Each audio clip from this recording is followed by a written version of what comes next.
tempered air of unconsciousness was a studied negation by which she satisfied her inward opposition to him, without compromise of propriety. When the ladies were in the drawing-room after Lydgate had been called away from the dessert, Mrs. Fairbrother, when Rosamond happened to be near her, said, "You have to give up a great deal of your husband's society, Mrs. Lydgate." "Yes, the life of a medical man is very arduous, especially when he is so devoted to his profession as Mr. Lydgate is," said Rosamond, who was standing, and moved easily away at the end of this correct little speech. "It is dreadfully dull for her when there is no company," said Mrs. Vincey, who was seated at the old lady's side. "I am sure I thought so when Rosamond was ill, and I was staying with her. You know, Mrs. Fairbrother, ours is a cheerful house. I am of a cheerful disposition myself, and Mr. Vincey always likes something to be going on. That is what Rosamond has been used to. Very different from a husband out at odd hours and never knowing when he will come home, and of a close, proud disposition, I think, indiscreet Mrs. Vincey did lower her tone slightly with this parenthesis. But Rosamond always had an angel of a temper. Her brothers used very often not to please her, but she was never the girl to show temper. From a baby she was always as good, and with a complexion beyond anything. But my children are all good-tempered, thank God." This was easily credible to any one looking at Mrs. Vincey as she threw back her broad cap strings and smiled towards her 3 little girls, aged from 7 to 11. But in that smiling glance she was obliged to include Mary Garth, whom the 3 girls had got into a corner to make her tell them stories. Mary was just finishing the delicious tale of Rumpelstiltskin, which she had well by heart, because Letty was never tired of communicating it to her ignorant elders from a favourite red volume.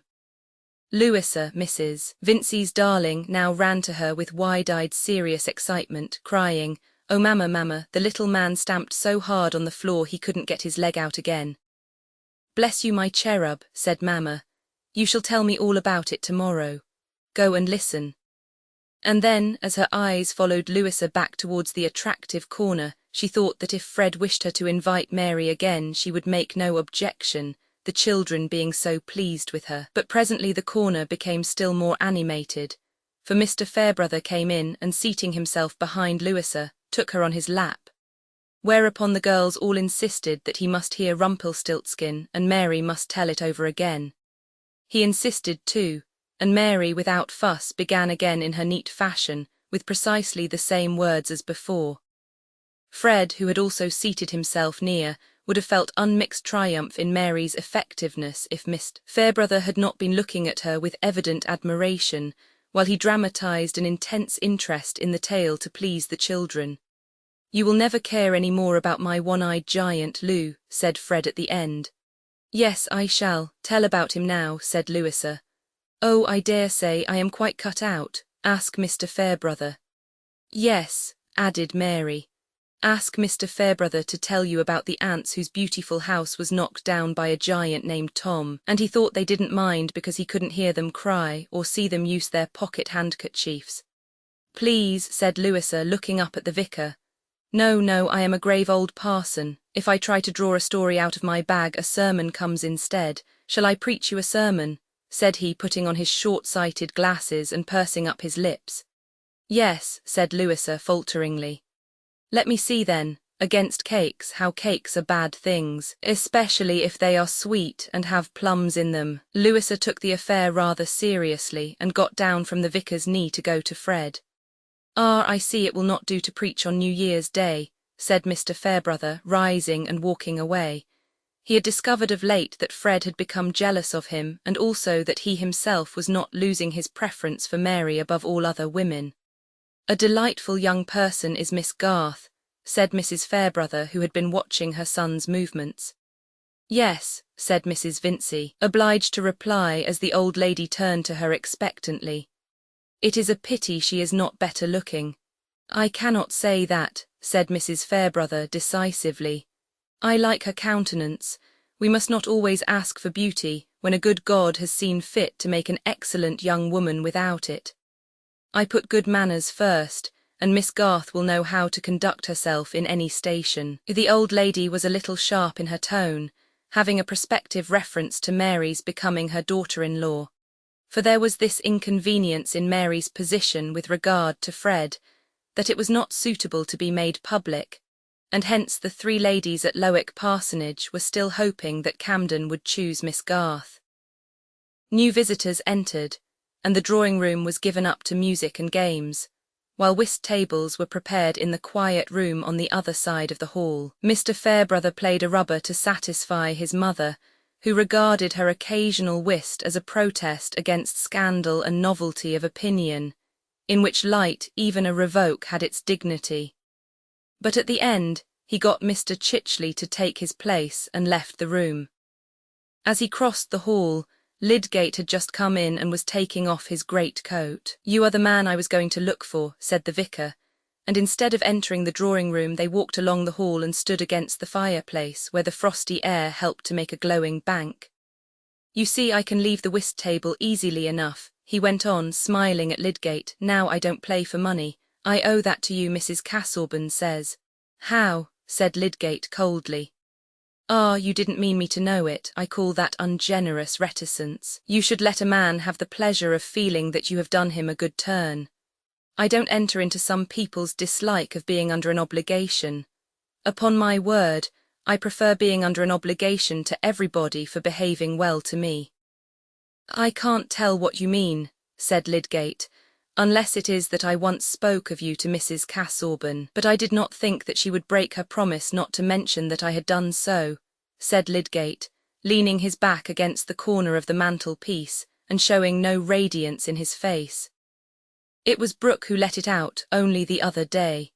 He paid me the compliment of saying that he was very glad I had the living though you had come across his tactics, and had praised me up as a Ken and a Tillotson, and that sort of thing, till Mrs. Casaubon would hear of no one else." "Oh, Brooke is such a leaky-minded fool," said Lydgate contemptuously. "Well, I was glad of the leakiness then. I don't see why you shouldn't like me to know that you wished to do me a service, my dear fellow, and you certainly have done me one. It's rather a strong check to one's self-complacency to find how much of one's right doing depends on not being in want of money. A man will not be tempted to say the Lord's Prayer backward to please the devil, if he doesn't want the devil's services. I have no need to hang on the smiles of chance now." "I don't see that there's any money getting without chance," said Lydgate. "If a man gets it in a profession, it's pretty sure to come by chance." Mr. Fairbrother thought he could account for this speech, in striking contrast with Lydgate's former way of talking, as the perversity which will often spring from the moodiness of a man ill at ease in his affairs. He answered in a tone of good-humoured admission, "Ah, there's enormous patience wanted with the way of the world, but it is the easier for a man to wait patiently when he has friends who love him, and ask for nothing better than to help him through, so far as it lies in their power." "Oh yes," said Lydgate in a careless tone, changing his attitude and looking at his watch. "People make much more of their difficulties than they need to do." He knew as distinctly as possible that this was an offer of help to himself from Mr. Fairbrother, and he could not bear it. So strangely determined are we mortals, that after having been long gratified with the sense that he had privately done the vicar a service, the suggestion that the vicar discerned his need of a service in return made him shrink into unconquerable reticence. Besides, behind all making of such offers what else must come? That he should mention his case, imply that he wanted specific things. At that moment, suicide seemed easier. Mr. Fairbrother was too keen a man not to know the meaning of that reply, and there was a certain massiveness in Lydgate's manner and tone, corresponding with his physique, which if he repelled your advances in the first instance seemed to put persuasive devices out of question. "What time are you?" said the vicar, devouring his wounded feeling. "After 11, said Lydgate, and they went into the drawing-room. Chapter 72, First Gent. "Where lies the power, there let the blame lie too, 2d Gent. Nay, power is relative, you cannot fright the coming pest with border fortresses or catch your carp with subtle argument. All force is twain in one, cause is not cause unless effect be there, and action's self must needs contain a passive. So command exists but with obedience.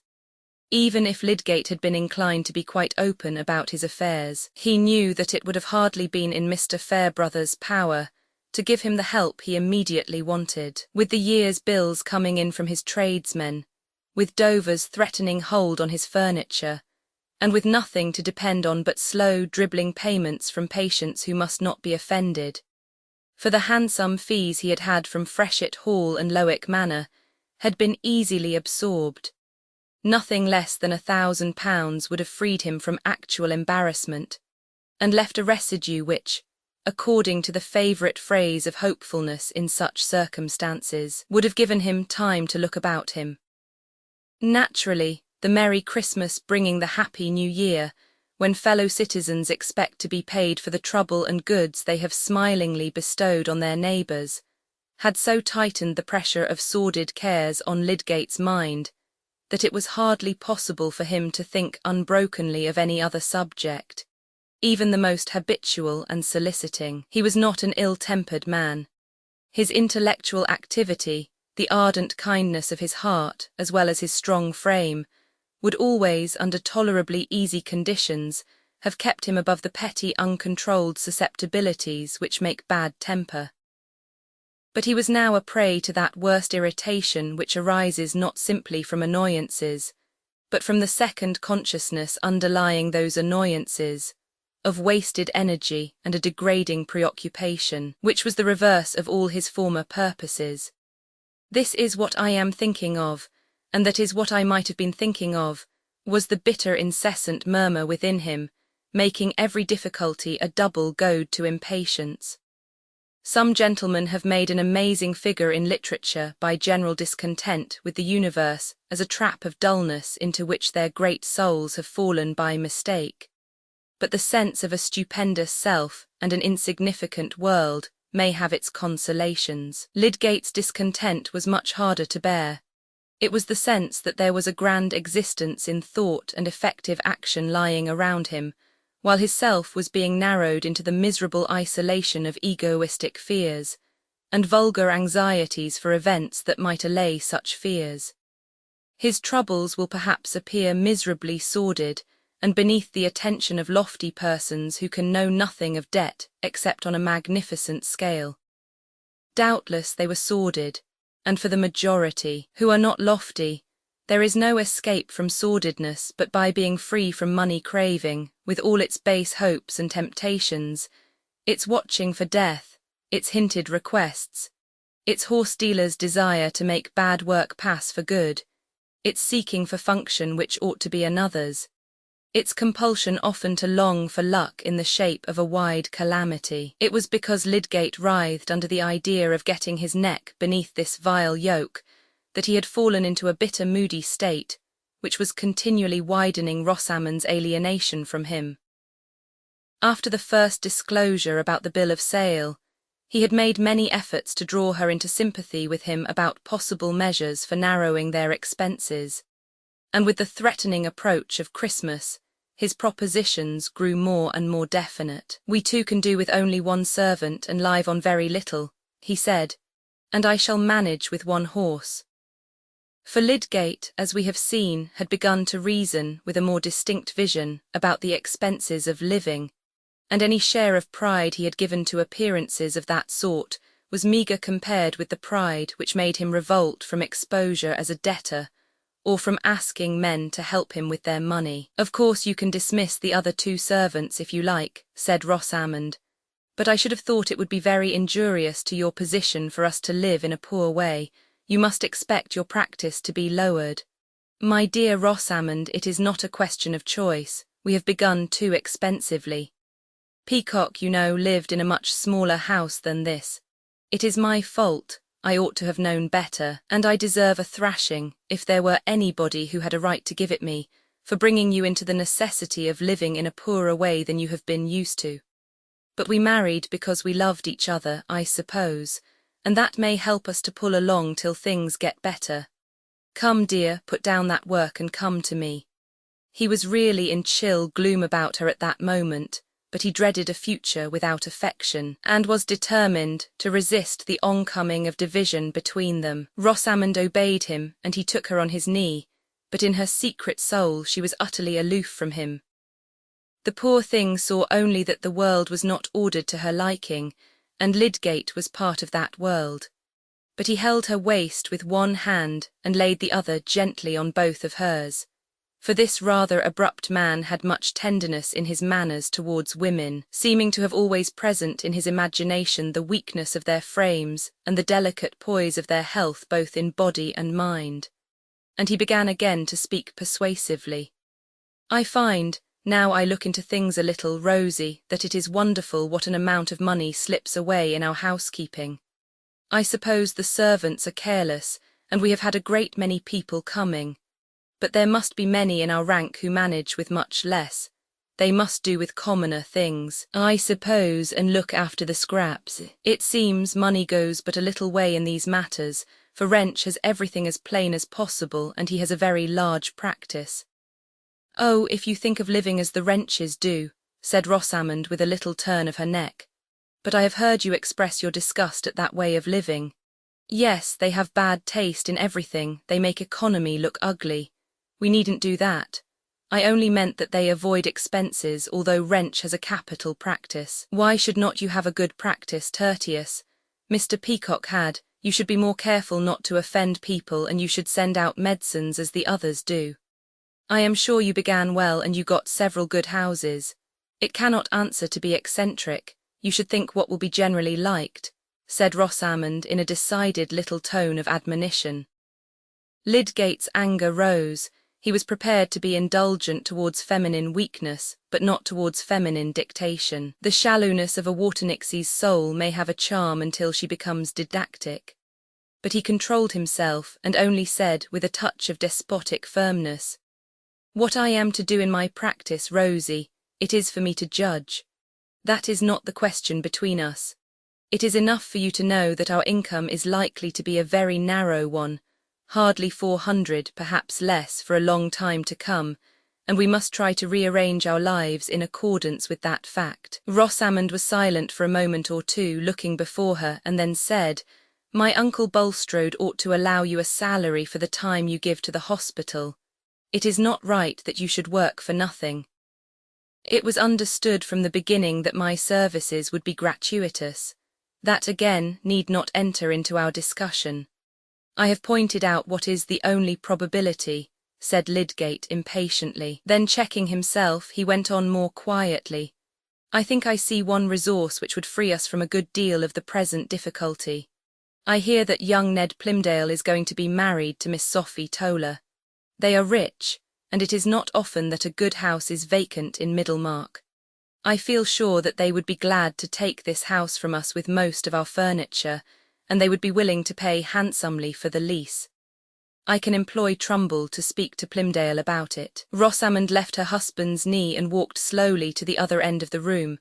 When she turned round and walked towards him, it was evident that the tears had come, and that she was biting her underlip and clasping her hands to keep herself from crying. Lydgate was wretched, shaken with anger, and yet feeling that it would be unmanly to vent the anger just now. "I am very sorry, Rosamond. I know this is painful. I thought at least when I had borne to send the plate back and have that man taking an inventory of the furniture, I should have thought that would suffice. I explained it to you at the time, dear. That was only a security, and behind that security there is a debt. And that debt must be paid within the next few months, else we shall have our furniture sold. If young Plymdale will take our house and most of our furniture, we shall be able to pay that debt and some others too, and we shall be quit of a place too expensive for us. We might take a smaller house. Trumbull, I know, has a very decent one to let at £30 a year, and this is 90. Lydgate uttered this speech in the curt hammering way with which we usually try to nail down a vague mind to imperative facts. Tears rolled silently down Rosamond's cheeks.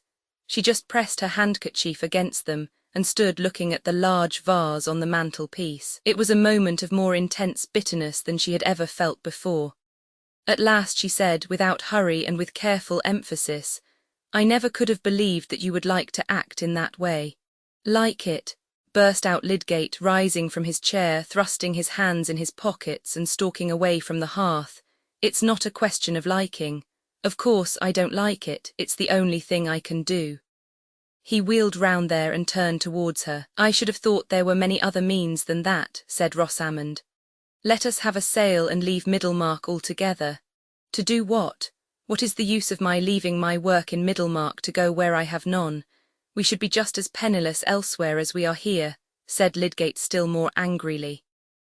If we are to be in that position it will be entirely your own doing, Tertius, said Rosamond, turning round to speak with the fullest conviction. You will not behave as you ought to do to your own family. You offended Captain Lydgate. Sir Godwin was very kind to me when we were at Quallingham, and I am sure if you showed proper regard to him and told him your affairs, he would do anything for you. But rather than that, you like giving up our house and furniture to Mr. Ned Plymdale. There was something like fierceness in Lydgate's eyes as he answered with new violence. Well then, if you will have it so, I do like it. I admit that I like it better than making a fool of myself by going to beg where it's of no use. Understand, then, that it is what I like to do. There was a tone in the last sentence which was equivalent to the clutch of his strong hand on Rosamond's delicate arm, but for all that, his will was not a whit stronger than hers. She immediately walked out of the room in silence, but with an intense determination to hinder what Lydgate liked to do. He went out of the house, but as his blood cooled, he felt that the chief result of the discussion was a deposit of dread within him at the idea of opening with his wife in future subjects, which might again urge him to violent speech. It was as if a fracture in delicate crystal had begun, and he was afraid of any movement that might make it fatal.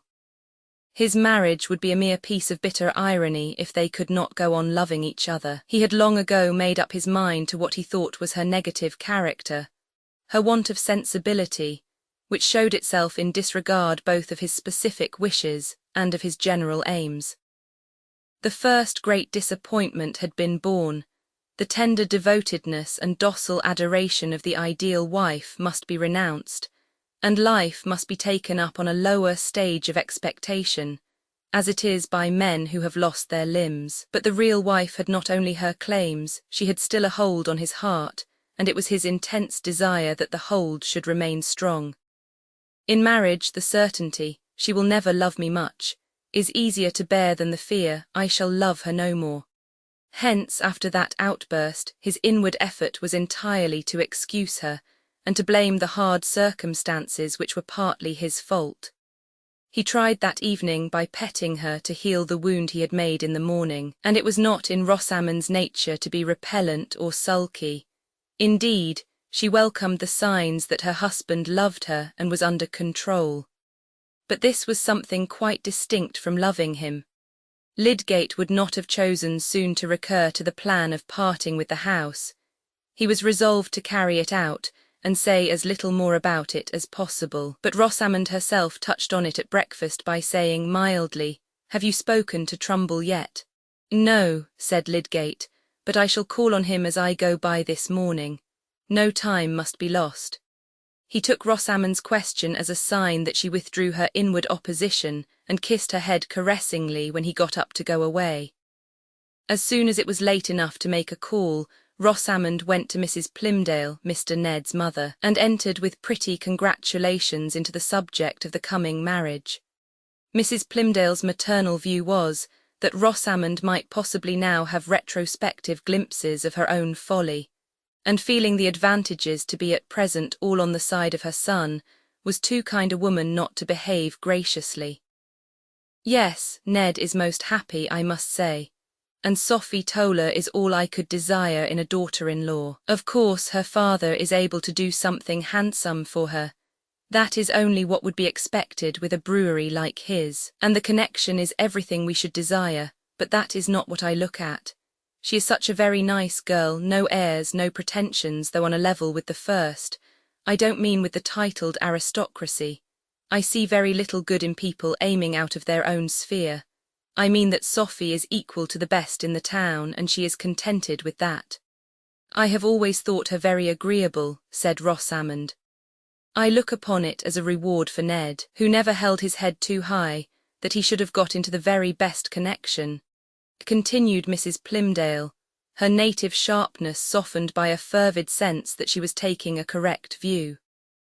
And such particular people as the Tollers are, they might have objected because some of our friends are not theirs.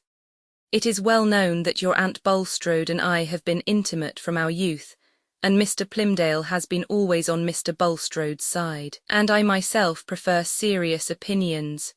But the Tollers have welcomed Ned all the same. I am sure he is a very deserving, well-principled young man, said Rosamond, with a neat air of patronage in return for Mrs. Plymdale's wholesome corrections.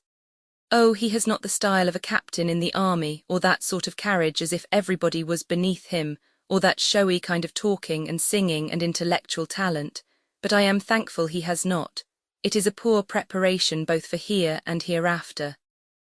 Oh dear, yes, appearances have very little to do with happiness, said Rosamond. I think there is every prospect of their being a happy couple. What house will they take? Oh, as for that, they must put up with what they can get. They have been looking at the house in St. Peter's Place next to Mr. Hackbutt's. It belongs to him and he is putting it nicely in repair. I suppose they are not likely to hear of a better. Indeed, I think Ned will decide the matter today. I should think it is a nice house. I like St. Peter's Place. Well, it is near the church and a genteel situation. But the windows are narrow and it is all ups and downs. You don't happen to know of any other that would be at liberty, said Mrs. Plymdale, fixing her round black eyes on Rosamond with the animation of a sudden thought in them. Oh no, I hear so little of those things. Rosamond had not foreseen that question and answer in setting out to pay her visit. She had simply meant to gather any information which would help her to avert the parting with her own house under circumstances thoroughly disagreeable to her. As to the untruth in her reply, she no more reflected on it than she did on the untruth there was in her saying that appearances had very little to do with happiness. Her object, she was convinced, was thoroughly justifiable. It was Lydgate whose intention was inexcusable, and there was a plan in her mind which, when she had carried it out fully, would prove how very false a step it would have been for him to have descended from his position. She returned home by Mr. Borthrop Trumbull's office, meaning to call there. It was the first time in her life that Rosamond had thought of doing anything in the form of business, but she felt equal to the occasion. That she should be obliged to do what she intensely disliked was an idea which turned her quiet tenacity into active invention. Here was a case in which it could not be enough simply to disobey and be serenely, placidly obstinate. She must act according to her judgment, and she said to herself that her judgment was right. Indeed, if it had not been, she would not have wished to act on it.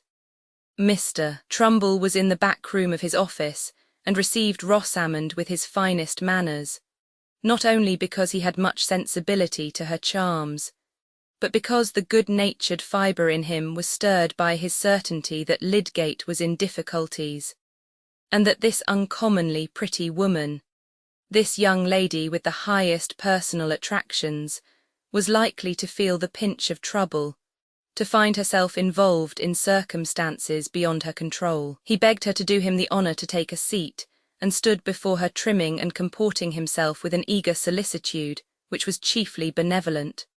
Rosamond's first question was, whether her husband had called on Mr. Trumbull that morning to speak about disposing of their house. Yes, ma'am, yes, he did.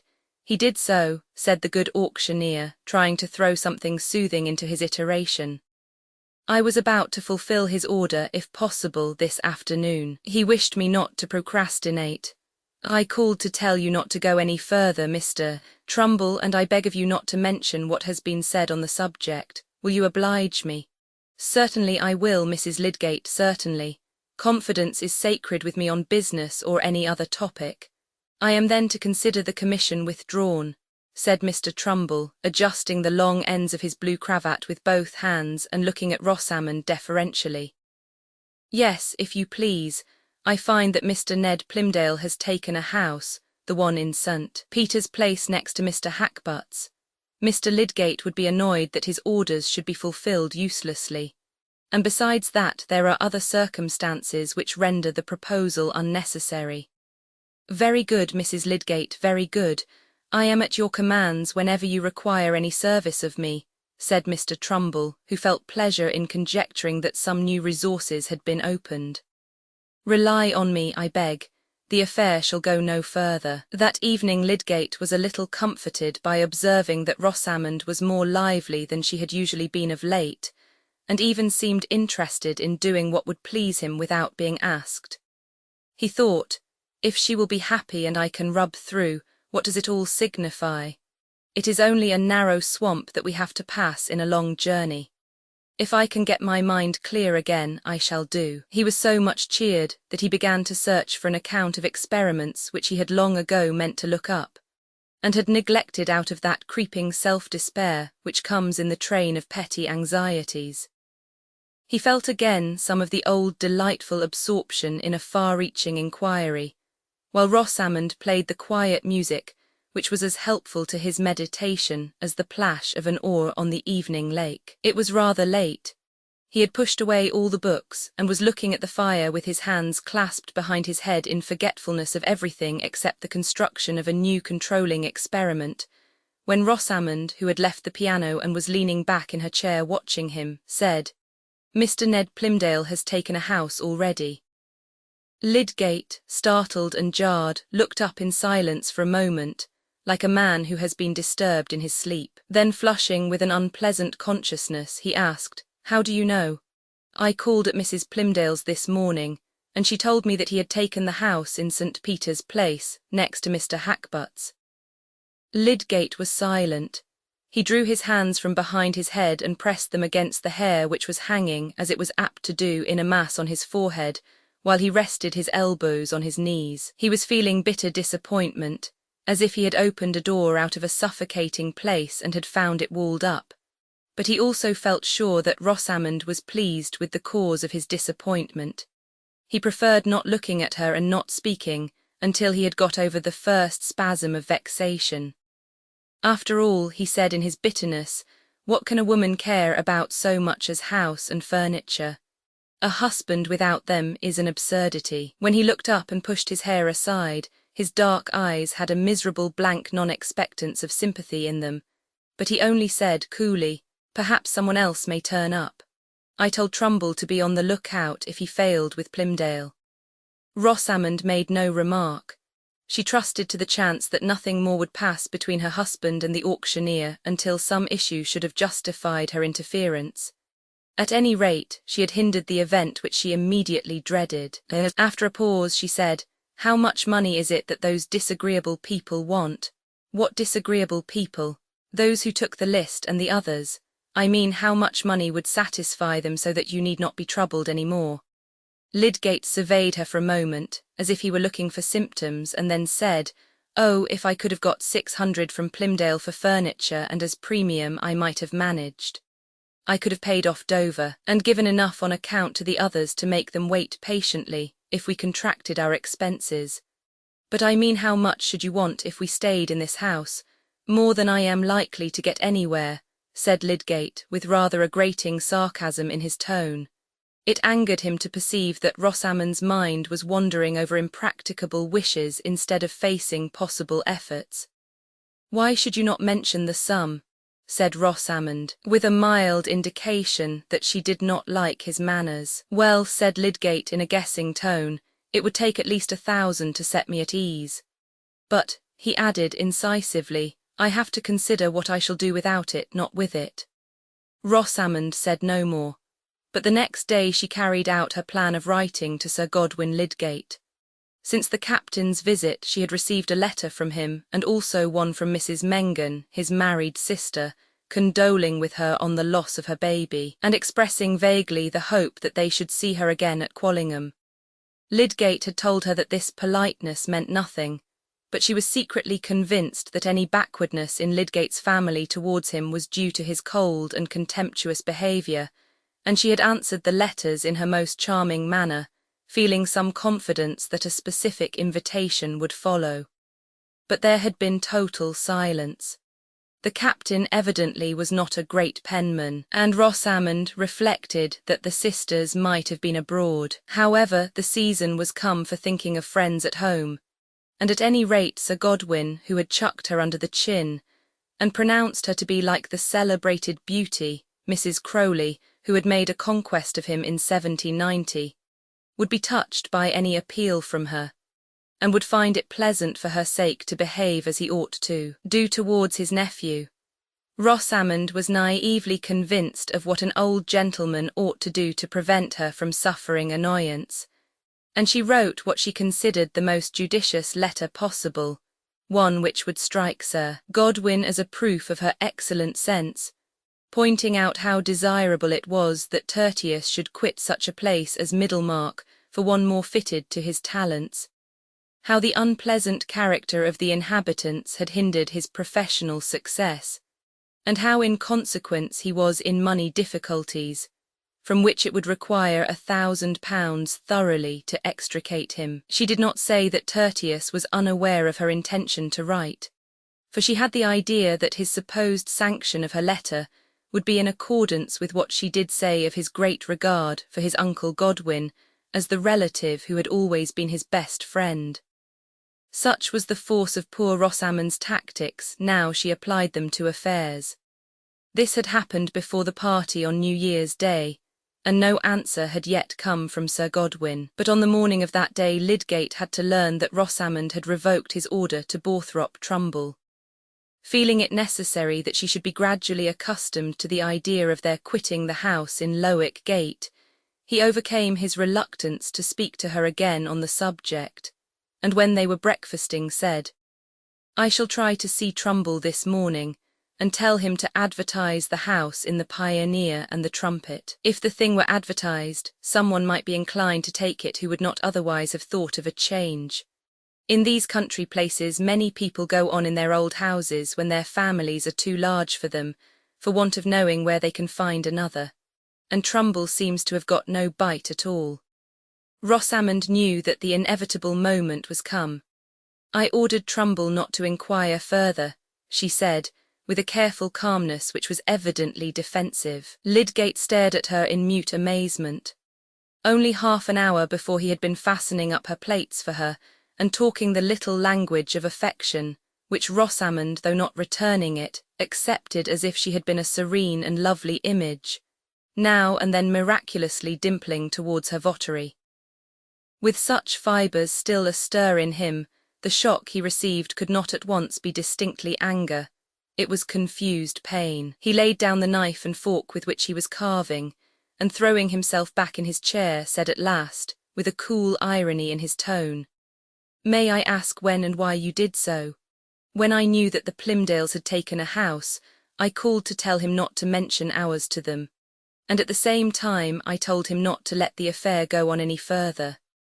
I knew that it would be very injurious to you if it were known that you wished to part with your house and furniture, and I had a very strong objection to it. I think that was reason enough.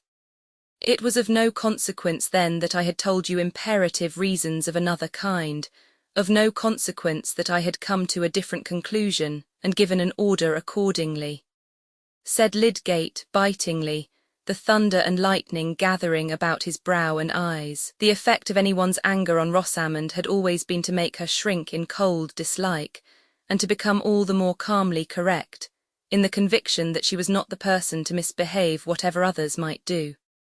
She replied, "I think I had a perfect right to speak on a subject which concerns me at least as much as you." "Clearly, you had a right to speak, but only to me. You had no right to contradict my orders secretly and treat me as if I were a fool," said Lydgate in the same tone as before. Then with some added scorn, "Is it possible to make you understand what the consequences will be? Is it of any use for me to tell you again why we must try to part with the house?" "It is not necessary for you to tell me again," said Rosamond, in a voice that fell and trickled like cold water drops. "I remembered what you said. You spoke just as violently as you do now, but that does not alter my opinion that you ought to try every other means rather than take a step which is so painful to me. And as to advertising the house, I think it would be perfectly degrading to you. And suppose I disregard your opinion as you disregard mine. You can do so, of course, but I think you ought to have told me before we were married that you would place me in the worst position rather than give up your own will." Lydgate did not speak, but tossed his head on one side and twitched the corners of his mouth in despair. Rosamond, seeing that he was not looking at her, rose and set his cup of coffee before him, but he took no notice of it and went on with an inward drama and argument, occasionally moving in his seat, resting one arm on the table and rubbing his hand against his hair. There was a conflux of emotions and thoughts in him that would not let him either give thorough way to his anger or persevere, with simple rigidity of resolve. Rosamond took advantage of his silence. "When we were married, everyone felt that your position was very high. I could not have imagined then that you would want to sell our furniture and take a house in Bride Street where the rooms are like cages. If we are to live in that way, let us at least leave Middlemarch." "These would be very strong considerations," said Lydgate, half ironically. Still there was a withered paleness about his lips as he looked at his coffee, and did not drink. "These would be very strong considerations if I did not happen to be in debt. Many persons must have been in debt in the same way, but if they are respectable, people trust them. I am sure I have heard Papa say that the Talbots were in debt, and they went on very well." "It cannot be good to act rashly," said Rosamond with serene wisdom. Lydgate sat paralysed by opposing impulses. Since no reasoning he could apply to Rosamond seemed likely to conquer her assent, he wanted to smash and grind some object on which he could at least produce an impression, or else to tell her brutally that he was master, and she must obey. But he not only dreaded the effect of such extremities on their mutual life, he had a growing dread of Rosamond's quiet, elusive obstinacy, which would not allow any assertion of power to be final.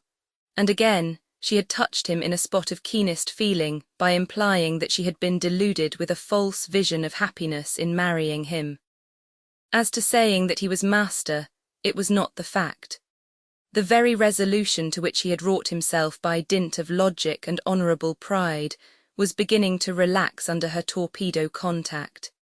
He swallowed half his cup of coffee, and then rose to go. "I may at least request that you will not go to Trumbull at present, until it has been seen that there are no other means," said Rosamond. Although she was not subject to much fear, she felt it safer not to betray that she had written to Sir Godwin.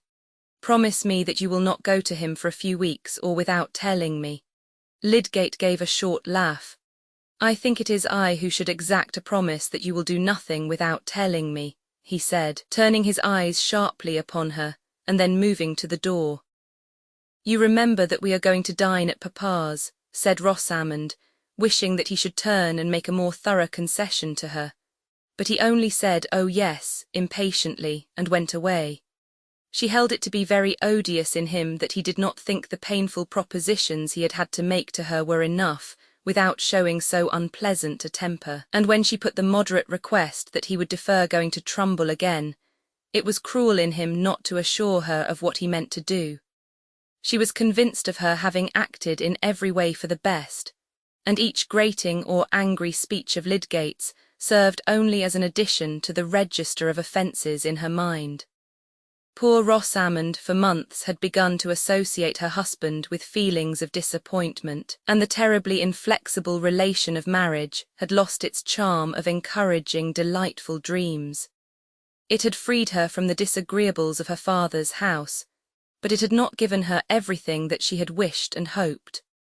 The Lydgate with whom she had been in love had been a group of airy conditions for her, most of which had disappeared, while their place had been taken by everyday details which must be lived through slowly from hour to hour, not floated through with a rapid selection of favourable aspects. The habits of Lydgate's profession, his home preoccupation with scientific subjects, which seemed to her almost like a morbid vampire's taste, his peculiar views of things which had never entered into the dialogue of courtship, all these continually alienating influences, even without the fact of his having placed himself at a disadvantage in the town, and without that first shock of revelation about Dover's debt, would have made his presence dull to her. There was another presence which ever since the early days of her marriage until 4 months ago had been an agreeable excitement, but that was gone. Rosamond would not confess to herself how much the consequent blank had to do with her utter ennui. And it seemed to her, perhaps she was right, that an invitation to Quallingham and an opening for Lydgate to settle elsewhere than in Middlemarch, in London, or somewhere likely to be free from unpleasantness, would satisfy her quite well, and make her indifferent to the absence of Will Ladislaw, towards whom she felt some resentment for his exaltation of Mrs. Casaubon. That was the state of things with Lydgate and Rosamond on the New Year's Day, when they dined at her father's, she looking mildly neutral towards him in remembrance of his ill-tempered behaviour at breakfast, and he carrying a much deeper effect from the inward conflict in which that morning's scene was only one of many epochs. His flushed effort while talking to Mr. Fairbrother, his effort after the cynical pretence that all ways of getting money are essentially the same, and that chance has an empire which reduces choice to a fool's illusion, was but the symptom of a wavering resolve, a benumbed response to the old stimuli of enthusiasm.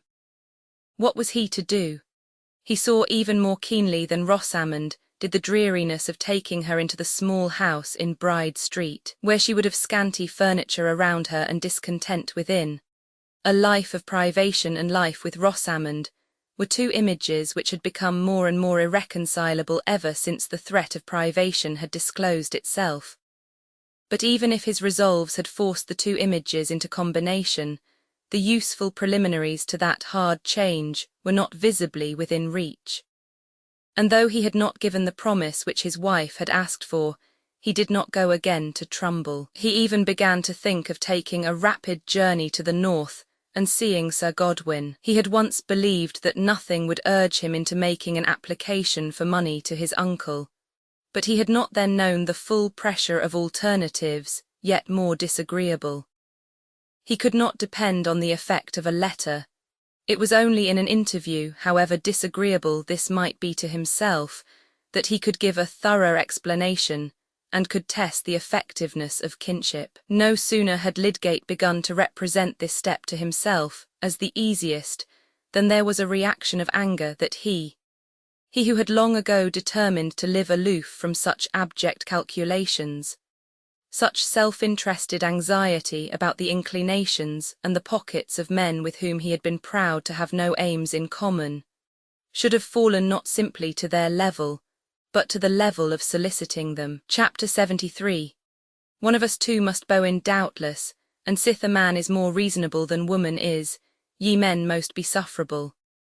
Chaucer, Canterbury Tales. The bias of human nature to be slow in correspondence triumphs even over the present quickening in the general pace of things. What wonder then that in 1832 old Sir Godwin Lydgate was slow to write a letter which was of consequence to others rather than to himself. Nearly 3 weeks of the new year were gone, and Rosamond, awaiting an answer to her winning appeal, was every day disappointed. Lydgate, in total ignorance of her expectations, was seeing the bills come in, and feeling that Dover's use of his advantage over other creditors was imminent. He had never mentioned to Rosamond his brooding purpose of going to Quallingham. He did not want to admit what would appear to her a concession to her wishes after indignant refusal until the last moment, but he was really expecting to set off soon. A slice of the railway would enable him to manage the whole journey and back in 4 days. But one morning after Lydgate had gone out, a letter came addressed to him, which Rosamond saw clearly to be from Sir Godwin. She was full of hope.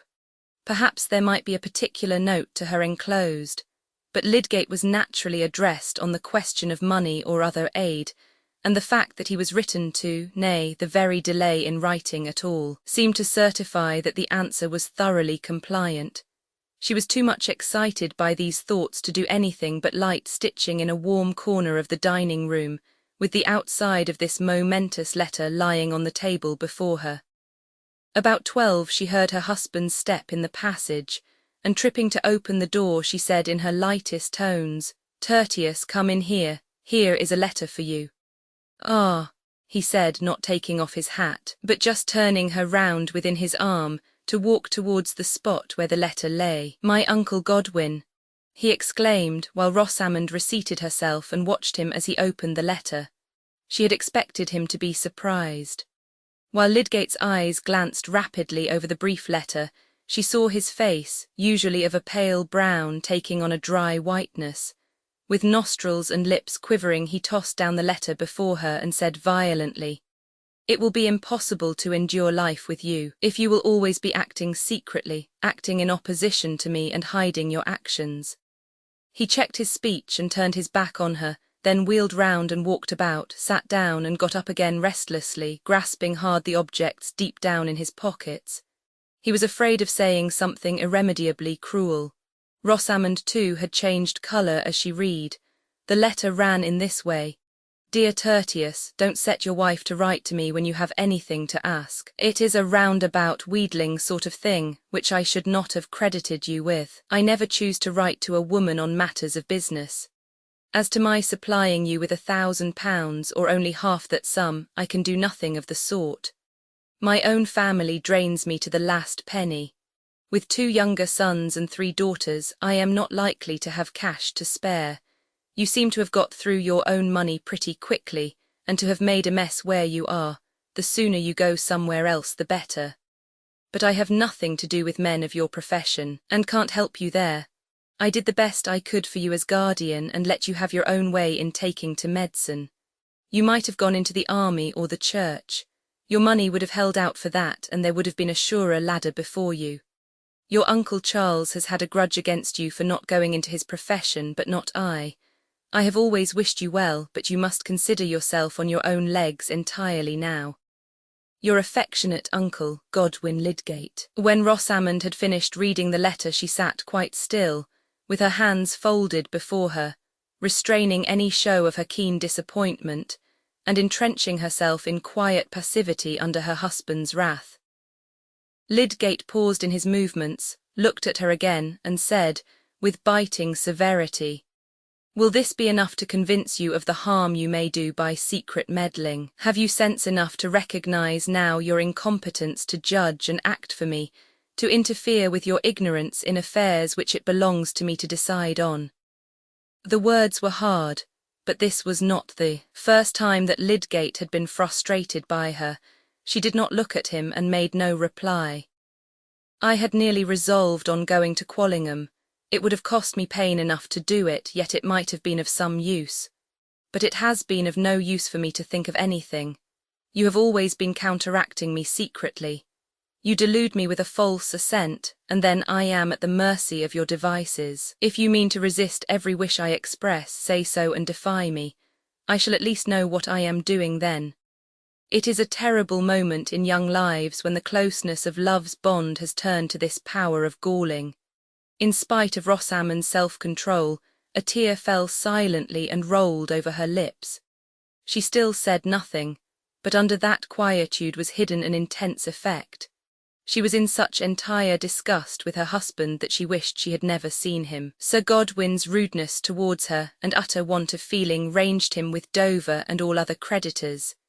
Disagreeable people who only thought of themselves, and did not mind how annoying they were to her.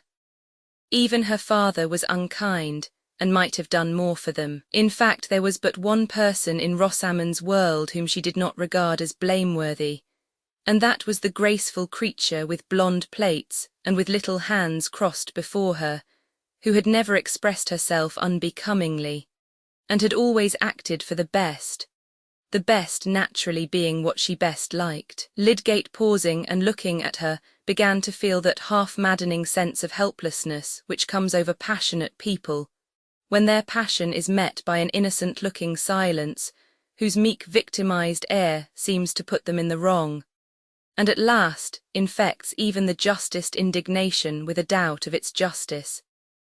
He needed to recover the full sense that he was in the right by moderating his words. "Can you not see, Rosamond," he began again, trying to be simply grave and not bitter, "that nothing can be so fatal as a want of openness and confidence between us? It has happened again and again that I have expressed a decided wish, and you have seemed to assent, yet after that you have secretly disobeyed my wish. In that way I can never know what I have to trust to. There would be some hope for us if you would admit this. Am I such an unreasonable, furious brute? Why should you not be open with me? Still silence. Will you only say that you have been mistaken and that I may depend on your not acting secretly in future? Said Lydgate urgently, but with something of request in his tone which Rosamond was quick to perceive. She spoke with coolness. I cannot possibly make admissions or promises in answer to such words as you have used towards me. I have not been accustomed to language of that kind. You have spoken of my secret meddling, and my interfering ignorance and my false assent. I have never expressed myself in that way to you, and I think that you ought to apologize. You spoke of its being impossible to live with me. Certainly you have not made my life pleasant to me of late. I think it was to be expected that I should try to avert some of the hardships which our marriage has brought on me. Another tear fell as Rosamond ceased speaking, and she pressed it away as quietly as the first. Lydgate flung himself into a chair, feeling checkmated. What place was there in her mind for remonstrance to lodge in? He laid down his hat, flung an arm over the back of his chair, and looked down for some moments without speaking. Rosamond had the double purchase over him of insensibility to the point of justice in his reproach, and of sensibility to the undeniable hardships now present in her married life. Although her duplicity in the affair of the house had exceeded what he knew, and had really hindered the Plymdales from knowing of it, she had no consciousness that her action could rightly be called false. We are not obliged to identify our own acts according to a strict classification, any more than the materials of our grocery and clothes. Rosamond felt that she was aggrieved, and that this was what Lydgate had to recognize. As for him, the need of accommodating himself to her nature, which was inflexible in proportion to its negations, held him as with pincers. He had begun to have an alarmed foresight of her irrevocable loss of love for him, and the consequent dreariness of their life. The ready fullness of his emotions made this dread alternate quickly with the first violent movements of his anger. It would assuredly have been a vain boast in him to say that he was her master. You have not made my life pleasant to me of late. The hardships which our marriage has brought on me. These words were stinging his imagination as a pain makes an exaggerated dream. If he were not only to sink from his highest resolve, but to sink into the hideous fettering of domestic hate. Rosamond, he said, turning his eyes on her with a melancholy look, you should allow for a man's words when he is disappointed and provoked. You and I cannot have opposite interests. I cannot part my happiness from yours. If I am angry with you, it is that you seem not to see how any concealment divides us. How could I wish to make anything hard to you either by my words or conduct? When I hurt you, I hurt part of my own life. I should never be angry with you if you would be quite open with me. I have only wished to prevent you from hurrying us into wretchedness without any necessity, said Rosamond, the tears coming again from a softened feeling now that her husband had softened. It is so very hard to be disgraced here among all the people we know, and to live in such a miserable way. I wish I had died with the baby. She spoke and wept with that gentleness which makes such words and tears omnipotent over a loving-hearted man. Lydgate drew his chair near to hers and pressed her delicate head against his cheek with his powerful, tender hand. He only caressed her. He did not say anything, for what was there to say? He could not promise to shield her from the dreaded wretchedness, for he could see no sure means of doing so. When he left her to go out again, he told himself that it was 10 times harder for her than for him. He had a life away from home, and constant appeals to his activity on behalf of others. He wished to excuse everything in her if he could, but it was inevitable that in that excusing mood he should think of her as if she were an animal of another and feebler species. Nevertheless she had mastered him. Chapter 74.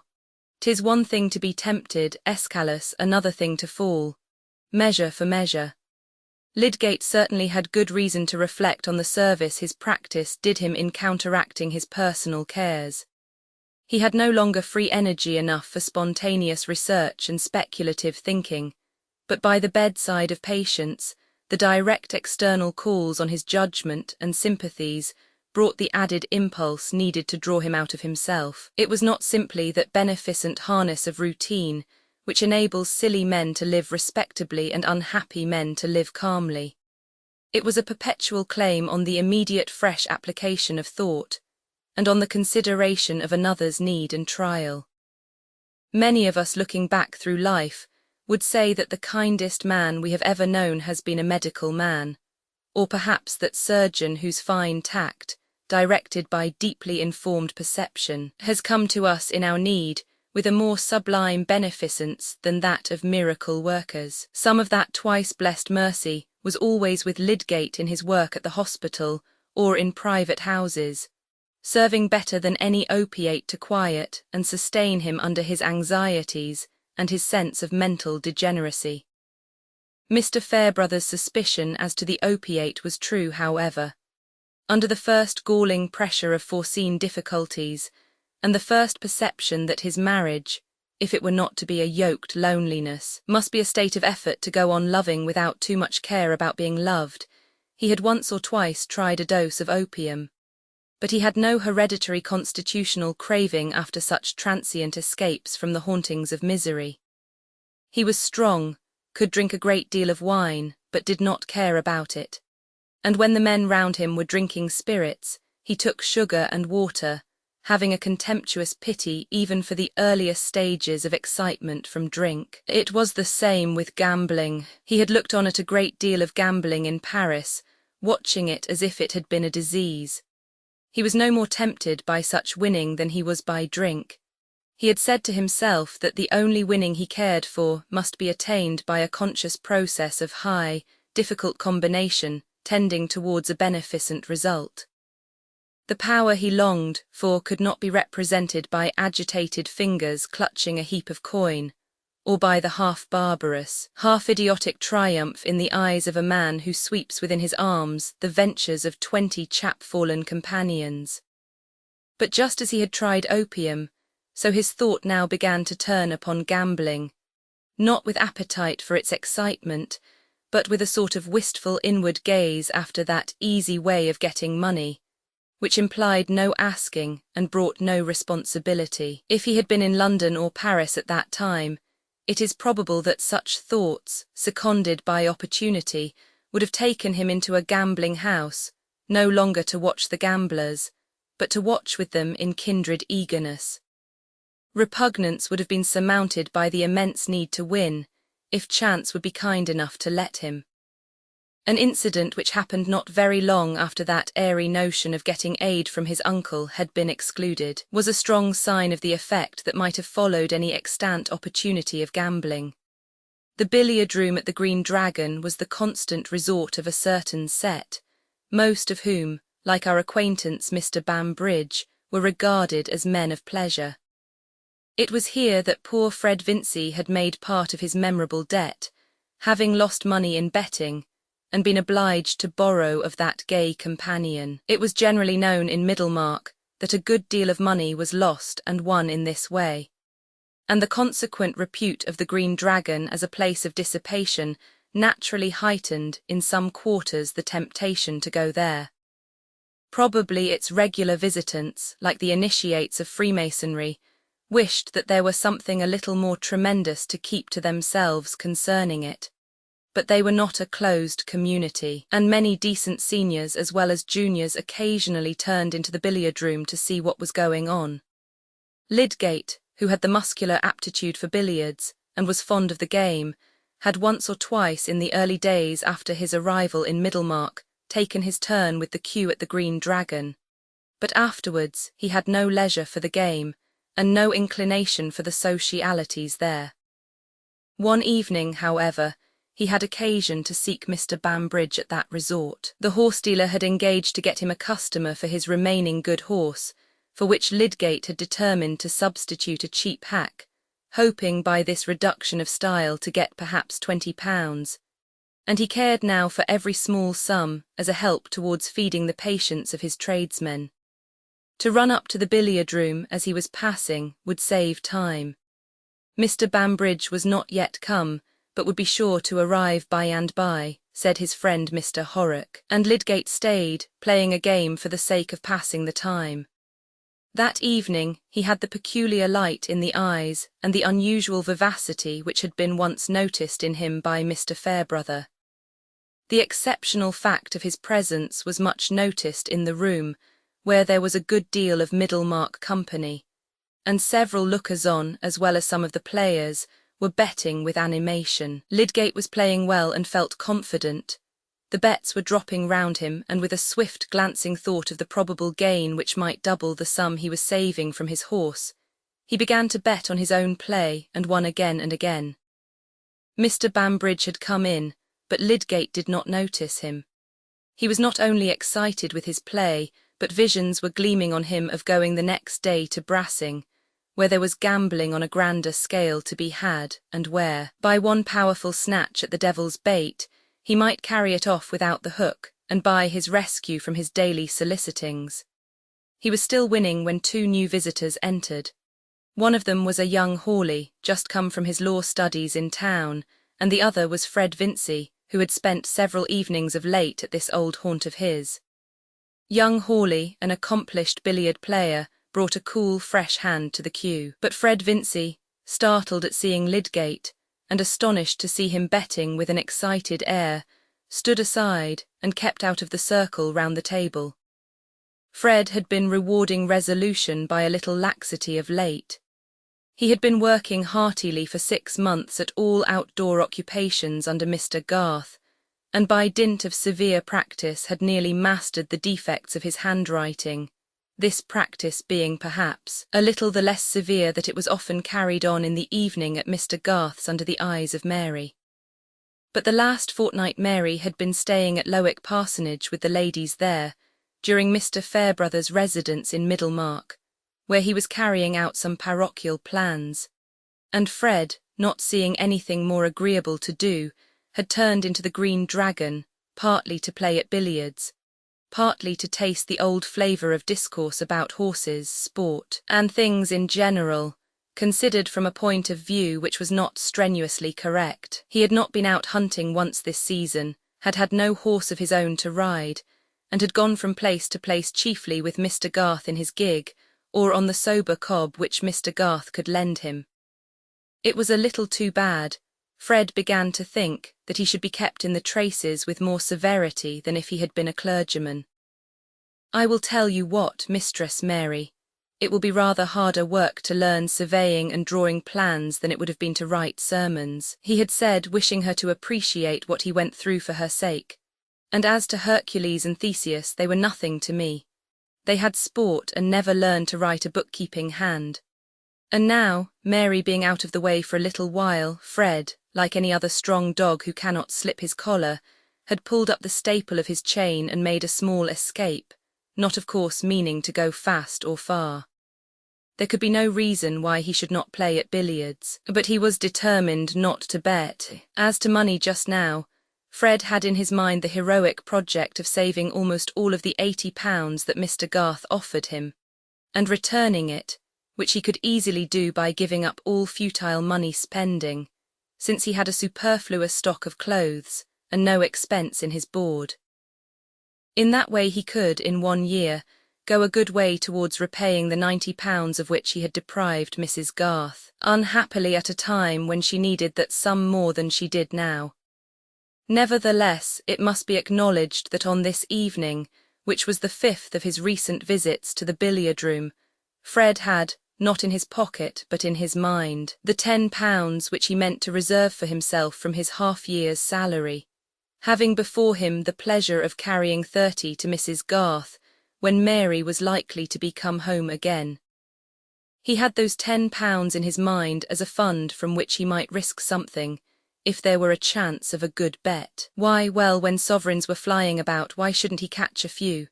He would never go far along that road again, but a man likes to assure himself, and men of pleasure generally, what he could do in the way of mischief if he chose, and that if he abstains from making himself ill, or beggaring himself, or talking with the utmost looseness which the narrow limits of human capacity will allow, it is not because he is a spoony.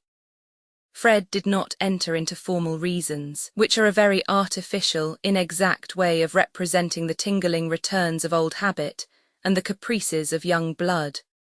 But there was lurking in him a prophetic sense that evening, that when he began to play he should also begin to bet, that he should enjoy some punch drinking, and in general prepare himself for feeling rather seedy in the morning. It is in such indefinable movements that action often begins, but the last thing likely to have entered Fred's expectation was that he should see his brother-in-law Lydgate, of whom he had never quite dropped the old opinion that he was a prig, and tremendously conscious of his superiority, looking excited and betting, just as he himself might have done. Fred felt a shock greater than he could quite account for by the vague knowledge that Lydgate was in debt, and that his father had refused to help him, and his own inclination to enter into the play was suddenly checked. It was a strange reversal of attitudes. Fred's blonde face and blue eyes, usually bright and careless, ready to give attention to anything that held out a promise of amusement, looking involuntarily grave and almost embarrassed as if by the sight of something unfitting. While Lydgate, who had habitually an air of self-possessed strength, and a certain meditativeness that seemed to lie behind his most observant attention, was acting, watching, speaking with that excited narrow consciousness which reminds one of an animal with fierce eyes and retractile claws. Lydgate, by betting on his own strokes, had won £16, but young Hawley's arrival had changed the poise of things. He made first-rate strokes himself, and began to bet against Lydgate's strokes, the strain of whose nerves was thus changed from simple confidence in his own movements to defying another person's doubt in them. The defiance was more exciting than the confidence, but it was less sure. He continued to bet on his own play, but began often to fail. Still he went on, for his mind was as utterly narrowed into that precipitous crevice of play as if he had been the most ignorant lounger there. Fred observed that Lydgate was losing fast, and found himself in the new situation of puzzling his brains to think of some device by which, without being offensive, he could withdraw Lydgate's attention, and perhaps suggest to him a reason for quitting the room. He saw that others were observing Lydgate's strange unlikeness to himself, and it occurred to him that merely to touch his elbow and call him aside for a moment might rouse him from his absorption. He could think of nothing cleverer than the daring improbability of saying that he wanted to see Rosie, and wished to know if she were at home this evening, and he was going desperately to carry out this weak device, when a waiter came up to him with a message, saying that Mr. Fairbrother was below and begged to speak with him. Fred was surprised, not quite comfortably, but sending word that he would be down immediately, he went with a new impulse up to Lydgate, said, "Can I speak to you a moment?" and drew him aside. "Fairbrother has just sent up a message to say that he wants to speak to me. He is below. I thought you might like to know he was there if you had anything to say to him." Fred had simply snatched up this pretext for speaking because he could not say, "You are losing confoundedly, and are making everybody stare at you, you had better come away." But inspiration could hardly have served him better. Lydgate had not before seen that Fred was present, and his sudden appearance with an announcement of Mr. Fairbrother had the effect of a sharp concussion. "No, no," said Lydgate. "I have nothing particular to say to him, but the game is up. I must be going. I came in just to see Bambridge. Bambridge is over there, but he is making a row. I don't think he's ready for business. Come down with me to Fairbrother. I expect he is going to blow me up and you will shield me," said Fred with some adroitness. Lydgate felt shame, but could not bear to act as if he felt it by refusing to see Mr. Fairbrother, and he went down. They merely shook hands, however, and spoke of the frost, and when all three had turned into the street, the vicar seemed quite willing to say good-bye to Lydgate. His present purpose was clearly to talk with Fred alone, and he said kindly, "I disturbed you, young gentleman, because I have some pressing business with you. Walk with me to St. Botolph's, will you?" It was a fine night, the sky thick with stars, and Mr. Fairbrother proposed that they should make a circuit to the old church by the London road. The next thing he said was, "I thought Lydgate never went to the Green Dragon." "So did I," said Fred. but he said that he went to see Bridge. He was not playing then. Fred had not meant to tell this, but he was obliged now to say, yes, he was, but I suppose it was an accidental thing. I have never seen him there before. You have been going often yourself then lately? Oh, about 5 or 6 times. I think you had some good reason for giving up the habit of going there. Yes, you know all about it, said Fred, not liking to be catechized in this way. I made a clean breast to you. I suppose that gives me a warrant to speak about the matter now. It is understood between us, is it not, that we are on a footing of open friendship? I have listened to you, and you will be willing to listen to me. I may take my turn in talking a little about myself. I am under the deepest obligation to you, Mr. Fairbrother, said Fred, in a state of uncomfortable surmise. I will not affect to deny that you are under some obligation to me, but I am going to confess to you, Fred, that I have been tempted to reverse all that by keeping silence with you just now. When somebody said to me, young Vincey has taken to being at the billiard table every night again. He won't bear the curb long. I was tempted to do the opposite of what I am doing, to hold my tongue and wait while you went down the ladder again, betting first and then. I have not made any bets, said Fred hastily. Glad to hear it. But I say my prompting was to look on and see you take the wrong turning, wear out Garth's patience, and lose the best opportunity of your life, the opportunity which you made some rather difficult effort to secure. You can guess the feeling which raised that temptation in me. I am sure you know it. I am sure you know that the satisfaction of your affections stands in the way of mine. There was a pause. Mr. Fairbrother seemed to wait for recognition of the fact, and the emotion perceptible in the tones of his fine voice gave solemnity to his words. But no feeling could quell Fred's alarm. I could not be expected to give her up, he said after a moment's hesitation. It was not a case for any pretence of generosity. Clearly not when her affection met yours, but relations of this sort, even when they are of long standing, are always liable to change. I can easily conceive that you might act in a way to loosen the tie she feels towards you. It must be remembered that she is only conditionally bound to you, and that in that case another man, who may flatter himself that he has a hold on her regard, might succeed in winning that firm place in her love as well as respect which you had let slip. I can easily conceive such a result, repeated Mr. Fairbrother emphatically. There is a companionship of ready sympathy, which might get the advantage even over the longest associations. It seemed to Fred that if Mr. Fairbrother had had a beak and talons instead of his very capable tongue, his mode of attack could hardly be more cruel. He had a horrible conviction that behind all this hypothetic statement there was a knowledge of some actual change in Mary's feeling.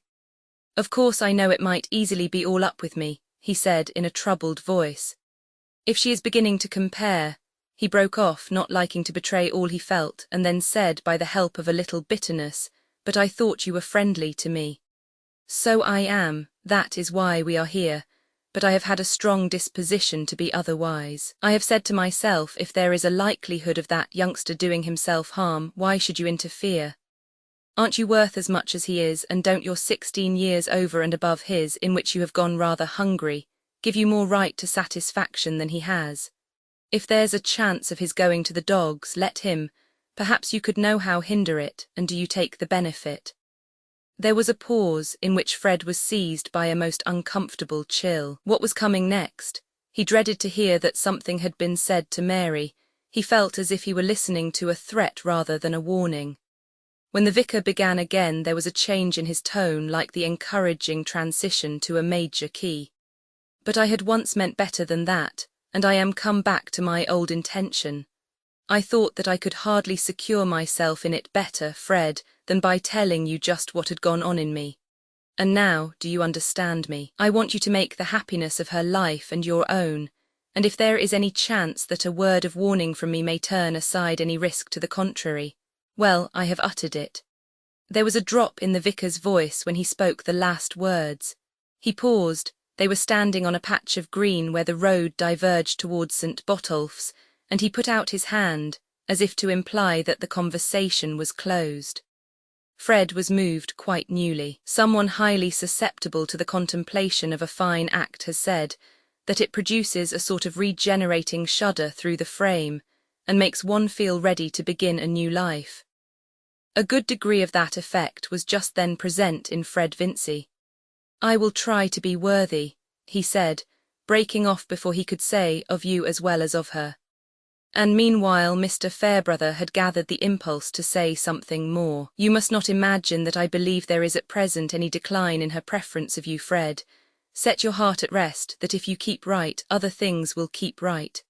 "I shall never forget what you have done," Fred answered. "I can't say anything that seems worth saying, only I will try that your goodness shall not be thrown away." "That's enough. Goodbye and God bless you." In that way they parted, but both of them walked about a long while before they went out of the starlight. Much of Fred's rumination might be summed up in the words, "It certainly would have been a fine thing for her to marry Fairbrother, but if she loves me best and I am a good husband." Perhaps Mr. Fairbrother's might be concentrated into a single shrug and one little speech. To think of the part one little woman can play in the life of a man, so that to renounce her may be a very good imitation of heroism, and to win her may be a discipline. Chapter 75. Now is there civil war within the soul. Resolve is thrust from off the sacred throne by clamorous needs, and pride the Grand Vizier makes humble compact, plays the supple part of envoy and deft-tongued apologist for hungry rebels. Happily Lydgate had ended by losing in the billiard-room, and brought away no encouragement to make a raid on luck. On the contrary, he felt unmixed disgust with himself the next day when he had to pay £4 or £5 over and above his gains, and he carried about with him a most unpleasant vision of the figure he had made, not only rubbing elbows with the men at the Green Dragon, but behaving just as they did. A philosopher fallen to betting is hardly distinguishable from a Philistine under the same circumstances. The difference will chiefly be found in his subsequent reflections, and Lydgate chewed a very disagreeable cud in that way. His reason told him how the affair might have been magnified into ruin by a slight change of scenery. If it had been a gambling house that he had turned into, where chance could be clutched with both hands instead of being picked up with thumb and forefinger. Nevertheless, though reason strangled the desire to gamble, there remained the feeling that, with an assurance of luck to the needful amount, he would have liked to gamble, rather than take the alternative which was beginning to urge itself as inevitable. That alternative was to apply to Mr. Bulstrode. Lydgate had so many times boasted both to himself and others that he was totally independent of Bulstrode, to whose plans he had lent himself solely, because they enabled him to carry out his own ideas of professional work and public benefit. He had so constantly in their personal intercourse, had his pride sustained by the sense that he was making a good social use of this predominating banker, whose opinions he thought contemptible, and whose motives often seemed to him an absurd mixture of contradictory impressions, that he had been creating for himself strong ideal obstacles to the proffering of any considerable request to him on his own account. Still, early in March his affairs were at that pass in which men begin to say that their oaths were delivered in ignorance, and to perceive that the act which they had called impossible to them is becoming manifestly possible. With Dover's ugly security soon to be put in force, with the proceeds of his practice immediately absorbed in paying back debts, and with the chance, if the worst were known, of daily supplies being refused on credit, above all with the vision of Rosamond's hopeless discontent continually haunting him, Lydgate had begun to see that he should inevitably bend himself to ask help from somebody or other. At first, he had considered whether he should write to Mr. Vincey, but on questioning Rosamond he found that, as he had suspected, she had already applied twice to her father, the last time being since the disappointment from Sir Godwin, and Papa had said that Lydgate must look out for himself. Papa said he had come, with one bad year after another, to trade more and more on borrowed capital, and had had to give up many indulgences. He could not spare a single 100 from the charges of his family. he said. Let Lydgate ask Bulstrode. They have always been hand and glove. Indeed, Lydgate himself had come to the conclusion that if he must end by asking for a free loan, his relations with Bulstrode, more at least than with any other man, might take the shape of a claim which was not purely personal. Bulstrode had indirectly helped to cause the failure of his practice, and had also been highly gratified by getting a medical partner in his plans. But who among us ever reduced himself to the sort of dependence in which Lydgate now stood, without trying to believe that he had claims which diminished the humiliation of asking? It was true that of late there had seemed to be a new languor of interest in Bulstrode about the hospital, but his health had got worse, and showed signs of a deep-seated nervous affection. In other respects he did not appear to be changed. He had always been highly polite, but Lydgate had observed in him from the first a marked coldness about his marriage and other private circumstances, a coldness which he had hitherto preferred to any warmth of familiarity between them.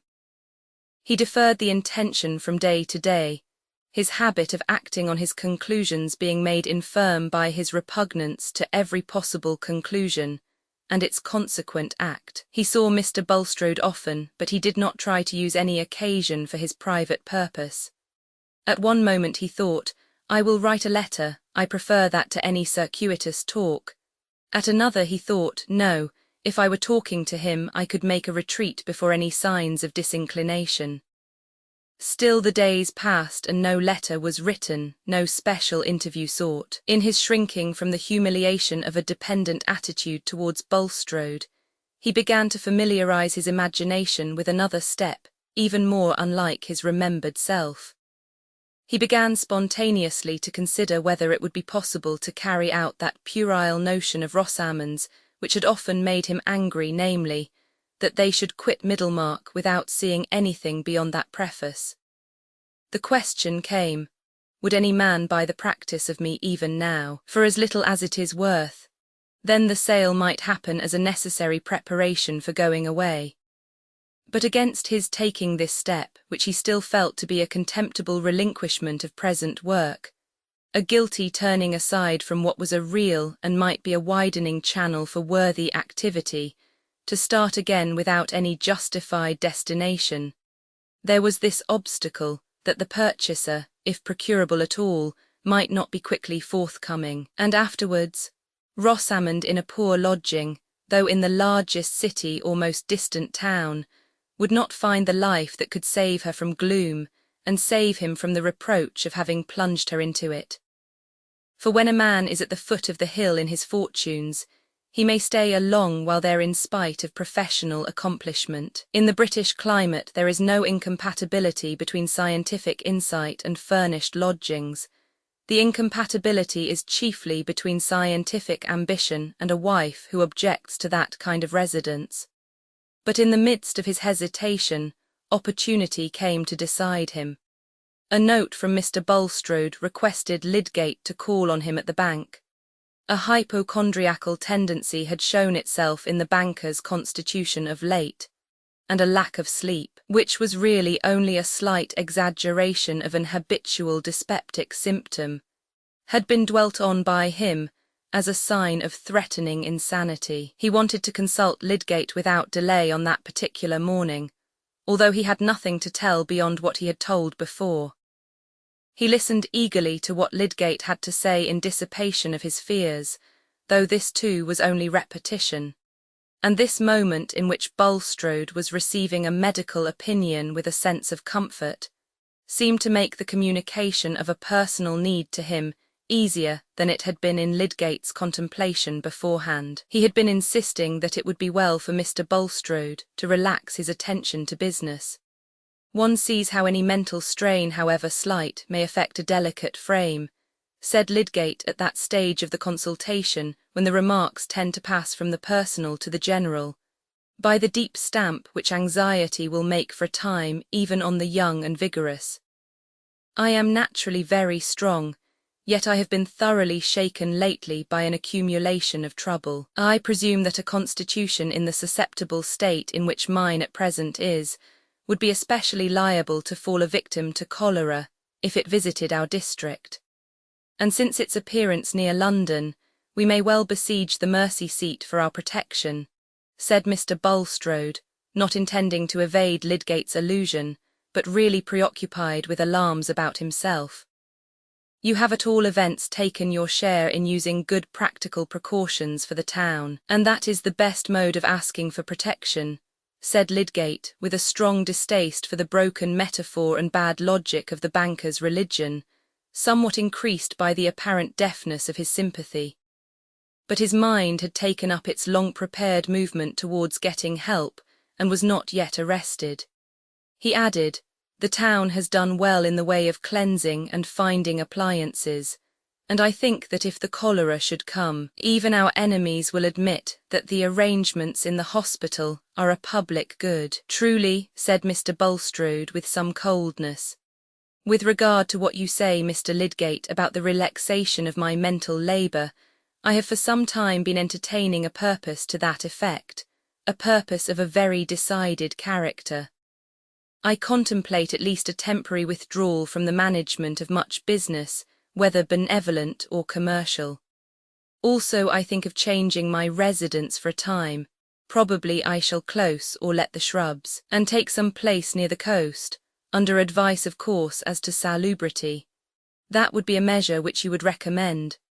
"Oh yes," said Lydgate, falling backward in his chair, with ill-repressed impatience under the banker's pale, earnest eyes and intense preoccupation with himself. "I have for some time felt that I should open this subject with you in relation to our hospital," continued Bulstrode. "Under the circumstances I have indicated, of course I must cease to have any personal share in the management, and it is contrary to my views of responsibility to continue a large application of means to an institution which I cannot watch over and to some extent regulate. I shall therefore, in case of my ultimate decision to leave Middlemarch, consider that I withdraw other support to the new hospital than that which will subsist in the fact that I chiefly supplied the expenses of building it, and have contributed further large sums to its successful working." Lydgate's thought, when Bulstrode paused according to his wont, was, he has perhaps been losing a good deal of money. This was the most plausible explanation of a speech which had caused rather a startling change in his expectations. He said in reply, "The loss to the hospital can hardly be made up, I fear." "Hardly," returned Bulstrode in the same deliberate, silvery tone, "except by some changes of plan. The only person who may be certainly counted on as willing to increase her contributions is Mrs. Casaubon. I have had an interview with her on the subject, and I have pointed out to her, as I am about to do to you, that it will be desirable to win a more general support to the new hospital by a change of system." Another pause, but Lydgate did not speak. "The change, I mean, is an amalgamation with the infirmary, so that the new hospital shall be regarded as a special addition to the elder institution, having the same directing board. It will be necessary, also, that the medical management of the two shall be combined. In this way, any difficulty as to the adequate maintenance of our new establishment will be removed. The benevolent interests of the town will cease to be divided." Mr. Bulstrode had lowered his eyes from Lydgate's face to the buttons of his coat as he again paused. "No doubt that is a good device as to ways and means," said Lydgate, with an edge of irony in his tone, "but I can't be expected to rejoice in it at once, since one of the first results will be that the other medical men will upset or interrupt my methods, if it were only because they are mine.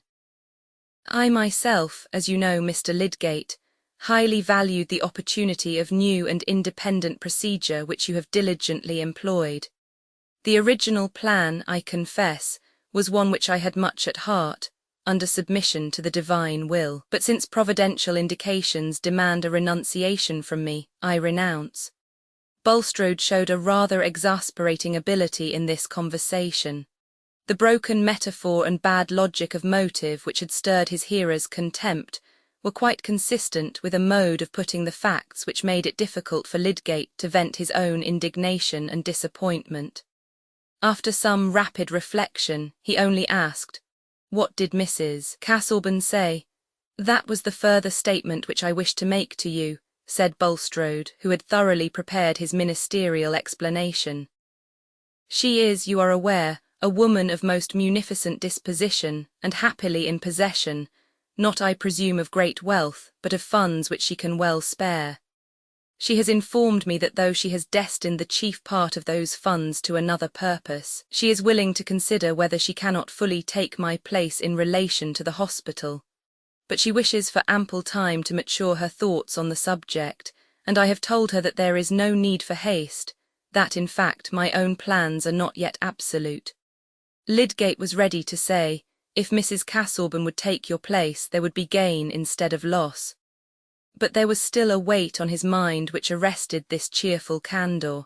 He replied, I suppose, then, that I may enter into the subject with Mrs. Casaubon.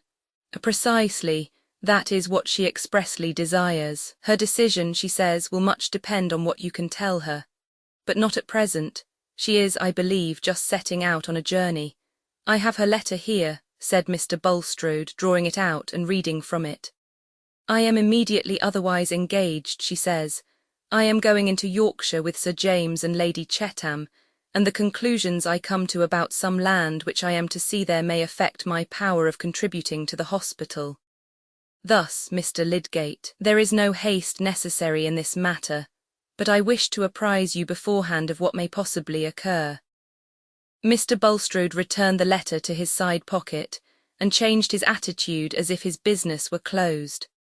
Lydgate, whose renewed hope about the hospital only made him more conscious of the facts which poisoned his hope, felt that his effort after help, if made at all, must be made now and vigorously. I am much obliged to you for giving me full notice, he said, with a firm intention in his tone, yet with an interruptedness in his delivery, which showed that he spoke unwillingly. The highest object to me is my profession, and I had identified the hospital with the best use I can at present make of my profession. But the best use is not always the same with monetary success. Everything which has made the hospital unpopular has helped with other causes. I think they are all connected with my professional zeal, to make me unpopular as a practitioner. I get chiefly patients who can't pay me. I should like them best if I had nobody to pay on my own side.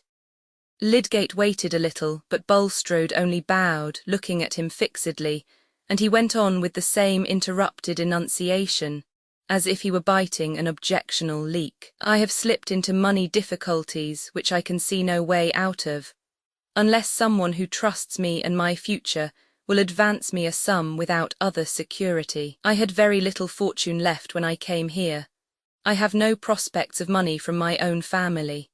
My expenses in consequence of my marriage have been very much greater than I had expected. The result at this moment is that it would take £1,000 to clear me. I mean, to free me from the risk of having all my goods sold in security of my largest debt, as well as to pay my other debts, and leave anything to keep us a little beforehand with our small income. I find that it is out of the question that my wife's father should make such an advance. That is why I mention my position to the only other man who may be held to have some personal connection with my prosperity or ruin. Lydgate hated to hear himself, but he had spoken now and had spoken with unmistakable directness. Mr. Bulstrode replied without haste, but also without hesitation. I am grieved, though I confess not surprised by this information, Mr. Lydgate. For my own part, I regretted your alliance with my brother-in-law's family, which has always been of prodigal habits, and which has already been much indebted to me for sustainment in its present position. My advice to you, Mr. Lydgate, would be that instead of involving yourself in further obligations and continuing a doubtful struggle, you should simply become a bankrupt. That would not improve my prospect, said Lydgate, rising and speaking bitterly, even if it were a more agreeable thing in itself. It is always a trial, said Mr. Bulstrode, but trial, my dear sir, is our portion here and is a needed corrective. I recommend you to weigh the advice I have given. Thank you, said Lydgate, not quite knowing what he said. I have occupied you too long. Good day. Chapter 76. What suit of grace hath virtue to put on if vice shall wear as good and do as well? If wrong, if craft, if indiscretion act as fair parts with ends as laudable? Which all this mighty volume of events the world, the universal map of deeds, strongly controls and proves from all dissents, that the directest course still best succeeds. For should not grave and learned experience that looks with the eyes of all the world beside, and with all ages holds intelligence, go safer than deceit without a guide? Daniel, Musophilus. That change of plan and shifting of interest which Bulstrode stated or betrayed in his conversation with Lydgate, had been determined in him by some severe experience which he had gone through since the epoch of Mr. Larcher's sale, when Raffles had recognised Will Ladislaw, and when the banker had in vain attempted an act of restitution which might move divine providence to arrest painful consequences. His certainty that Raffles, unless he were dead, would return to Middlemarch before long, had been justified. On Christmas Eve he had reappeared at the Shrubs. Bulstrode was at home to receive him and hinder his communication with the rest of the family, but he could not altogether hinder the circumstances of the visit from compromising himself and alarming his wife. Raffles proved more unmanageable than he had shown himself to be in his former appearances. His chronic state of mental restlessness, the growing effect of habitual intemperance, quickly shaking off every impression from what was said to him. He insisted on staying in the house, and Bulstrode, weighing two sets of evils, felt that this was at least not a worse alternative than his going into the town. He kept him in his own room for the evening and saw him to bed, Raffles all the while amusing himself with the annoyance he was causing this decent and highly prosperous fellow-sinner, an amusement which he facetiously expressed as sympathy with his friend's pleasure in entertaining a man who had been serviceable to him, and who had not had all his earnings. There was a cunning calculation under this noisy joking, a cool resolve to extract something the handsomer from Bulstrode as payment for release from this new application of torture. But his cunning had a little overcast its mark. Bulstrode was indeed more tortured than the coarse fibre of Raffles could enable him to imagine. He had told his wife that he was simply taking care of this wretched creature, the victim of vice, who might otherwise injure himself.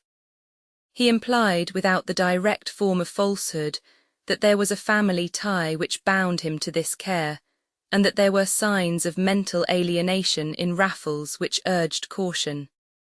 He would himself drive the unfortunate being away the next morning. In these hints, he felt that he was supplying Mrs. Bulstrode with precautionary information for his daughters and servants, and accounting for his allowing no one but himself to enter the room even with food and drink.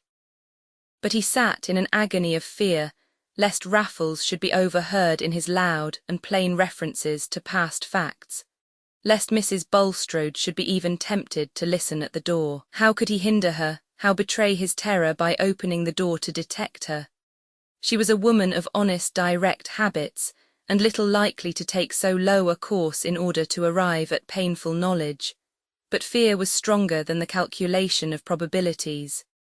In this way Raffles had pushed the torture too far, and produced an effect which had not been in his plan. By showing himself hopelessly unmanageable, he had made Bulstrode feel that a strong defiance was the only resource left. After taking Raffles to bed that night, the banker ordered his closed carriage to be ready at 7:30 the next morning.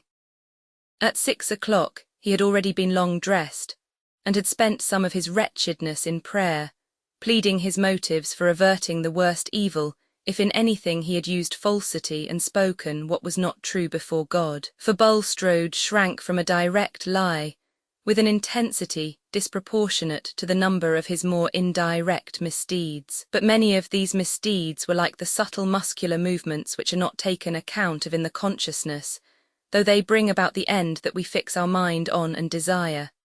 And it is only what we are vividly conscious of that we can vividly imagine to be seen by omniscience. Bulstrode carried his candle to the bedside of Raffles, who was apparently in a painful dream.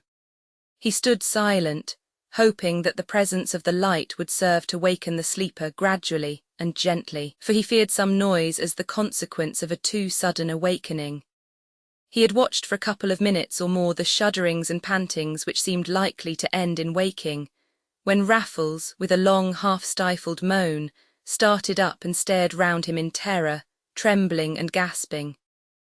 But he made no further noise, and Bulstrode, setting down the candle, awaited his recovery. It was a quarter of an hour later before Bulstrode, with a cold peremptoriness of manner which he had not before shown, said, "I came to call you thus early, Mr. Raffles, because I have ordered the carriage to be ready at 7:30, and intend myself to conduct you as far as Ilsley, where you can either take the railway or await a coach." Raffles was about to speak, but Bulstrode anticipated him imperiously with the words, "Be silent, sir, and hear what I have to say. I shall supply you with money now, and I will furnish you with a reasonable sum from time to time, on your application to me by letter. But if you choose to present yourself here again, if you return to Middlemarch, if you use your tongue in a manner injurious to me, you will have to live on such fruits as your malice can bring you without help from me. Nobody will pay you well for blasting my name. I know the worst you can do against me, and I shall brave it if you dare to thrust yourself upon me again. Get up, sir, and do as I order you without noise, or I will send for a policeman to take you off my premises, and you may carry your stories into every pothouse in the town, but you shall have no sixpence from me to pay your expenses there." Bulstrode had rarely in his life spoken with such nervous energy. He had been deliberating on this speech and its probable effects through a large part of the night, and though he did not trust to its ultimately saving him from any return of Raffles, he had concluded that it was the best throw he could make. It succeeded in enforcing submission from the jaded man this morning. His empoisoned system at this moment quailed before Bulstrode's cold, resolute bearing, and he was taken off quietly in the carriage before the family breakfast time. The servants imagined him to be a poor relation, and were not surprised that a strict man like their master, who held his head high in the world, should be ashamed of such a cousin and want to get rid of him. The banker's drive of 10 miles with his hated companion was a dreary beginning of the Christmas day. But at the end of the drive, Raffles had recovered his spirits, and parted in a contentment for which there was the good reason that the banker had given him £100. Various motives urged Bulstrode to this open-handedness, but he did not himself inquire closely into all of them. As he had stood watching Raffles in his uneasy sleep, it had certainly entered his mind that the man had been much shattered since the first gift of £200. He had taken care to repeat the incisive statement of his resolve not to be played on any more, and had tried to penetrate Raffles with the fact that he had shown the risks of bribing him to be quite equal to the risks of defying him. But when, freed from his repulsive presence, Bulstrode returned to his quiet home, he brought with him no confidence that he had secured more than a respite. It was as if he had had a loathsome dream, and could not shake off its images with their hateful kindred of sensations, as if on all the pleasant surroundings of his life a dangerous reptile had left his slimy traces. Who can know how much of his most inward life is made up of the thoughts he believes other men to have about him, until that fabric of opinion is threatened with ruin? Bulstrode was only the more conscious that there was a deposit of uneasy presentiment in his wife's mind, because she carefully avoided any allusion to it. He had been used every day to taste the flavour of supremacy and the tribute of complete deference, and the certainty that he was watched or measured with a hidden suspicion of his having some discreditable secret made his voice totter when he was speaking to edification. Foreseeing, to men of Bulstrode's anxious temperament, is often worse than seeing, and his imagination continually heightened the anguish of an imminent disgrace. Yes, imminent, for if his defiance of Raffles did not keep the man away, and though he prayed for this result he hardly hoped for it, the disgrace was certain. In vain he said to himself that, if permitted, it would be a divine visitation, a chastisement, a preparation. He recoiled from the imagined burning, and he judged that it must be more for the divine glory that he should escape dishonour.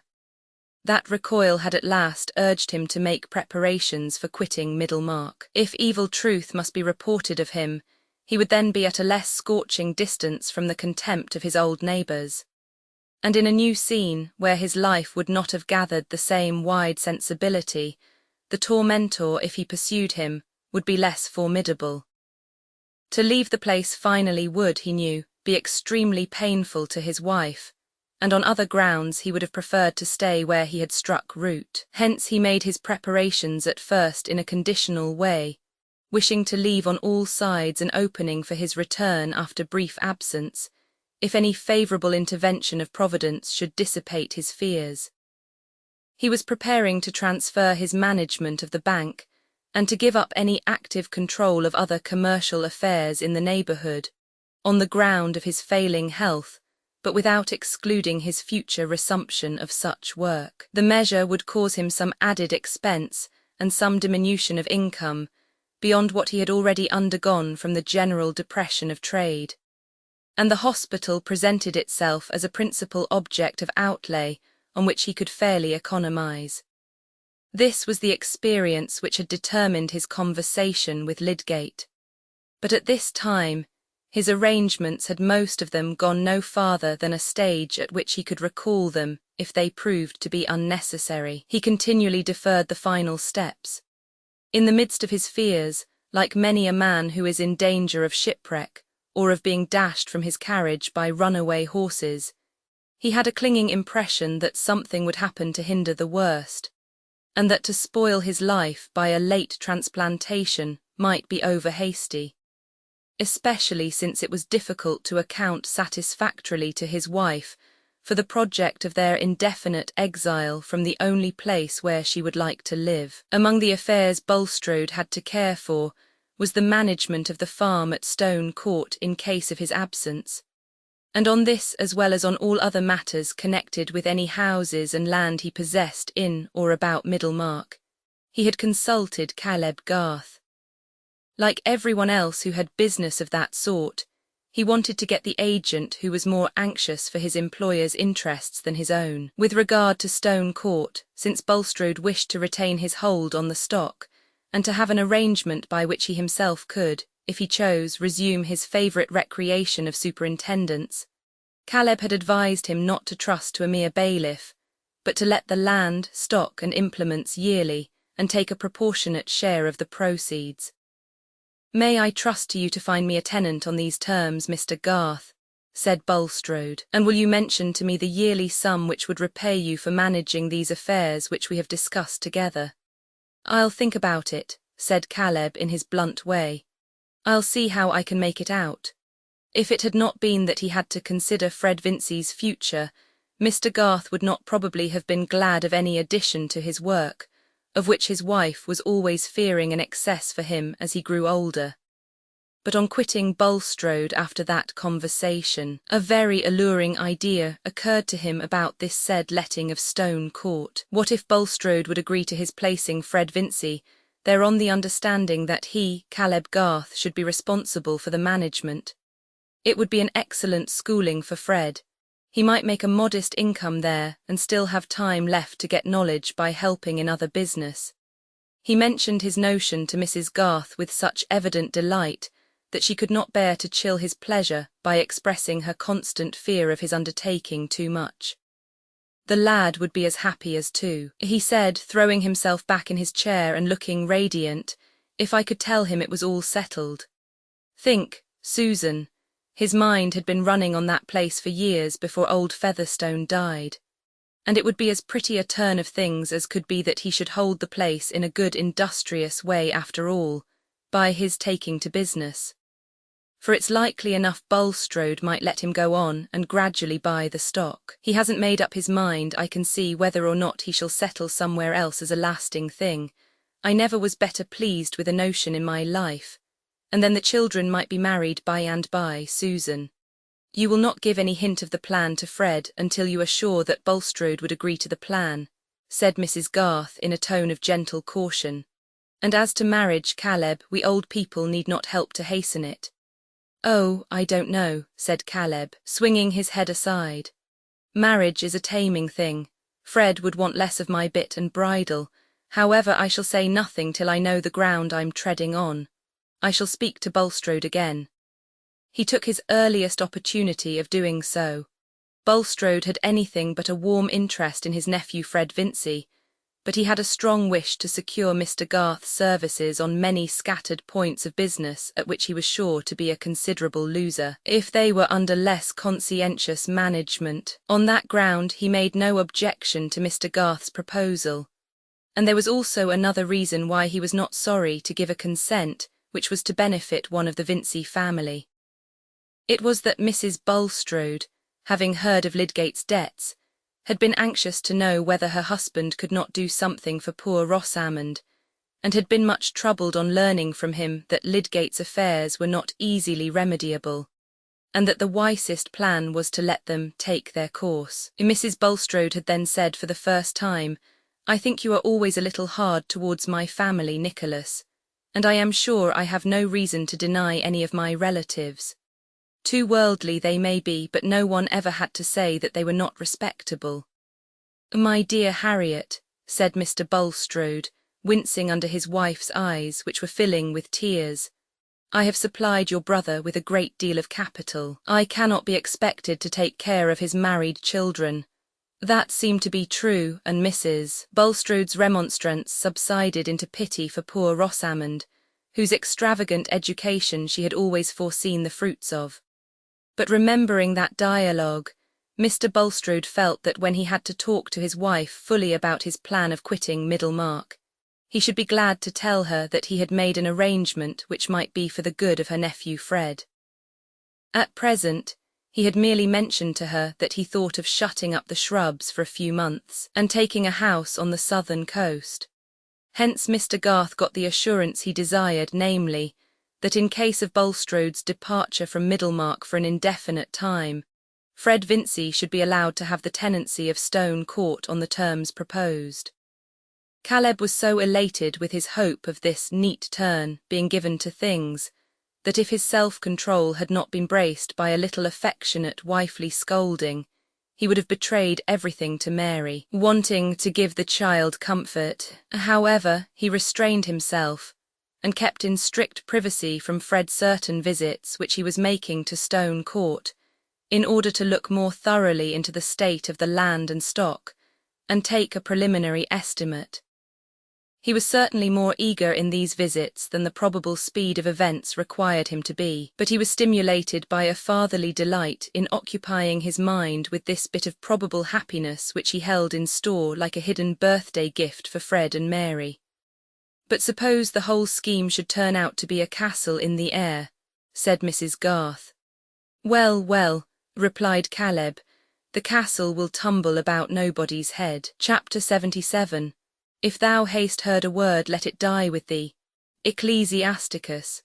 Mr. Bulstrode was still seated in his manager's room at the bank about 3 o'clock of the same day on which he had received Lydgate there, when the clerk entered to say that his horse was waiting, and also that Mr. Garth was outside and begged to speak with him. "By all means," said Bulstrode, and Caleb entered. "Pray sit down, Mr. Garth," continued the banker, in his suavest tone. "I am glad that you arrived just in time to find me here. I know you count your minutes." "Oh," said Caleb gently, with a slow swing of his head on one side as he seated himself and laid his hat on the floor. He looked at the ground, leaning forward and letting his long fingers droop between his legs, while each finger moved in succession, as if it were sharing some thought which filled his large, quiet brow. Mr. Bulstrode, like everyone else who knew Caleb, was used to his slowness in beginning to speak on any topic which he felt to be important, and rather expected that he was about to recur to the buying of some houses in Blindman's Court, for the sake of pulling them down, as a sacrifice of property which would be well repaid by the influx of air and light on that spot. It was by propositions of this kind that Caleb was sometimes troublesome to his employers, but he had usually found Bulstrode ready to meet him in projects of improvement, and they had got on well together. When he spoke again, however, it was to say in rather a subdued voice, "I have just come away from Stone Court, Mr. Bulstrode." "You found nothing wrong there, I hope," said the banker. "I was there myself yesterday. Abel has done well with the lambs this year." "Why, yes," said Caleb, looking up gravely. "There is something wrong, a stranger who is very ill. I think he wants a doctor, and I came to tell you of that. His name is Raffles." He saw the shock of his words passing through Bulstrode's frame. On this subject the banker had thought that his fears were too constantly on the watch to be taken by surprise, but he had been mistaken. "Poor wretch," he said in a compassionate tone, though his lips trembled a little. "Do you know how he came there?" "I took him myself," said Caleb quietly. "Took him up in my gig. He had got down from the coach, and was walking a little beyond the turning from the toll house, and I overtook him. He remembered seeing me with you once before at Stone Court, and he asked me to take him on. I saw he was ill. It seemed to me the right thing to do to carry him under shelter, and now I think you should lose no time in getting advice for him."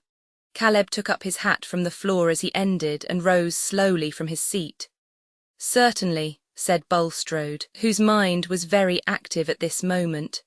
"Perhaps you will yourself oblige me, Mr. Garth, by calling at Mr. Lydgate's as you pass, or stay, he may at this hour probably be at the hospital. I will first send my man on the horse there with a note this instant, and then I will myself ride to Stone Court." Bulstrode quickly wrote a note and went out himself to give the commission to his man. When he returned, Caleb was standing as before with one hand on the back of the chair, holding his hat with the other. In Bulstrode's mind the dominant thought was, perhaps Raffles only spoke to Garth of his illness. Garth may wonder, as he must have done before, at this disreputable fellow's claiming intimacy with me, but he will know nothing. And he is friendly to me, I can be of use to him. He longed for some confirmation of this hopeful conjecture, but to have asked any question as to what Raffles had said or done would have been to betray fear. "I am exceedingly obliged to you, Mr. Garth," he said, in his usual tone of politeness. "My servant will be back in a few minutes, and I shall then go myself to see what can be done for this unfortunate man. Perhaps you had some other business with me. If so, pray be seated." "Thank you," said Caleb, making a slight gesture with his right hand to waive the invitation. "I wish to say, Mr. Bulstrode, that I must request you to put your business into some other hands than mine. I am obliged to you for your handsome way of meeting me about the letting of Stone Court and all other business, but I must give it up." A sharp certainty entered like a stab into Bulstrode's soul. "This is sudden, Mr. Garth," was all he could say at first. "It is," said Caleb, "but it is quite fixed. I must give it up." He spoke with a firmness which was very gentle, and yet he could see that Bulstrode seemed to cower under that gentleness, his face looking dried and his eyes swerving away from the glance which rested on him. Caleb felt a deep pity for him, but he could have used no pretext to account for his resolve, even if they would have been of any use. "You have been led to this, I apprehend, by some slanders concerning me uttered by that unhappy creature," said Bulstrode, anxious now to know the utmost. "That is true. I can't deny that I act upon what I heard from him. You are a conscientious man, Mr. Garth, a man, I trust, who feels himself accountable to God. You would not wish to injure me by being too ready to believe a slander," said Bulstrode, casting about for pleas that might be adapted to his hearer's mind. "That is a poor reason for giving up a connection which I think I may say will be mutually beneficial." "I would injure no man if I could help it," said Caleb, "even if I thought God winked at it. I hope I should have a feeling for my fellow creature. But, sir, I am obliged to believe that this Raffles has told me the truth, and I can't be happy in working with you, or profiting by you. It hurts my mind. I must beg you to seek another agent." "Very well, Mr. Garth, but I must at least claim to know the worst that he has told you. I must know what is the foul speech that I am liable to be the victim of," said Bulstrode, a certain amount of anger beginning to mingle with his humiliation before this quiet man who renounced his benefits.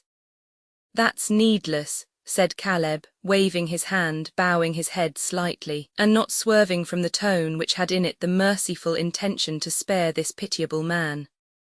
"What he has said to me will never pass from my lips, unless something now unknown forces it from me.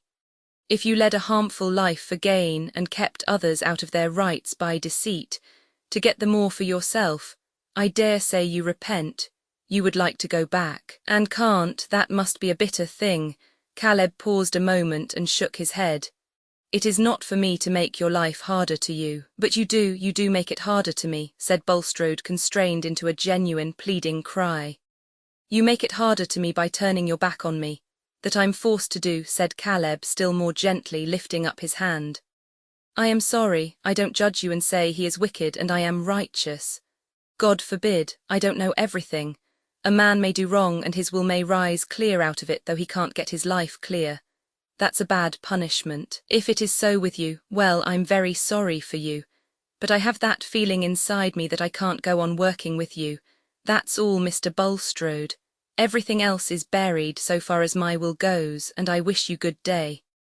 One moment, Mr. Garth, said Bulstrode hurriedly. I may trust then to your solemn assurance that you will not repeat either to man or woman what, even if it have any degree of truth in it, is yet a malicious representation.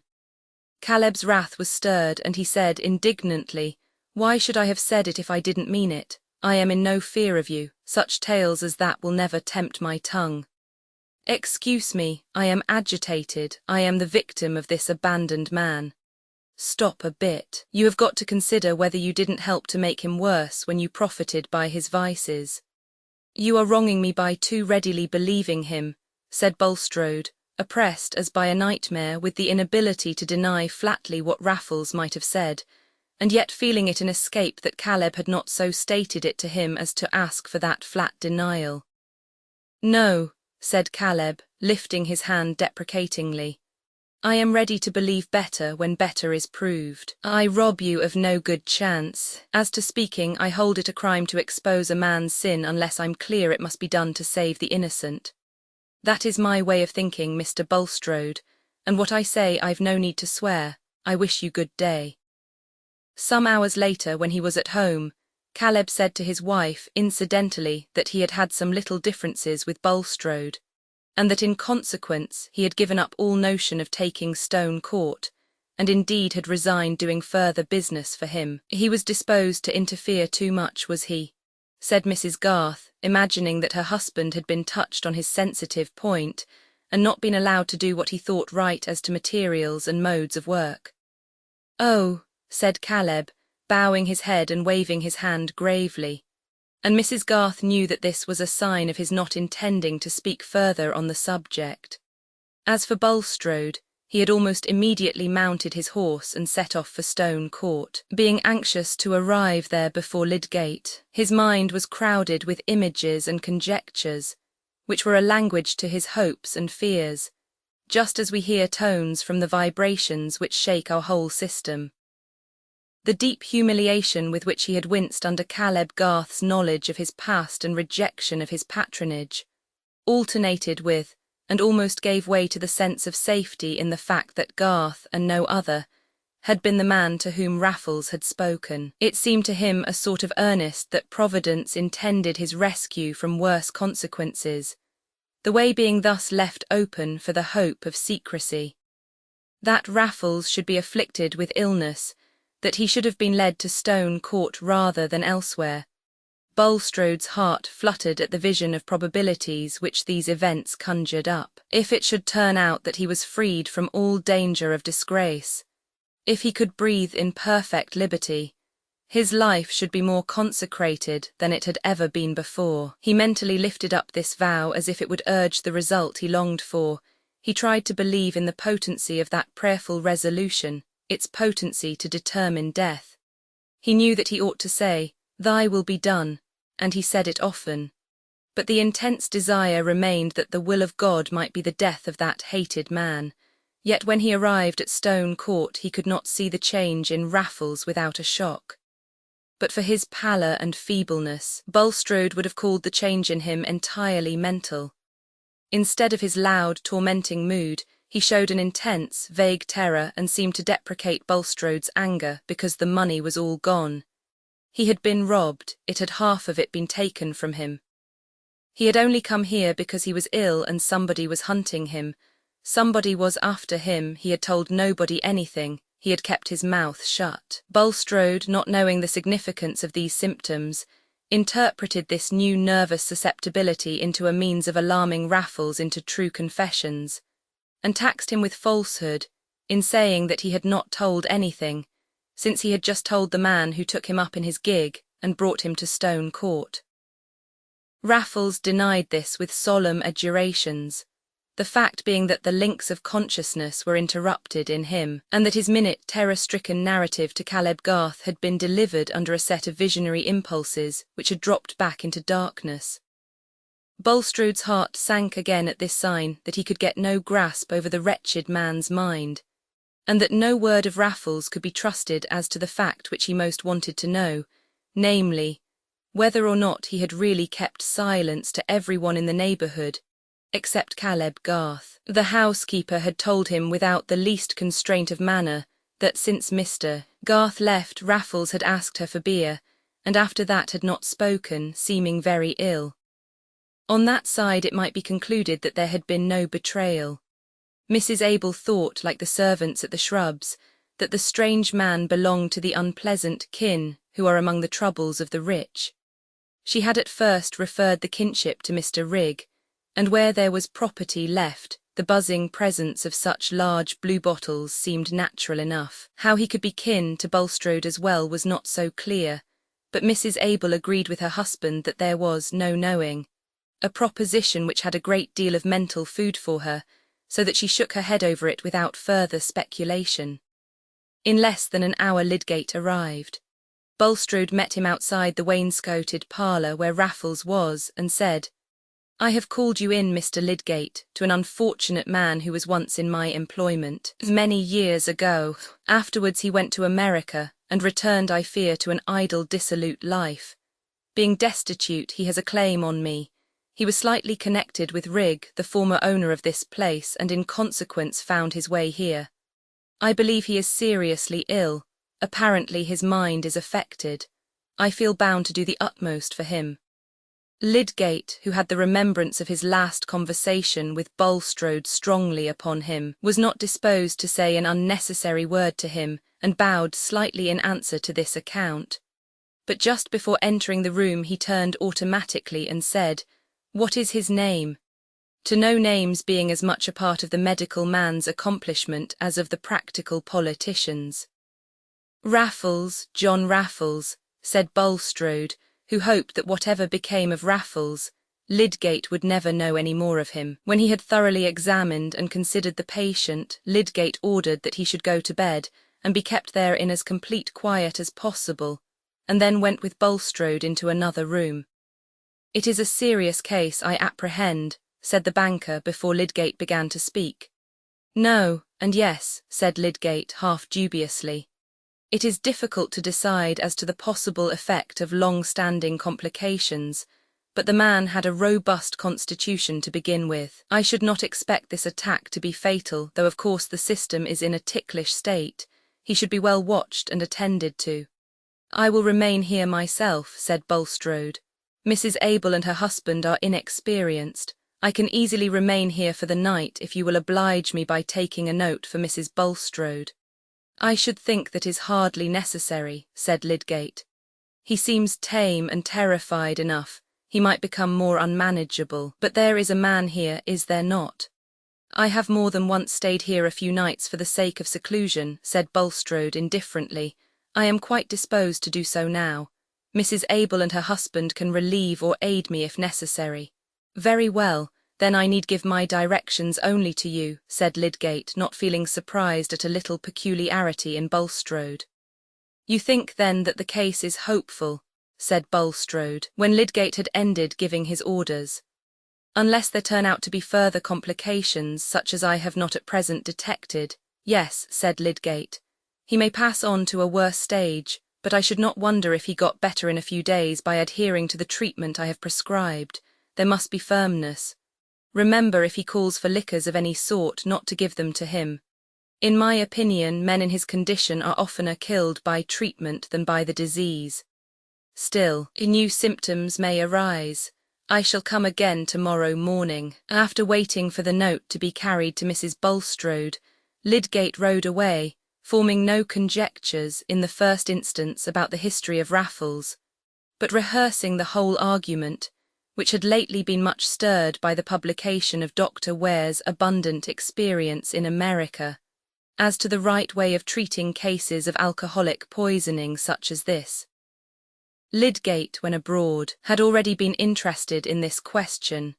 He was strongly convinced against the prevalent practice of allowing alcohol and persistently administering large doses of opium, and he had repeatedly acted on this conviction with a favourable result. The man is in a diseased state, he thought, but there's a good deal of wear in him still. I suppose he is an object of charity to Bulstrode. It is curious what patches of hardness and tenderness lie side by side in men's dispositions. Bulstrode seems the most unsympathetic fellow I ever saw about some people, and yet he has taken no end of trouble and spent a great deal of money on benevolent objects. I suppose he has some test by which he finds out whom heaven cares for. He has made up his mind that it doesn't care for me. This streak of bitterness came from a plenteous source, and kept widening in the current of his thought as he neared Lowick Gate. He had not been there since his first interview with Bulstrode in the morning, having been found at the hospital by the banker's messenger, and for the first time he was returning to his home, without the vision of any expedient in the background, which left him a hope of raising money enough to deliver him from the coming destitution of everything, which made his married life tolerable, everything which saved him and Rosamond from that bare isolation in which they would be forced to recognise how little of a comfort they could be to each other. It was more bearable to do without tenderness for himself than to see that his own tenderness could make no amends for the lack of other things to her.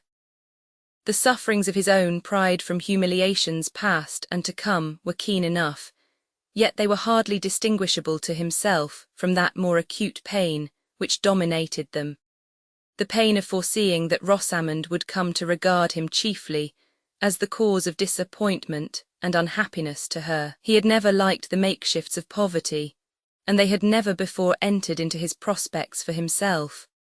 But he was beginning now to imagine how two creatures who loved each other and had a stock of thoughts in common might laugh over their shabby furniture, and their calculations how far they could afford butter and eggs. But the glimpse of that poetry seemed as far off from him as the carelessness of the golden age. In poor Rosamond's mind there was not room enough for luxuries to look small in. He got down from his horse in a very sad mood, and went into the house, not expecting to be cheered except by his dinner, and reflecting that before the evening closed it would be wise to tell Rosamond of his application to Bulstrode and its failure. It would be well not to lose time in preparing her for the worst. But his dinner waited long for him before he was able to eat it.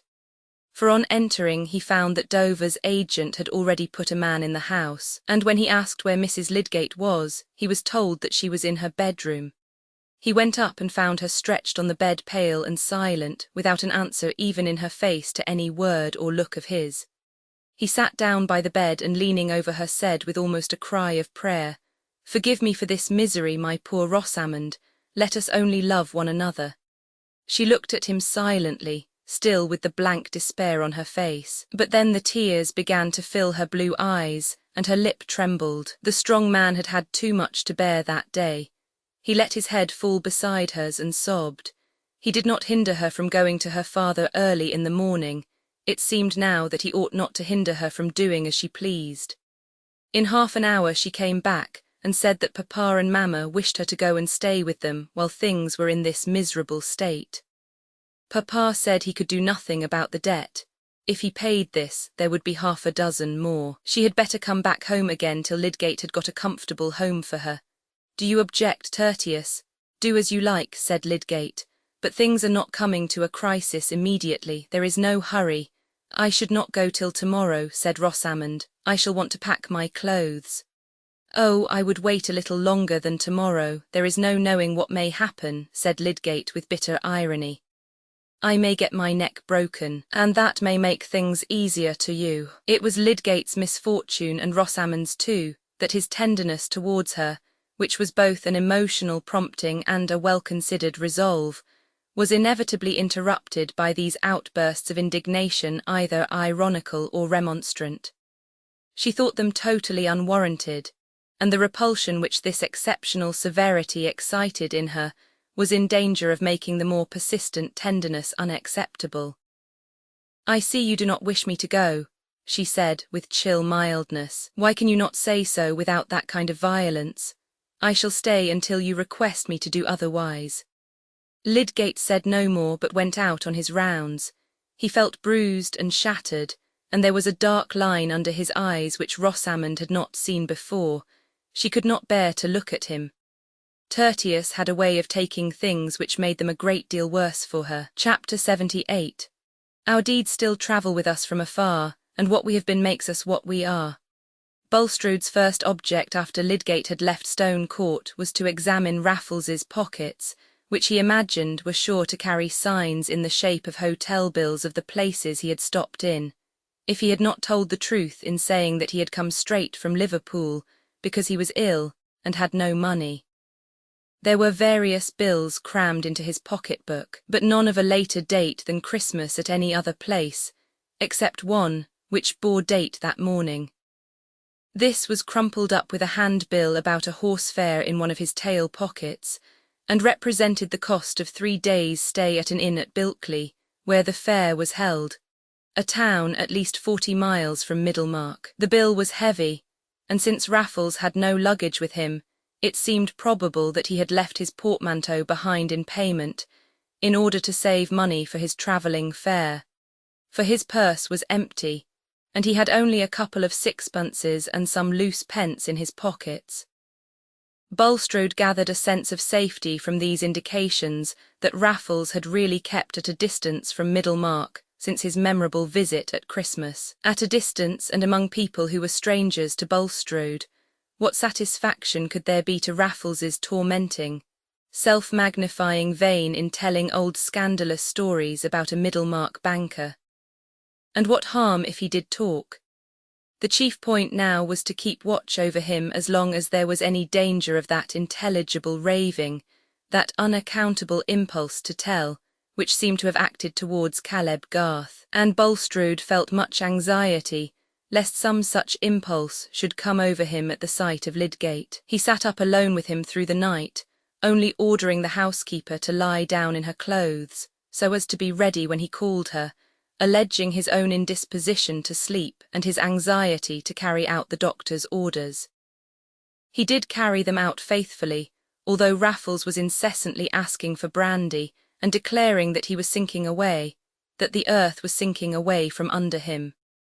He was restless and sleepless, but still quailing and manageable. On the offer of the food ordered by Lydgate, which he refused, and the denial of other things which he demanded, he seemed to concentrate all his terror on Bulstrode, imploringly deprecating his anger, his revenge on him by starvation, and declaring with strong oaths that he had never told any mortal a word against him. Even this Bulstrode felt that he would not have liked Lydgate to hear, but a more alarming sign of fitful alternation in his delirium was, that in the morning twilight Raffles suddenly seemed to imagine a doctor present, addressing him and declaring that Bulstrode wanted to starve him to death out of revenge for telling, when he never had told.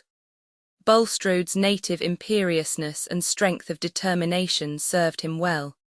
This delicate-looking man, himself nervously perturbed, found the needed stimulus in his strenuous circumstances, and through that difficult night and morning, while he had the air of an animated corpse returned to movement without warmth, holding the mastery by its chill impassibility, his mind was intensely at work thinking of what he had to guard against and what would win him security. Whatever prayers he might lift up, whatever statements he might inwardly make of this man's wretched spiritual condition, and the duty he himself was under to submit to the punishment divinely appointed for him rather than to wish for evil to another, through all this effort to condense words into a solid mental state, There pierced and spread with irresistible vividness the images of the events he desired. And in the train of those images came their apology. He could not but see the death of Raffles and see in it his own deliverance. What was the removal of this wretched creature? He was impenitent, but were not public criminals impenitent? Yet the law decided on their fate. Should Providence in this case award death, there was no sin in contemplating death as the desirable issue, if he kept his hands from hastening it, if he scrupulously did what was prescribed. Even here there might be a mistake. Human prescriptions were fallible things. Lydgate had said that treatment had hastened death. Why not his own method of treatment? But of course intention was everything in the question of right and wrong. And Bulstrode set himself to keep his intention separate from his desire. He inwardly declared that he intended to obey orders. Why should he have got into any argument about the validity of these orders? It was only the common trick of desire, which avails itself of any irrelevant scepticism, finding larger room for itself in all uncertainty about effects, in every obscurity that looks like the absence of law. Still, he did obey the orders. His anxieties continually glanced towards Lydgate, and his remembrance of what had taken place between them the morning before was accompanied with sensibilities which had not been roused at all during the actual scene. He had then cared but little about Lydgate's painful impressions with regard to the suggested change in the hospital, or about the disposition towards himself, which what he held to be his justifiable refusal of a rather exorbitant request might call forth. He recurred to the scene now with a perception that he had probably made Lydgate his enemy, and with an awakened desire to propitiate him, or rather to create in him a strong sense of personal obligation. He regretted that he had not at once made even an unreasonable money sacrifice, for in case of unpleasant suspicions, or even knowledge gathered from the raving of Raffles, Bulstrode would have felt that he had a defence in Lydgate's mind by having conferred a momentous benefit on him. But the regret had perhaps come too late. Strange, piteous conflict in the soul of this unhappy man, who had longed for years to be better than he was, who had taken his selfish passions into discipline and clad them in severe robes, so that he had walked with them as a devout choir, till now that a terror had risen among them, and they could chant no longer, but threw out their common cries for safety. It was nearly the middle of the day before Lydgate arrived. He had meant to come earlier but had been detained, he said, and his shattered looks were noticed by Bulstrode, but he immediately threw himself into the consideration of the patient and inquired strictly into all that had occurred. Raffles was worse, would take hardly any food, was persistently wakeful and restlessly raving, but still not violent.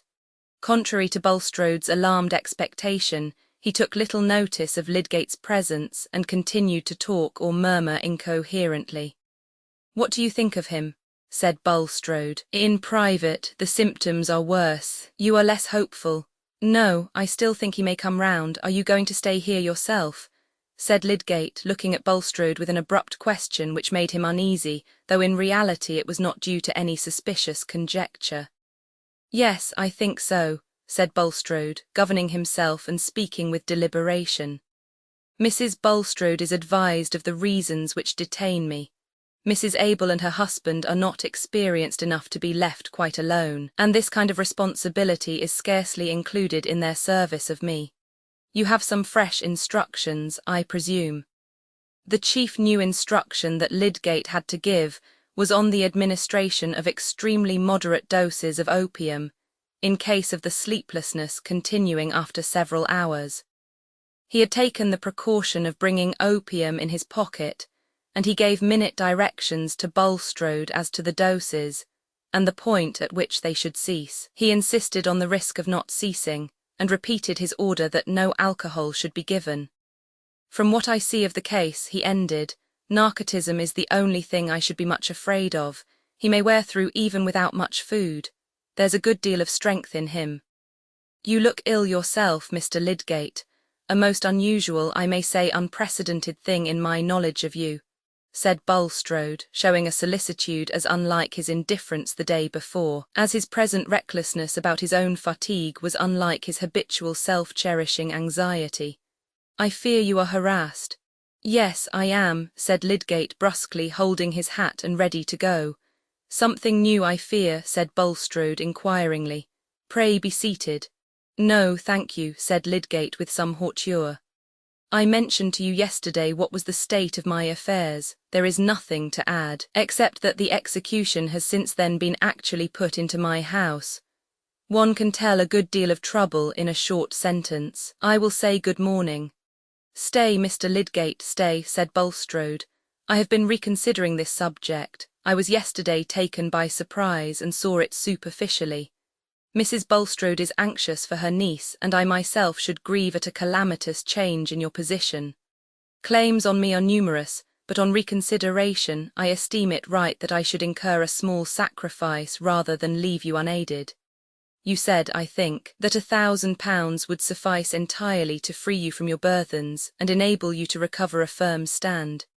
"Yes," said Lydgate, a great leap of joy within him surmounting every other feeling. "That would pay all my debts and leave me a little on hand. I could set about economizing in our way of living, and by my practice might look up. If you will wait a moment, Mr. Lydgate, I will draw a cheque to that amount.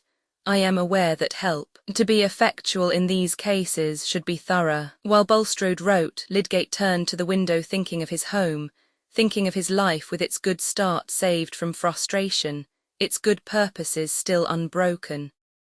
"You can give me a note of hand for this, Mr. Lydgate," said the banker, advancing towards him with the cheque. "And by I hope you may be in circumstances gradually to repay me.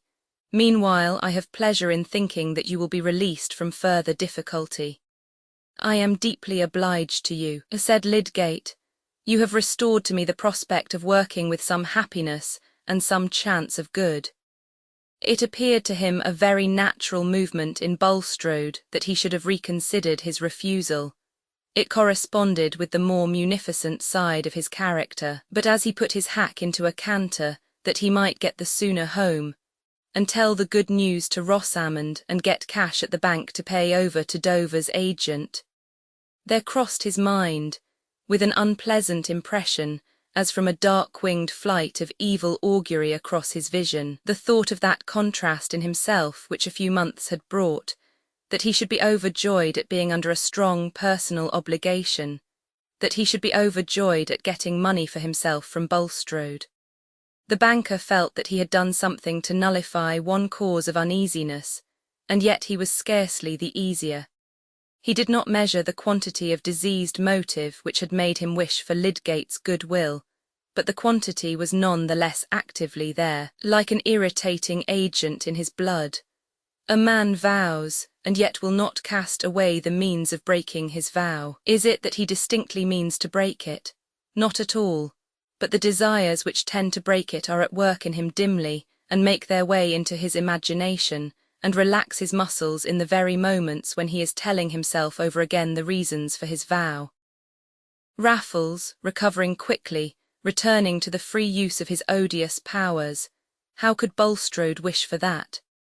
Raffles dead was the image that brought release, and indirectly he prayed for that way of release, beseeching that, if it were possible, the rest of his days here below might be freed from the threat of an ignominy, which would break him utterly, as an instrument of God's service. Lydgate's opinion was not on the side of promise that this prayer would be fulfilled, and as the day advanced, Bulstrode felt himself getting irritated at the persistent life in this man, whom he would fain have seen sinking into the silence of death.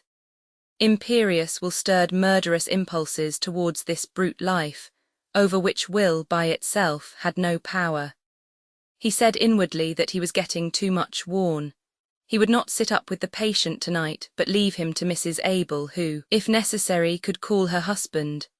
At 6 o'clock, Raffles, having had only fitful perturbed snatches of sleep, from which he waked with fresh restlessness and perpetual cries that he was sinking away, Bulstrode began to administer the opium according to Lydgate's directions.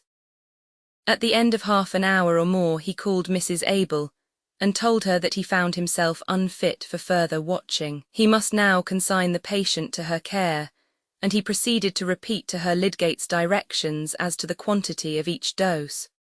Mrs. Abel had not before known anything of Lydgate's prescriptions. She had simply prepared and brought whatever Bulstrode ordered, and had done what he pointed out to her. She began now to ask what else she should do besides administering the opium. Nothing at present, except the offer of the soup or the soda water. You can come to me for further directions. Unless there is any important change, I shall not come into the room again tonight. You will ask your husband for help if necessary. I must go to bed early. You've much need, sir, I'm sure, said Mrs. Abel, and to take something more strengthening than what you've done. Bulstrode went away now without anxiety as to what Raffles might say in his raving, which had taken on a muttering incoherence not likely to create any dangerous belief. At any rate, he must risk this. He went down into the wainscoted parlour first, and began to consider whether he would not have his horse saddled and go home by the moonlight, and give up caring for earthly consequences. Then he wished that he had begged Lydgate to come again that evening. Perhaps he might deliver a different opinion and think that Raffles was getting into a less hopeful state. Should he send for Lydgate? If Raffles were really getting worse and slowly dying, Bulstrode felt that he could go to bed and sleep in gratitude to Providence. But was he worse? Lydgate might come and simply say that he was going on as he expected, and predict that he would by and by fall into a good sleep and get well. What was the use of sending for him? Bulstrode shrank from that result. No ideas or opinions could hinder him from seeing the one probability to be that Raffles recovered would be just the same man as before, with his strength as a tormentor renewed, obliging him to drag away his wife to spend her years apart from her friends and native place, carrying an alienating suspicion against him in her heart. He had sat an hour and a half in this conflict by the firelight only, when a sudden thought made him rise and light the bed candle, which he had brought down with him. The thought was that he had not told Mrs. Abel when the doses of opium must cease. He took hold of the candlestick but stood motionless for a long while. She might already have given him more than Lydgate had prescribed, but it was excusable in him that he should forget part of an order in his present wearied condition. He walked upstairs, candle in hand, not knowing whether he should straightway enter his own room and go to bed, or turn to the patient's room and rectify his omission. He paused in the passage, with his face turned towards Raffles's room, and he could hear him moaning and murmuring. He was not asleep then. Who could know that Lydgate's prescription would not be better disobeyed than followed, since there was still no sleep? He turned into his own room. Before he had quite undressed, Mrs. Abel rapped at the door. He opened it an inch so that he could hear her speak low. "If you please, sir, should I have no brandy nor nothing to give the poor creature? He feels sinking away, and nothing else will he swallow, and but little strength in it if he did only the opium. And he says more and more he's sinking down through the earth." To her surprise, Mr. Bulstrode did not answer. A struggle was going on within him. "I think he must die for want of support if he goes on in that way. When I nursed my poor master, Mr. Robertson, I had to give him port wine and brandy constant and a big glass at a time," added Mrs. Abel, with a touch of remonstrance in her tone. But again Mr. Bulstrode did not answer immediately, and she continued, "It's not a time to spare when people are at death's door, nor would you wish it, sir, I'm sure. Else I should give him our own bottle o' rum as we keep by us. But a sitter up so as you've been, and doing everything as laid in your power." Here a key was thrust through the inch of doorway, and Mr. Bulstrode said huskily, "That is the key of the wine cooler. You will find plenty of brandy there." Early in the morning, about 6, Mr. Bulstrode rose and spent some time in prayer. Does anyone suppose that private prayer is necessarily candid, necessarily goes to the roots of action? Private prayer is inaudible speech, and speech is representative. Who can represent himself just as he is, even in his own reflections? Bulstrode had not yet unravelled in his thought the confused promptings of the last 24 hours. He listened in the passage, and could hear hard, stertorous breathing. Then he walked out in the garden and looked at the early rime on the grass and fresh spring leaves. When he re-entered the house, he felt startled at the sight of Mrs. Abel. "How is your patient? Asleep, I think," he said with an attempt at cheerfulness in his tone. "He's gone very deep, sir," said Mrs. Abel. "He went off gradual between 3 and 4 o'clock. Would you please to go and look at him? I thought it no harm to leave him. My man's gone afield, and the little girl's seeing to the kettles." Bulstrode went up. At a glance he knew that Raffles was not in the sleep which brings revival, but in the sleep which streams deeper and deeper into the gulf of death. He looked round the room and saw a bottle with some brandy in it, and the almost empty opium phial. He put the phial out of sight, and carried the brandy bottle downstairs with him, locking it again in the wine cooler. While breakfasting, he considered whether he should ride to Middlemarch at once, or wait for Lydgate's arrival. He decided to wait, and told Mrs. Abel that she might go about her work. He could watch in the bedchamber. As he sat there and beheld the enemy of his peace going irrevocably into silence, he felt more at rest than he had done for many months.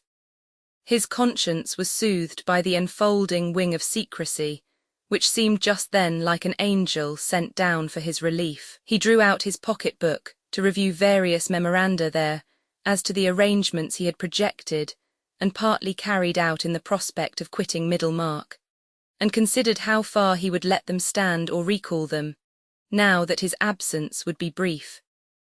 Some economies which he felt desirable might still find a suitable occasion in his temporary withdrawal from management, and he hoped still that Mrs. Casaubon would take a large share in the expenses of the hospital. In that way the moments passed, until a change in the stertorous breathing was marked enough to draw his attention wholly to the bed, and forced him to think of the departing life, which had once been subservient to his own, which he had once been glad to find base enough for him to act on as he would. It was his gladness then which impelled him now to be glad that the life was at an end. And who could say that the death of Raffles had been hastened? Who knew what would have saved him? Lydgate arrived at 10:30, in time to witness the final pause of the breath. When he entered the room, Bulstrode observed a sudden expression in his face, which was not so much surprise as a recognition that he had not judged correctly. He stood by the bed in silence for some time, with his eyes turned on the dying man, but with that subdued activity of expression which showed that he was carrying on an inward debate. "When did this change begin?" said he, looking at Bulstrode. "I did not watch by him last night," said Bulstrode. "I was overworn and left him under Mrs. Abel's care. She said that he sank into sleep between 3 and 4 o'clock. When I came in before 8, he was nearly in this condition." Lydgate did not ask another question, but watched in silence until he said, "It's all over." This morning Lydgate was in a state of recovered hope and freedom. He had set out on his work with all his old animation, and felt himself strong enough to bear all the deficiencies of his married life, and he was conscious that Bulstrode had been a benefactor to him, but he was uneasy about this case. He had not expected it to terminate as it had done, yet he hardly knew how to put a question on the subject to Bulstrode without appearing to insult him, and if he examined the housekeeper, why, the man was dead. There seemed to be no use in implying that somebody's ignorance or imprudence had killed him, and after all he himself might be wrong. He and Bulstrode rode back to Middlemarch together, talking of many things, chiefly cholera and the chances of the Reform Bill in the House of Lords, and the firm resolve of the political unions. Nothing was said about Raffles, except that Bulstrode mentioned the necessity of having a grave for him in Lowick churchyard, and observed that, so far as he knew, the poor man had no connections, except Rigg, whom he had stated to be unfriendly towards him. On returning home, Lydgate had a visit from Mr. Fairbrother. The vicar had not been in the town the day before, but the news that there was an execution in Lydgate's house had got to Lowick by the evening, having been carried by Mr. Spicer, shoemaker and parish clerk, who had it from his brother, the respectable bell-hanger in Lowick Gate. Since that evening, when Lydgate had come down from the billiard-room with Fred Vincey, Mr. Fairbrother's thoughts about him had been rather gloomy. Playing at the Green Dragon once or oftener might have been a trifle in another man, but in Lydgate it was one of several signs that he was getting unlike his former self. He was beginning to do things for which he had formerly even an excessive scorn. Whatever certain dissatisfactions in marriage, which some silly tinklings of gossip had given him hints of, might have to do with this change, Mr. Fairbrother felt sure that it was chiefly connected with the debts which were being more and more distinctly reported, and he began to fear that any notion of Lydgate's having resources or friends in the background must be quite illusory.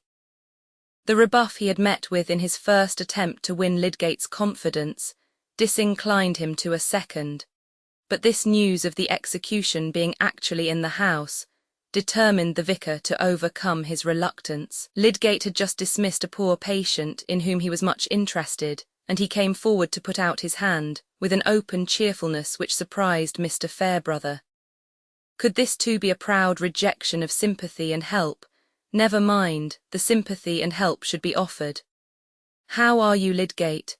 I came to see you because I had heard something which made me anxious about you," said the vicar in the tone of a good brother, only that there was no reproach in it. They were both seated by this time, and Lydgate answered immediately, "I think I know what you mean. You had heard that there was an execution in the house." "Yes, is it true?" "It was true," said Lydgate with an air of freedom, as if he did not mind talking about the affair now. "But the danger is over, the debt is paid. I am out of my difficulties now. I shall be freed from debts and able, I hope, to start afresh on a better plan." "I am very thankful to hear it," said the vicar, falling back in his chair and speaking with that low-toned quickness which often follows the removal of a load. "I like that better than all the news in the Times. I confess I came to you with a heavy heart." "Thank you for coming," said Lydgate cordially. "I can enjoy the kindness all the more because I am happier. I have certainly been a good deal crushed. I'm afraid I shall find the bruises still painful by and by," he added, smiling rather sadly, "but just now I can only feel that the torture screw is off." Mr. Fairbrother was silent for a moment and then said earnestly, "My dear fellow, let me ask you one question. Forgive me if I take a liberty. I don't believe you will ask anything that ought to offend me. Then, this is necessary to set my heart quite at rest. You have not, have you, in order to pay your debts, incurred another debt which may harass you worse hereafter?" "No," said Lydgate, colouring slightly. "There is no reason why I should not tell you, since the fact is so, that the person to whom I am indebted is Bulstrode. He has made me a very handsome advance, £1,000, and he can afford to wait for repayment." "Well, that is generous," said Mr. Fairbrother, compelling himself to approve of the man whom he disliked. His delicate feeling shrank from dwelling even in his thought on the fact that he had always urged Lydgate to avoid any personal entanglement with Bulstrode. He added immediately, "And Bulstrode must naturally feel an interest in your welfare, after you have worked with him in a way which has probably reduced your income instead of adding to it. I am glad to think that he has acted accordingly." Lydgate felt uncomfortable under these kindly suppositions. They made more distinct within him the uneasy consciousness which had shown its first dim stirrings only a few hours before, that Bulstrode's motives for his sudden beneficence following close upon the chillest indifference might be merely selfish. He let the kindly suppositions pass. He could not tell the history of the loan, but it was more vividly present with him than ever, as well as the fact which the vicar delicately ignored, that this relation of personal indebtedness to Bulstrode was what he had once been most resolved to avoid. He began, instead of answering, to speak of his projected economies, and of his having come to look at his life from a different point of view. "I shall set up a surgery," he said. "I really think I made a mistaken effort in that respect, and if Rosamond will not mind, I shall take an apprentice. I don't like these things, but if one carries them out faithfully, they are not really lowering. I have had a severe galling to begin with. That will make the small rubs seem easy." Poor Lydgate, that if Rosamond will not mind, which had fallen from him involuntarily as part of his thought, was a significant mark of the yoke he bore. But Mr. Fairbrother, whose hopes entered strongly into the same current with Lydgate's, and who knew nothing about him that could now raise a melancholy presentiment, left him with affectionate congratulation. Chapter 79. Clown, 'twas in the bunch of grapes, where indeed you have a delight to sit, have you not? Froth, I have so, because it is an open room and good for winter. Clo, why very well then, I hope here be truths. Measure for measure. 5 days after the death of Raffles, Mr. Bambridge was standing at his leisure under the large archway leading into the yard of the Green Dragon. He was not fond of solitary contemplation, but he had only just come out of the house, and any human figure standing at ease under the archway in the early afternoon was as certain to attract companionship as a pigeon which has found something worth pecking at. In this case there was no material object to feed upon, but the eye of reason saw a probability of mental sustenance in the shape of gossip. Mr. Hopkins, the meek-mannered draper opposite, was the first to act on this inward vision, being the more ambitious of a little masculine talk because his customers were chiefly women. Mr. Bambridge was rather curt to the draper, feeling that Hopkins was of course glad to talk to him, but that he was not going to waste much of his talk on Hopkins. Soon, however, there was a small cluster of more important listeners, who were either deposited from the passers-by, or had sauntered to the spot expressly to see if there were anything going on at the Green Dragon, and Mr. Bambridge was finding it worth his while to say many impressive things about the fine studs he had been seeing, and the purchases he had made on a journey in the north from which he had just returned.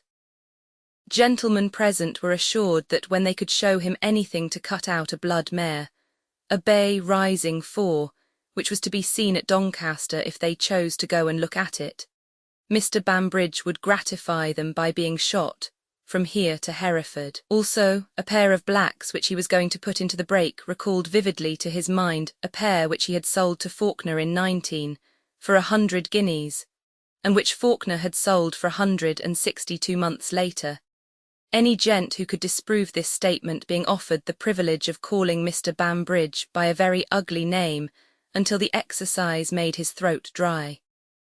When the discourse was at this point of animation, came up Mr. Frank Hawley. He was not a man to compromise his dignity by lounging at the Green Dragon, but happening to pass along the High Street and seeing Bambridge on the other side, he took some of his long strides across to ask the horse-dealer whether he had found the first-rate gig horse which he had engaged to look for. Mr. Hawley was requested to wait until he had seen a grey selected at Bilkley. If that did not meet his wishes to a hair, Bambridge did not know a horse when he saw it, which seemed to be the highest conceivable unlikelihood. Mr. Hawley, standing with his back to the street, was fixing a time for looking at the grey and seeing it tried, when a horseman passed slowly by. "Bulstrode," said 2 or 3 voices at once in a low tone, one of them, which was the draper's, respectfully prefixing the Mr., but nobody having more intention in this interjectural naming than if they had said the Riverston coach, when that vehicle appeared in the distance. Mr. Hawley gave a careless glance round at Bulstrode's back, but as Bambridge's eyes followed it he made a sarcastic grimace. "By Jingo, that reminds me," he began, lowering his voice a little, "I picked up something else at Bilkley besides your gig horse, Mr. Hawley. I picked up a fine story about Bulstrode. Do you know how he came by his fortune? Any gentleman wanting a bit of curious information, I can give it him free of expense. If everybody got their deserts, Bulstrode might have had to say his prayers at Botany Bay." "Oh, what do you mean?" said Mr. Hawley, thrusting his hands into his pockets and pushing a little forward under the archway. If Bulstrode should turn out to be a rascal, Frank Hawley had a prophetic soul. "I had it from a party who was an old chum of Bulstrode's. I'll tell you where I first picked him up," said Bambridge with a sudden gesture of his forefinger. "He was at Larcher's sale, but I knew nothing of him then. He slipped through my fingers, was after Bulstrode, no doubt. He tells me he can tap Bulstrode to any amount, knows all his secrets. However, he blabbed to me at Bilkley, he takes a stiff glass. Damn if I think he meant to turn King's evidence, but he's that sort of bragging fellow, the bragging runs over hedge and ditch with him, till he'd brag of a spavin as if it 'ud fetch money. A man should know when to pull up. Mr. Bambridge made this remark with an air of disgust, satisfied that his own bragging showed a fine sense of the marketable. "What's the man's name? Where can he be found?" said Mr. Hawley. "As to where he is to be found, I left him to it at the Saracen's Head, but his name is Raffles." "Raffles!" exclaimed Mr. Hopkins. "I furnished his funeral yesterday. He was buried at Lowick. Mr. Bulstrode followed him. A very decent funeral." There was a strong sensation among the listeners. Mr. Bambridge gave an ejaculation in which brimstone was the mildest word, and Mr. Hawley, knitting his brows and bending his head forward, exclaimed, "What? Where did the man die?" "At Stone Court," said the draper. "The housekeeper said he was a relation of the master's. He came there ill on Friday." "Why, it was on Wednesday I took a glass with him," interposed Bambridge. "Did any doctor attend him?" said Mr. Hawley. "Yes, Mr. Lydgate. Mr. Bulstrode sat up with him one night. He died the third morning." "Go on, Bambridge," said Mr. Hawley insistently. "What did this fellow say about Bulstrode?" The group had already become larger, the town clerk's presence being a guarantee that something worth listening to was going on there, and Mr. Bambridge delivered his narrative in the hearing of 7. It was mainly what we know, including the fact about Will Ladislaw, with some local colour and circumstance added. It was what Bulstrode had dreaded the betrayal of, and hoped to have buried forever with the corpse of Raffles. It was that haunting ghost of his earlier life which, as he rode past the archway of the Green Dragon, he was trusting that Providence had delivered him from. Yes, Providence. He had not confessed to himself yet that he had done anything in the way of contrivance to this end. He had accepted what seemed to have been offered. It was impossible to prove that he had done anything which hastened the departure of that man's soul.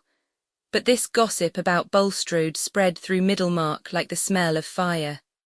Mr. Frank Hawley followed up his information by sending a clerk whom he could trust to Stone Court on a pretext of inquiring about Hay, but really to gather all that could be learned about Raffles and his illness from Mrs. Abel. In this way it came to his knowledge that Mr. Garth had carried the man to Stone Court in his gig, and Mr. Hawley in consequence took an opportunity of seeing Caleb, calling at his office to ask whether he had time to undertake an arbitration if it were required, and then asking him incidentally about Raffles. Caleb was betrayed into no word injurious to Bulstrode beyond the fact which he was forced to admit, that he had given up acting for him within the last week. Mr. Hawley drew his inferences, and feeling convinced that Raffles had told his story to Garth, and that Garth had given up Bulstrode's affairs in consequence, said so a few hours later to Mr. Toller. The statement was passed on until it had quite lost the stamp of an inference, and was taken as information coming straight from Garth, so that even a diligent historian might have concluded Caleb to be the chief publisher of Bulstrode's misdemeanours. Mr. Hawley was not slow to perceive that there was no handle for the law either in the revelations made by Raffles or in the circumstances of his death. He had himself ridden to Lowick village that he might look at the register and talk over the whole matter with Mr. Fairbrother, who was not more surprised than the lawyer that an ugly secret should have come to light about Bulstrode, though he had always had justice enough in him to hinder his antipathy from turning into conclusions. But while they were talking, another combination was silently going forward in Mr. Fairbrother's mind, which foreshadowed what was soon to be loudly spoken of in Middlemarch as a necessary putting of 2 and 2 together. With the reasons which kept Bulstrode in dread of Raffles, there flashed the thought that the dread might have something to do with his munificence towards his medical man. And though he resisted the suggestion that it had been consciously accepted in any way as a bribe, he had a foreboding that this complication of things might be of malignant effect on Lydgate's reputation. He perceived that Mr. Hawley knew nothing at present of the sudden relief from debt, and he himself was careful to glide away from all approaches towards the subject. "Well," he said with a deep breath, wanting to wind up the illimitable discussion of what might have been, though nothing could be legally proven, "it is a strange story. So our mercurial Ladislaw has a queer genealogy. A high-spirited young lady and a musical Polish patriot made a likely enough stock for him to spring from, but I should never have suspected a grafting of the Jew pawnbroker. However, there's no knowing what a mixture will turn out beforehand. Some sorts of dirt serve to clarify. It's just what I should have expected, said Mr. Hawley, mounting his horse. Any cursed alien blood, Jew, Corsican, or gypsy. I know he's one of your black sheep, Hawley, but he is really a disinterested, unworldly fellow, said Mr. Fairbrother, smiling. Aye, that is your Whiggish twist, said Mr. Hawley, who had been in the habit of saying apologetically that Fairbrother was such a damned, pleasant, good-hearted fellow, you would mistake him for a Tory. Mr. Hawley rode home without thinking of Lydgate's attendance on Raffles in any other light than as a piece of evidence on the side of Bulstrode. But the news that Lydgate had all at once become able not only to get rid of the execution in his house, but to pay all his debts in Middlemarch was spreading fast, gathering round it conjectures and comments which gave it new body and impetus, and soon filling the ears of other persons besides Mr. Hawley, who were not slow to see a significant relation between this sudden command of money and Bulstrode's desire to stifle the scandal of Raffles. That the money came from Bulstrode would infallibly have been guessed even if there had been no direct evidence of it, for it had beforehand entered into the gossip about Lydgate's affairs that neither his father-in-law nor his own family would do anything for him, and direct evidence was furnished not only by a clerk at the bank, but by innocent Mrs. Bulstrode herself, who mentioned the loan to Mrs. Plymdale, who mentioned it to her daughter-in-law of the house of Toller, who mentioned it generally. The business was felt to be so public and important that it required dinners to feed it, and many invitations were just then issued and accepted on the strength of this scandal concerning Bulstrode and Lydgate. Wives, widows, and single ladies took their work and went out to tea oftener than usual, and all public conviviality, from the Green Dragon to Dollops, gathered a zest which could not be won from the question whether the Lords would throw out the Reform Bill, for hardly anybody doubted that some scandalous reason or other was at the bottom of Bulstrode's liberality to Lydgate. Mr. Hawley indeed, in the first instance, invited a select party, including the two physicians, with Mr. Toller and Mr. Wrench, expressly to hold a close discussion as to the probabilities of Raffles's illness, reciting to them all the particulars which had been gathered from Mrs. Abel in connection with Lydgate's certificate that the death was due to delirium tremens, and the medical gentlemen, who all stood undisturbedly on the old paths in relation to this disease, declared that they could see nothing in these particulars which could be transformed into a positive ground of suspicion. But the moral grounds of suspicion remained, the strong motives Bulstrode clearly had for wishing to be rid of Raffles, and the fact that at this critical moment he had given Lydgate the help which he must for some time have known the need for. The disposition, moreover, to believe that Bulstrode would be unscrupulous, and the absence of any indisposition to believe that Lydgate might be as easily bribed as other haughty-minded men when they have found themselves in want of money, even if the money had been given merely to make him hold his tongue about the scandal of Bulstrode's earlier life. The fact threw an odious light on Lydgate, who had long been sneered at as making himself subservient to the banker for the sake of working himself into predominance, and discrediting the elder members of his profession. Hence, in spite of the negative as to any direct sign of guilt in relation to the death at Stone Court, Mr. Hawley's select party broke up with the sense that the affair had an ugly look. But this vague conviction of indeterminable guilt, which was enough to keep up much head-shaking and biting innuendo even among substantial professional seniors, had for the general mind all the superior power of mystery over fact. Everybody liked better to conjecture how the thing was than simply to know it, for conjecture soon became more confident than knowledge, and had a more liberal allowance for the incompatible. Even the more definite scandal concerning Bulstrode's earlier life was for some minds melted into the mass of mystery, as so much lively metal to be poured out in dialogue, and to take such fantastic shapes as heaven pleased. This was the tone of thought chiefly sanctioned by Mrs. Dollop, the spirited landlady of the Tankard in Slaughter Lane, who had often to resist the shallow pragmatism of customers, disposed to think that their reports from the outer world were of equal force with what had come up in her mind. How it had been brought to her she didn't know, but it was there before her as if it had been scored with the chalk on the chimney-board. As Bulstrode should say, his inside was that black as if the hairs of his head knowed the thoughts of his heart, he'd tear 'em up by the roots. "That's odd," said Mr. Limp, a meditative shoemaker, with weak eyes and a piping voice. "Why, I read in the Trumpet that was what the Duke of Wellington said when he turned his coat and went over to the Romans." "Very like," said Mrs. Dollop. "If one rascal said it, it's more reason why another should.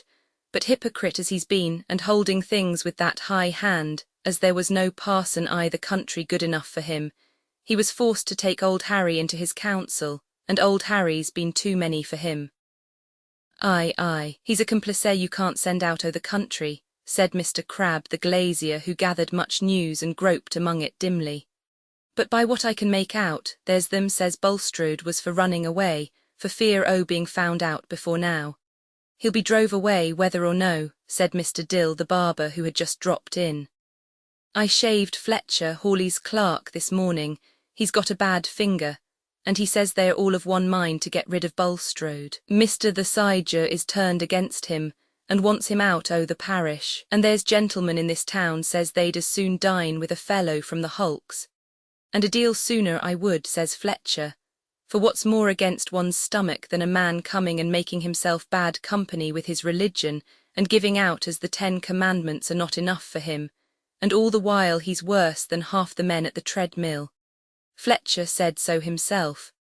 It'll be a bad thing for the town, though, if Bulstrode's money goes out of it," said Mr. Limp quaveringly. "Ah, there's better folks spend their money worse," said a firm-voiced dyer, whose crimson hands looked out of keeping with his good-natured face. "But he won't keep his money, by what I can make out," said the glazier. "Don't they say as there's somebody can strip it off him? By what I can understand, they could take every penny off him if they went to Loring." "No such thing," said the barber, who felt himself a little above his company at Dollop's, but liked it none the worse. "Fletcher says it's no such thing.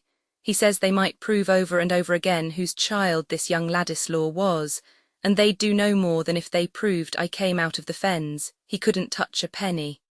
"Look you there now," said Mrs. Dollop indignantly. "I thank the Lord he took my children to himself, if that's all the law can do for the motherless. Then by that it's no use who your father and mother is. But as to listening to what one lawyer says without asking another, I wonder at a man o' your cleverness, Mr. Dill. It's well known there's always 2 sides, if no more, else who'd go to law I should like to know. It's a poor tale with all the law as there is up and down, if it's no use proving whose child you are. Fletcher may say that if he likes, but I say don't Fletcher me." Mr. Dill affected to laugh in a complimentary way at Mrs. Dollop as a woman who was more than a match for the lawyers, being disposed to submit to much twitting from a landlady who had a long score against him. "If they come to Loring and it's all true as folks say, there's more to be looked to nor money," said the glazier. "There's this poor creature as is dead and gone. By what I can make out, he'd seen the day when he was a deal finer gentleman nor Bulstrode." "Finer gentleman, I'll warrant him," said Mrs. Dollop, "and a far personabler man, by what I can hear.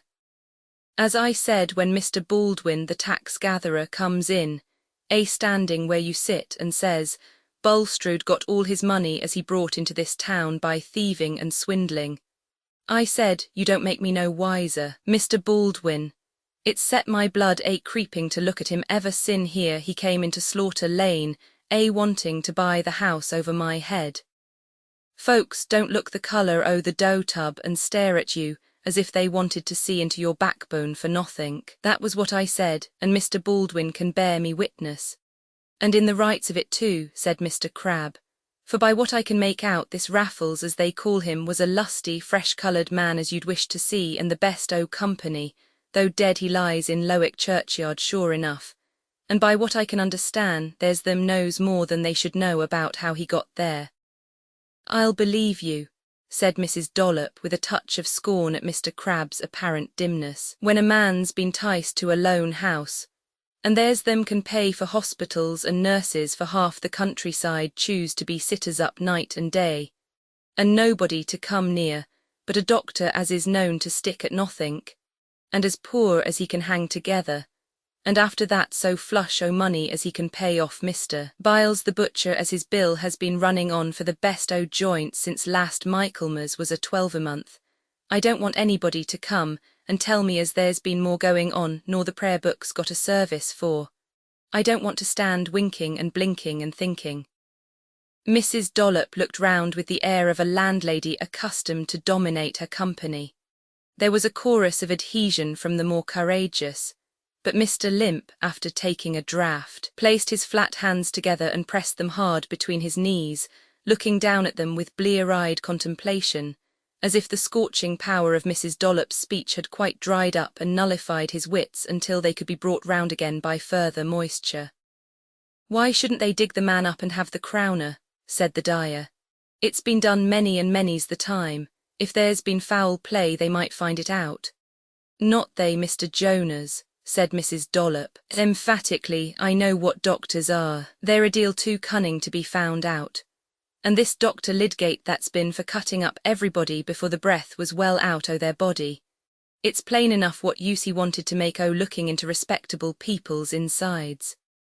He knows drugs, you may be sure, as you can neither smell nor see, neither before they are swallowed nor after.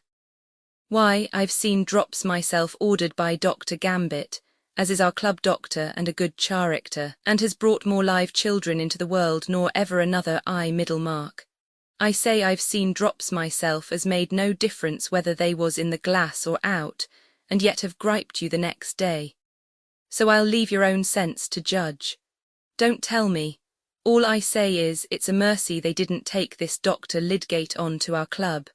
There's many a mother's child might ha-rued it." The heads of this discussion at Dollop's had been the common theme among all classes in the town, had been carried to Lowick Parsonage on one side and to Tipton Grange on the other, had come fully to the ears of the Vincey family, and had been discussed with sad reference to poor Harriet by all Mrs. Bulstrode's friends, before Lydgate knew distinctly why people were looking strangely at him, and before Bulstrode himself suspected the betrayal of his secrets. He had not been accustomed to very cordial relations with his neighbours, and hence he could not miss the signs of cordiality.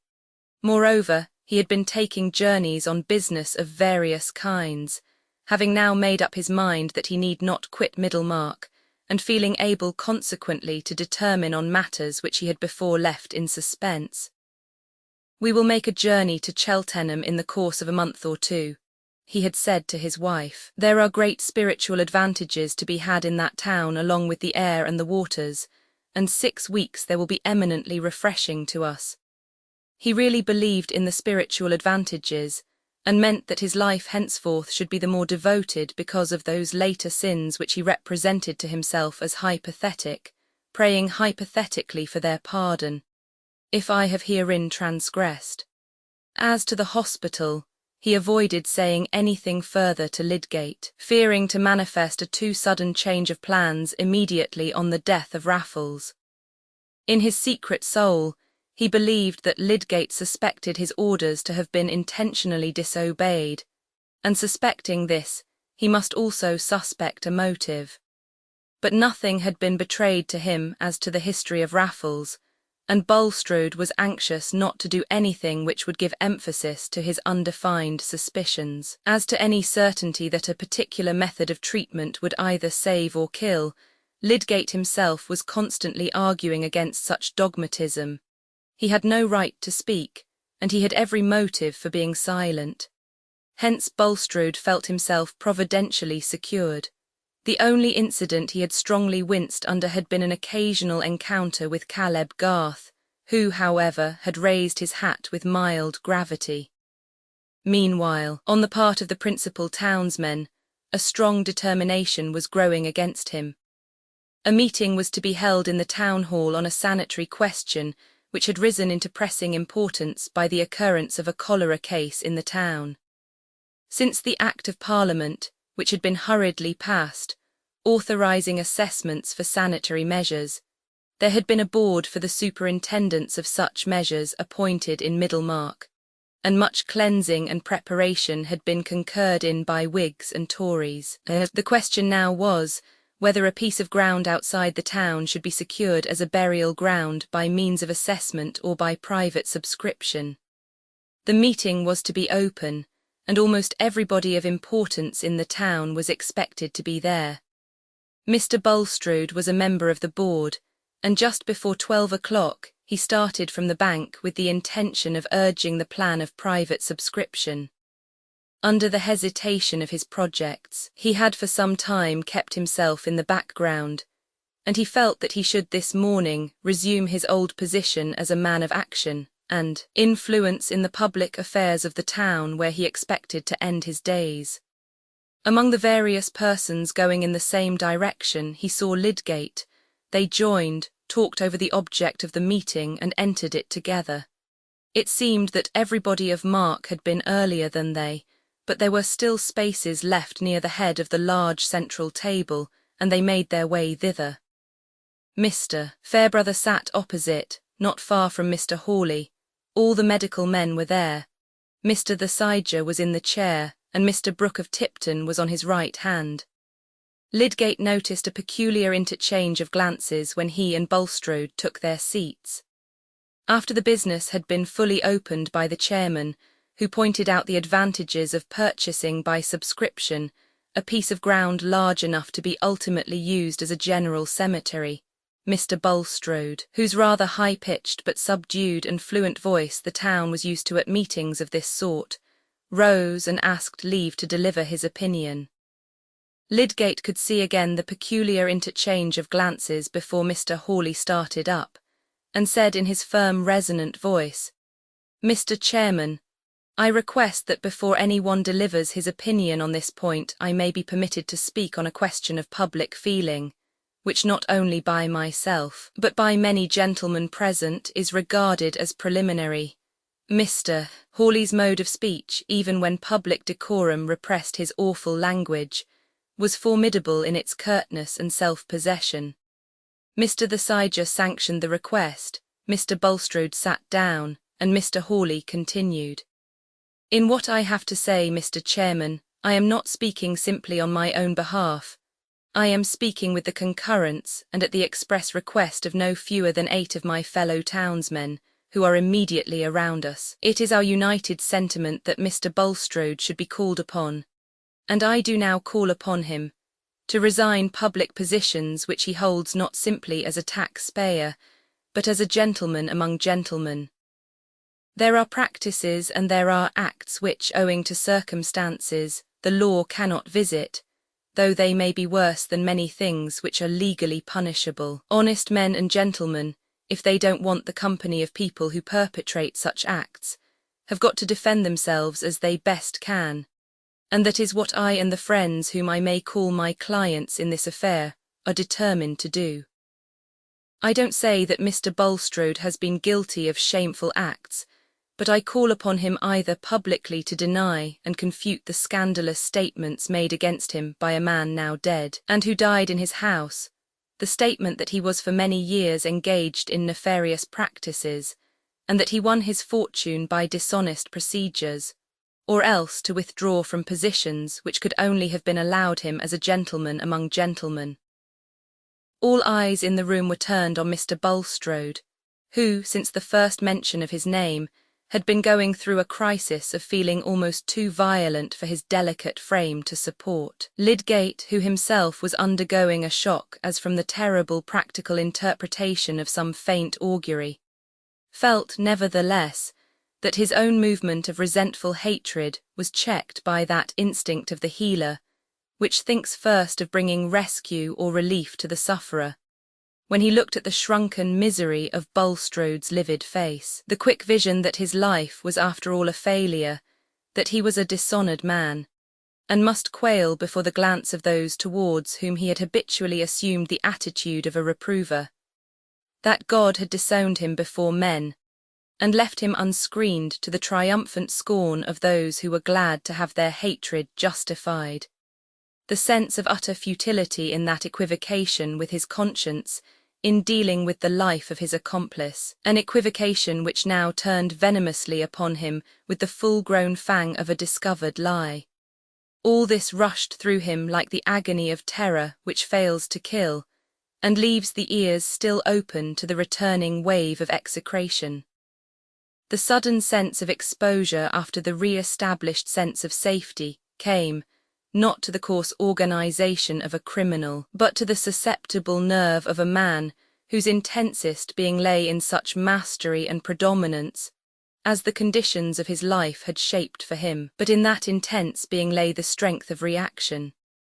Through all his bodily infirmity there ran a tenacious nerve of ambitious self-preserving will, which had continually leaped out like a flame, scattering all doctrinal fears, and which, even while he sat an object of compassion for the merciful, was beginning to stir and glow under his ashy paleness. Before the last words were out of Mr. Hawley's mouth, Bulstrode felt that he should answer, and that his answer would be a retort. He dared not get up and say, "I am not guilty, the whole story is false."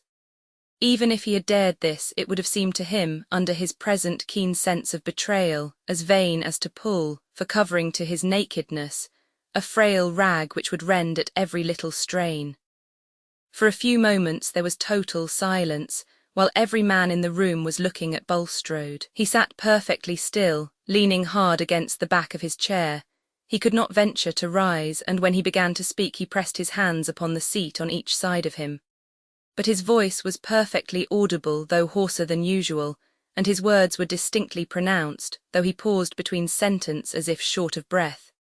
He said, turning first toward Mr. Thesiger, and then looking at Mr. Hawley, "I protest before you, sir, as a Christian minister, against the sanction of proceedings towards me which are dictated by virulent hatred. Those who are hostile to me are glad to believe any libel uttered by a loose tongue against me, and their consciences become strict against me, say that the evil speaking of which I am to be made the victim accuses me of malpractices." Here Bulstrode's voice rose and took on a more biting accent, till it seemed a low cry. "Who shall be my accuser? Not men whose own lives are unchristian, nay, scandalous, not men who themselves use low instruments to carry out their ends, whose profession is a tissue of chicanery, who have been spending their income on their own sensual enjoyments, while I have been devoting mine to advance the best objects with regard to this life and the next." After the word chicanery there was a growing noise, half of murmurs and half of hisses, while 4 persons started up at once, Mr. Hawley, Mr. Toller, Mr. Chichley and Mr. Hackbutt, but Mr. Hawley's outburst was instantaneous and left the others behind in silence. "If you mean me, sir, I call you and everyone else to the inspection of my professional life. As to Christian or unchristian, I repudiate your canting, palavering Christianity.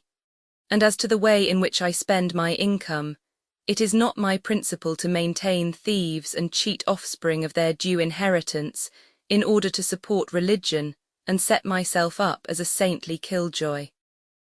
I affect no niceness of conscience. I have not found any nice standards necessary, yet to measure your actions by, sir, and I again call upon you to enter into satisfactory explanations concerning the scandals against you, or else to withdraw from posts in which we at any rate decline you as a colleague. I say, sir, we decline to co-operate with a man whose character is not cleared from infamous lights cast upon it, not only by reports but by recent actions." "Allow me, Mr. Hawley," said the chairman, and Mr. Hawley, still fuming, bowed half impatiently, and sat down with his hands thrust deep in his pockets. "Mr. Bulstrode, it is not desirable, I think, to prolong the present discussion," said Mr. Thesiger, turning to the pallid, trembling man. "I must so far concur with what has fallen from Mr. Hawley in expression of a general feeling, as to think it due to your Christian profession that you should clear yourself, if possible, from unhappy aspersions." I for my part should be willing to give you full opportunity and hearing. But I must say that your present attitude is painfully inconsistent with those principles which you have sought to identify yourself with, and for the honour of which I am bound to care. I recommend you at present, as your clergyman, and one who hopes for your reinstatement in respect, to quit the room, and avoid further hindrance to business. Bulstrode, after a moment's hesitation, took his hat from the floor and slowly rose, but he grasped the corner of the chair so totteringly that Lydgate felt sure there was not strength enough in him to walk away without support. What could he do? He could not see a man sink close to him for want of help. He rose and gave his arm to Bulstrode, and in that way led him out of the room. Yet this act, which might have been one of gentle duty and pure compassion, was at this moment unspeakably bitter to him. It seemed as if he were putting his sign manual to that association of himself with Bulstrode, of which he now saw the full meaning as it must have presented itself to other minds. He now felt the conviction that this man who was leaning tremblingly on his arm had given him the £1,000 as a bribe, and that somehow the treatment of Raffles had been tampered with from an evil motive. The inferences were closely linked enough.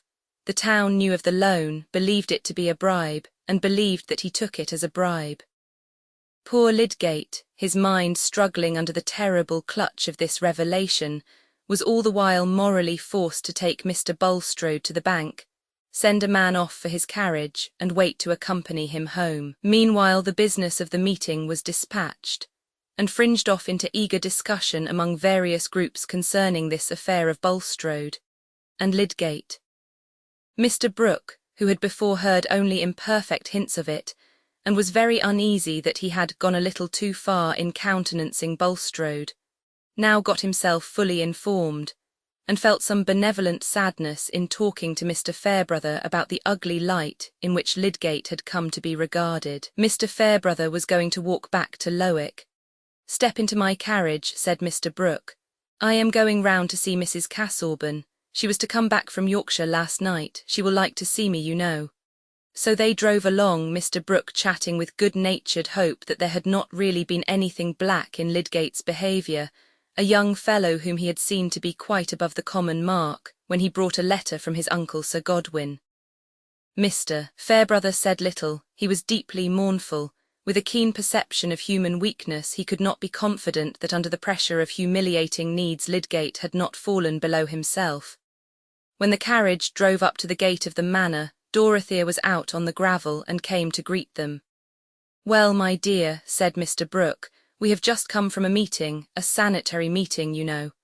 "Was Mr. Lydgate there?" said Dorothea, who looked full of health and animation and stood with her head bare under the gleaming April lights. "I want to see him and have a great consultation with him about the hospital. I have engaged with Mr. Bulstrode to do so." "Oh, my dear," said Mr. Brooke, "we have been hearing bad news, you know." They walked through the garden towards the churchyard gate, Mr. Fairbrother wanting to go on to the parsonage, and Dorothea heard the whole sad story. She listened with deep interest and begged to hear twice over the facts and impressions concerning Lydgate. After a short silence, pausing at the churchyard gate and addressing Mr. Fairbrother, she said energetically, "You don't believe that Mr. Lydgate is guilty of anything base. I will not believe it. Let us find out the truth and clear him." Chapter 80, Sunset and Sunrise. Chapter 81. Full souls are double mirrors, making still an endless vista of fair things before, repeating things behind. Dorothea's impetuous generosity, which would have leaped at once to the vindication of Lydgate from the suspicion of having accepted money as a bribe, underwent a melancholy check when she came to consider all the circumstances of the case by the light of Mr. Fairbrother's experience. "It is a delicate matter to touch," he said. "How can we begin to inquire into it? It must be either publicly by setting the magistrate and coroner to work, or privately by questioning Lydgate. As to the first proceeding there is no solid ground to go upon, else Hawley would have adopted it. And as to opening the subject with Lydgate, I confess I should shrink from it. He would probably take it as a deadly insult. I have more than once experienced the difficulty of speaking to him on personal matters, and one should know the truth about his conduct beforehand to feel very confident of a good result. I feel convinced that his conduct has not been guilty. I believe that people are almost always better than their neighbours think they are, said Dorothea. Some of her intensest experience in the last 2 years had set her mind strongly in opposition to any unfavourable construction of others, and for the first time she felt rather discontented with Mr. Fairbrother. She disliked this cautious weighing of consequences, instead of an ardent faith in efforts of justice and mercy, which would conquer by their emotional force. 2 days afterwards, he was dining at the manor with her uncle and the Chethams, and when the dessert was standing uneaten, the servants were out of the room, and Mr. Brooke was nodding in a nap, she returned to the subject with renewed vivacity. Mr. Lydgate would understand that if his friends hear a calumny about him, their first wish must be to justify him. What do we live for, if it is not to make life less difficult to each other? I cannot be indifferent to the troubles of a man who advised me in my trouble, and attended me in my illness. Dorothea's tone and manner were not more energetic than they had been when she was at the head of her uncle's table nearly 3 years before, and her experience since had given her more right to express a decided opinion. But Sir James Chetham was no longer the diffident and acquiescent suitor. He was the anxious brother-in-law with a devout admiration for his sister, but with a constant alarm lest she should fall under some new illusion almost as bad as marrying Casaubon. He smiled much less. When he said exactly, it was more often an introduction to a dissentient opinion than in those submissive bachelor days, and Dorothea found to her surprise that she had to resolve not to be afraid of him, all the more because he was really her best friend. He disagreed with her now. But Dorothea, he said remonstrantly, you can't undertake to manage a man's life for him in that way. Lydgate must know, at least he will soon come to know how he stands. If he can clear himself, he will. He must act for himself. I think his friends must wait till they find an opportunity, added Mr. Fairbrother. It is possible. I have often felt so much weakness in myself that I can conceive even a man of honourable disposition, such as I have always believed Lydgate to be, succumbing to such a temptation as that of accepting money, which was offered more or less indirectly as a bribe to ensure his silence about scandalous facts long gone by. I say, I can conceive this, if he were under the pressure of hard circumstances, if he had been harassed as I feel sure Lydgate has been. I would not believe anything worse of him except under stringent proof, but there is the terrible nemesis following on some errors, that it is always possible for those who like it to interpret them into a crime. There is no proof in favour of the man outside his own consciousness and assertion. Oh, how cruel, said Dorothea, clasping her hands. And would you not like to be the one person who believed in that man's innocence if the rest of the world belied him? Besides, there is a man's character beforehand to speak for him. But, my dear Mrs. Casaubon, said Mr. Fairbrother, smiling gently at her ardour, character is not cut in marble, it is not something solid and unalterable. It is something living and changing and may become diseased as our bodies do. Then it may be rescued and healed, said Dorothea. I should not be afraid of asking Mr. Lydgate to tell me the truth, that I might help him. Why should I be afraid? Now that I am not to have the land, James, I might do as Mr. Bulstrode proposed, and take his place in providing for the hospital. And I have to consult Mr. Lydgate, to know thoroughly what are the prospects of doing good by keeping up the present plans. There is the best opportunity in the world for me to ask for his confidence, and he would be able to tell me things which might make all the circumstances clear. Then we would all stand by him and bring him out of his trouble. People glorify all sorts of bravery, except the bravery they might show on behalf of their nearest neighbours. Dorothea's eyes had a moist brightness in them, and the changed tones of her voice roused her uncle, who began to listen. It is true that a woman may venture on some efforts of sympathy which would hardly succeed if we men undertook them, said Mr. Fairbrother, almost converted by Dorothea's ardour. Surely, a woman is bound to be cautious and listen to those who know the world better than she does, said Sir James, with his little frown. Whatever you do in the end, Dorothea, you should really keep back at present and not volunteer any meddling with this Bulstrode business. We don't know yet what may turn up, you must agree with me. He ended, looking at Mr. Fairbrother. I do think it would be better to wait, said the latter. Yes, yes, my dear, said Mr. Brooke, not quite knowing at what point the discussion had arrived, but coming up to it with a contribution which was generally appropriate. It is easy to go too far, you know. You must not let your ideas run away with you. And as to being in a hurry to put money into schemes, it won't do, you know. Garth has drawn me in uncommonly with repairs, draining, that sort of thing. I'm uncommonly out of pocket with one thing or another. I must pull up. As for you, Chetham, you are spending a fortune on those oak fences round your demesne. Dorothea, submitting uneasily to this discouragement, went with Celia into the library, which was her usual drawing-room. Now, Dodo, do listen to what James says, said Celia, else you will be getting into a scrape. You always did and you always will when you set about doing as you please. And I think it is a mercy now after all that you have got James to think for you. He lets you have your plans, only he hinders you from being taken in. And that is the good of having a brother instead of a husband. A husband would not let you have your plans. As if I wanted a husband, said Dorothea. I only want not to have my feelings checked at every turn. Mrs. Casaubon was still undisciplined enough to burst into angry tears. Now really, Dodo, said Celia with rather a deeper guttural than usual, you are contradictory, first one thing and then another. You used to submit to Mr. Casaubon quite shamefully. I think you would have given up ever coming to see me if he had asked you. Of course I submitted to him because it was my duty. It was my feeling for him, said Dorothea, looking through the prism of her tears. Then why can't you think it your duty to submit a little to what James wishes? Said Celia, with a sense of stringency in her argument, because he only wishes what is for your own good. And of course men know best about everything except what women know better. Dorothea laughed and forgot her tears. Well, I mean about babies and those things, explained Celia. I should not give up to James when I knew he was wrong, as you used to do to Mr. Casaubon. Chapter 82. Pity the laden one, this wandering woe may visit you and me.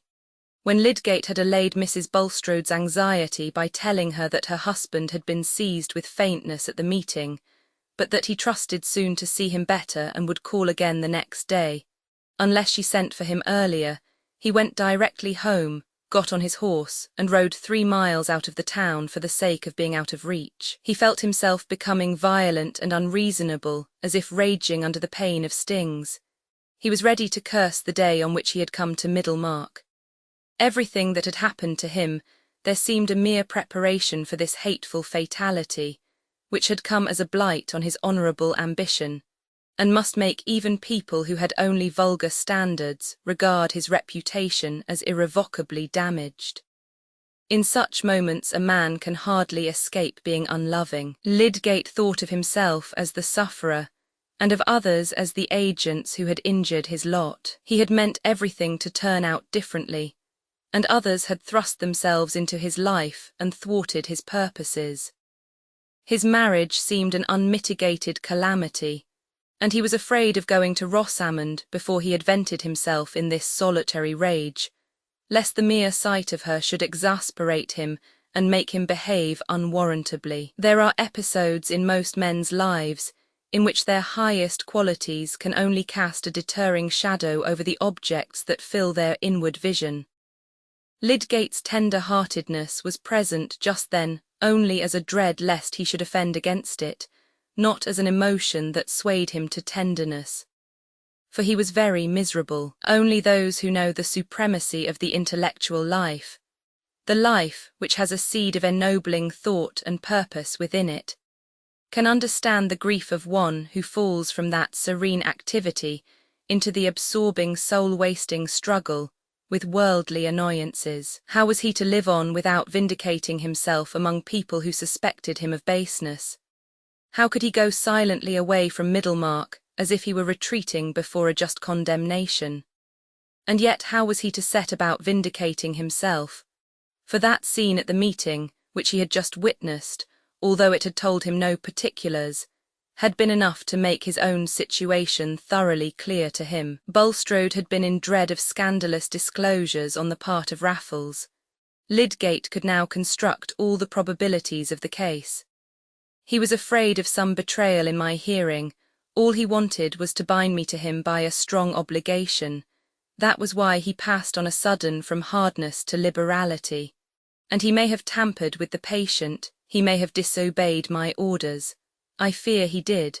But whether he did or not, the world believes that he somehow or other poisoned the man, and that I winked at the crime, if I didn't help in it. And yet he may not be guilty of the last offence, and it is just possible that the change towards me may have been a genuine relenting, the effect of second thought such as he alleged. What we call the just possible is sometimes true, and the thing we find it easier to believe is grossly false. In his last dealings with this man Bulstrode may have kept his hands pure, in spite of my suspicion to the contrary. There was a benumbing cruelty in his position, even if he renounced every other consideration than that of justifying himself, if he met shrugs, cold glances and avoidance as an accusation, and made a public statement of all the facts as he knew them, who would be convinced. It would be playing the part of a fool to offer his own testimony on behalf of himself, and say, "I did not take the money as a bribe." The circumstances would always be stronger than his assertion, and besides, to come forward and tell everything about himself must include declarations about Bulstrode, which would darken the suspicions of others against him. He must tell that he had not known of Raffles's existence when he first mentioned his pressing need of money to Bulstrode, and that he took the money innocently as a result of that communication, not knowing that a new motive for the loan might have arisen on his being called in to this man. And after all, the suspicion of Bulstrode's motives might be unjust. But then came the question whether he should have acted in precisely the same way if he had not taken the money. Certainly, if Raffles had continued alive and susceptible of further treatment when he arrived, and he had then imagined any disobedience to his orders on the part of Bulstrode, he would have made a strict inquiry, and if his conjecture had been verified he would have thrown up the case, in spite of his recent heavy obligation. But if he had not received any money, if Bulstrode had never revoked his cold recommendation of bankruptcy, would he, Lydgate, have abstained from all inquiry even on finding the man dead? Would the shrinking from an insult to Bulstrode, would the dubiousness of all medical treatment, and the argument that his own treatment would pass for the wrong with most members of his profession, have had just the same force or significance with him? That was the uneasy corner of Lydgate's consciousness while he was reviewing the facts and resisting all reproach. If he had been independent, this matter of a patient's treatment, and the distinct rule that he must do or see done that which he believed best for the life committed to him, would have been the point on which he would have been the sturdiest. As it was, he had rested in the consideration that disobedience to his orders, however it might have arisen, could not be considered a crime, that in the dominant opinion obedience to his orders was just as likely to be fatal, and that the affair was simply one of etiquette. Whereas, again and again, in his time of freedom, he had denounced the perversion of pathological doubt into moral doubt and had said, "The purest experiment in treatment may still be conscientious. My business is to take care of life and to do the best I can think of for it. Science is properly more scrupulous than dogma. Dogma gives a charter to mistake, but the very breath of science is a contest with mistake and must keep the conscience alive." Alas, the scientific conscience had got into the debasing company of money obligation and selfish respects. "Is there a medical man of them all in Middlemarch who would question himself as I do?" said poor Lydgate, with a renewed outburst of rebellion against the oppression of his lot. "And yet they will all feel warranted in making a wide space between me and them, as if I were a leper. My practice and my reputation are utterly damned, I can see that. Even if I could be cleared by valid evidence, it would make little difference to the blessed world here. I have been set down as tainted and should be cheapened to them all the same. Already there had been abundant signs which had hitherto puzzled him, that just when he had been paying off his debts and getting cheerfully on his feet, the townsmen were avoiding him or looking strangely at him, and in 2 instances it came to his knowledge that patients of his had called in another practitioner. The reasons were too plain now. The general blackballing had begun. No wonder that in Lydgate's energetic nature, the sense of a hopeless misconstruction easily turned into a dogged resistance. The scowl which occasionally showed itself on his square brow was not a meaningless accident. Already, when he was re-entering the town after that ride taken in the first hours of stinging pain, he was setting his mind on remaining in Middlemarch in spite of the worst that could be done against him. He would not retreat before calumny, as if he submitted to it. He would face it to the utmost, and no act of his should show that he was afraid. It belonged to the generosity as well as defiant force of his nature that he resolved not to shrink from showing to the full his sense of obligation to Bulstrode. It was true that the association with this man had been fatal to him, true that if he had had the £1,000 still in his hands with all his debts unpaid, he would have returned the money to Bulstrode, and taken beggary rather than the rescue which had been sullied with the suspicion of a bribe, for, remember, he was one of the proudest among the sons of men. Nevertheless, he would not turn away from this crushed fellow mortal whose aid he had used, and make a pitiful effort to get acquittal for himself by howling against another. I shall do as I think right and explain to nobody. They will try to starve me out, but...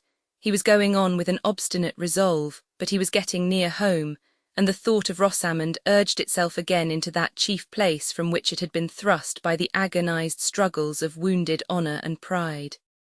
How would Rosamond take it all? Here was another weight of chain to drag, and poor Lydgate was in a bad mood for bearing her dumb mastery. He had no impulse to tell her the trouble which must soon be common to them both. He preferred waiting for the incidental disclosure which events must soon bring about. Chapter 83. Mercifully grant that we may grow aged together. Book of Tobit, Marriage Prayer. In Middlemarch a wife could not long remain ignorant that the town held a bad opinion of her husband. No feminine intimate might carry her friendship so far as to make a plain statement to the wife of the unpleasant fact known or believed about her husband. But when a woman with her thoughts much at leisure got them suddenly employed on something grievously disadvantageous to her neighbours, various moral impulses were called into play which tended to stimulate utterance. Candour was one. To be candid in Middlemarch phraseology meant to use an early opportunity of letting your friends know that you did not take a cheerful view of their capacity, their conduct, or their position. And a robust candour never waited to be asked for its opinion. Then again there was the love of truth, a wide phrase but meaning in this relation, a lively objection to seeing a wife look happier than her husband's character warranted, or manifest too much satisfaction in her lot. The poor thing should have some hint given her that if she knew the truth she would have less complacency in her bonnet, and in light dishes for a supper party. Stronger than all, there was the regard for a friend's moral improvement, sometimes called her soul, which was likely to be benefited by remarks tending to gloom, uttered with the accompaniment of pensive staring at the furniture, and a manner implying that the speaker would not tell what was on her mind, from regard to the feelings of her hearer. On the whole, one might say that an ardent charity was at work setting the virtuous mind to make a neighbour unhappy for her good. There were hardly any wives in Middlemarch whose matrimonial misfortunes would in different ways be likely to call forth more of this moral activity than Rosamond and her Aunt Bulstrode. Mrs. Bulstrode was not an object of dislike, and had never consciously injured any human being. Men had always thought her a handsome, comfortable woman, and had reckoned it among the signs of Bulstrode's hypocrisy that he had chosen a red-blooded Vincey, instead of a ghastly and melancholy person suited to his low esteem for earthly pleasure. When the scandal about her husband was disclosed, they remarked of her, "Ah, poor woman, She's as honest as the day.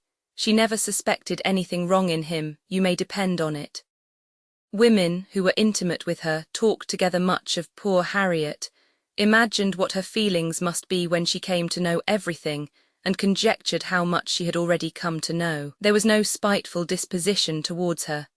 Rather, there was a busy benevolence anxious to ascertain what it would be well for her to feel and do under the circumstances, which of course kept the imagination occupied with her character and history from the times when she was Harriet Vincey till now.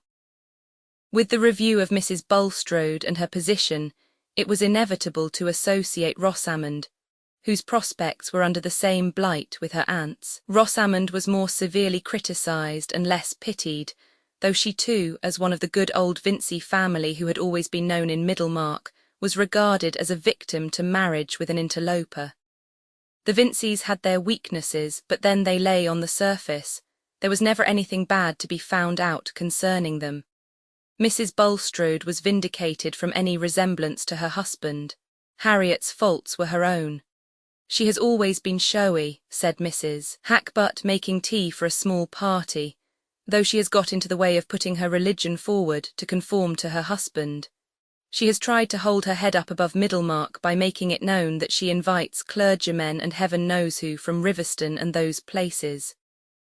We can hardly blame her for that, said Mrs. Sprague, because few of the best people in the town cared to associate with Bulstrode, and she must have somebody to sit down at her table. Mr. the Siger has always countenanced him, said Mrs. Hackbutt. I think he must be sorry now, but he was never fond of him in his heart, that every one knows, said Mrs. Tom Toller. Mr. the Siger never goes into extremes, he keeps to the truth in what is evangelical. It is only clergymen like Mr. Tyke who want to use dissenting hymn books and that low kind of religion who ever found Bulstrode to their taste. I understand. Mr. Tyke is in great distress about him, said Mrs. Hackbutt, and well he may be. They say the Bulstrodes have half kept the Tyke family. And of course it is a discredit to his doctrines, said Mrs. Sprague, who was elderly and old-fashioned in her opinions. People will not make a boast of being methodistical in Middlemarch for a good while to come. I think we must not set down people's bad actions to their religion, said falcon-faced Mrs. Plymdale, who had been listening hitherto. Oh, my dear, we are forgetting, said Mrs. Sprague. We ought not to be talking of this before you. I am sure I have no reason to be partial, said Mrs. Plymdale, colouring. It's true Mr. Plymdale has always been on good terms with Mr. Bulstrode, and Harriet Vincey was my friend long before she married him. But I have always kept my own opinions and told her where she was wrong, poor thing. Still, in point of religion, I must say, Mr. Bulstrode might have done what he has, and worse, and yet have been a man of no religion. I don't say that there has not been a little too much of that. I like moderation myself, but truth is truth. The men tried at the assizes are not all over religious, I suppose. Well, said Mrs. Hackbutt, wheeling adroitly, all I can say is that I think she ought to separate from him. I can't say that, said Mrs. Sprague. She took him for better or worse, you know. But worse can never mean finding out that your husband is fit for Newgate, said Mrs. Hackbutt. Fancy living with such a man, I should expect to be poisoned. Yes, I think myself it is an encouragement to crime if such men are to be taken care of and waited on by good wives, said Mrs. Tom Toller. And a good wife poor Harriet has been, said Mrs. Plymdale. She thinks her husband the first of men. It's true he has never denied her anything. Well, we shall see what she will do, said Mrs. Hackbutt. I suppose she knows nothing yet, poor creature. I do hope and trust I shall not see her, for I should be frightened to death lest I should say anything about her husband. Do you think any hint has reached her? I should hardly think so, said Mrs. Tom Toller. We hear that he is ill and has never stirred out of the house since the meeting on Thursday, but she was with her girls at church yesterday and they had new Tuscan bonnets. Her own had a feather in it. I have never seen that her religion made any difference in her dress. She wears very neat patterns always, said Mrs. Plymdale, a little stung. And that feather I know she got dyed a pale lavender on purpose to be consistent. I must say it of Harriet that she wishes to do right. As to her knowing what has happened, it can't be kept from her long, said Mrs. Hackbutt. The Vinceys know, for Mr. Vincey was at the meeting. It will be a great blow to him. There is his daughter as well as his sister. Yes, indeed, said Mrs. Sprague. Nobody supposes that Mr. Lydgate can go on holding up his head in Middlemarch.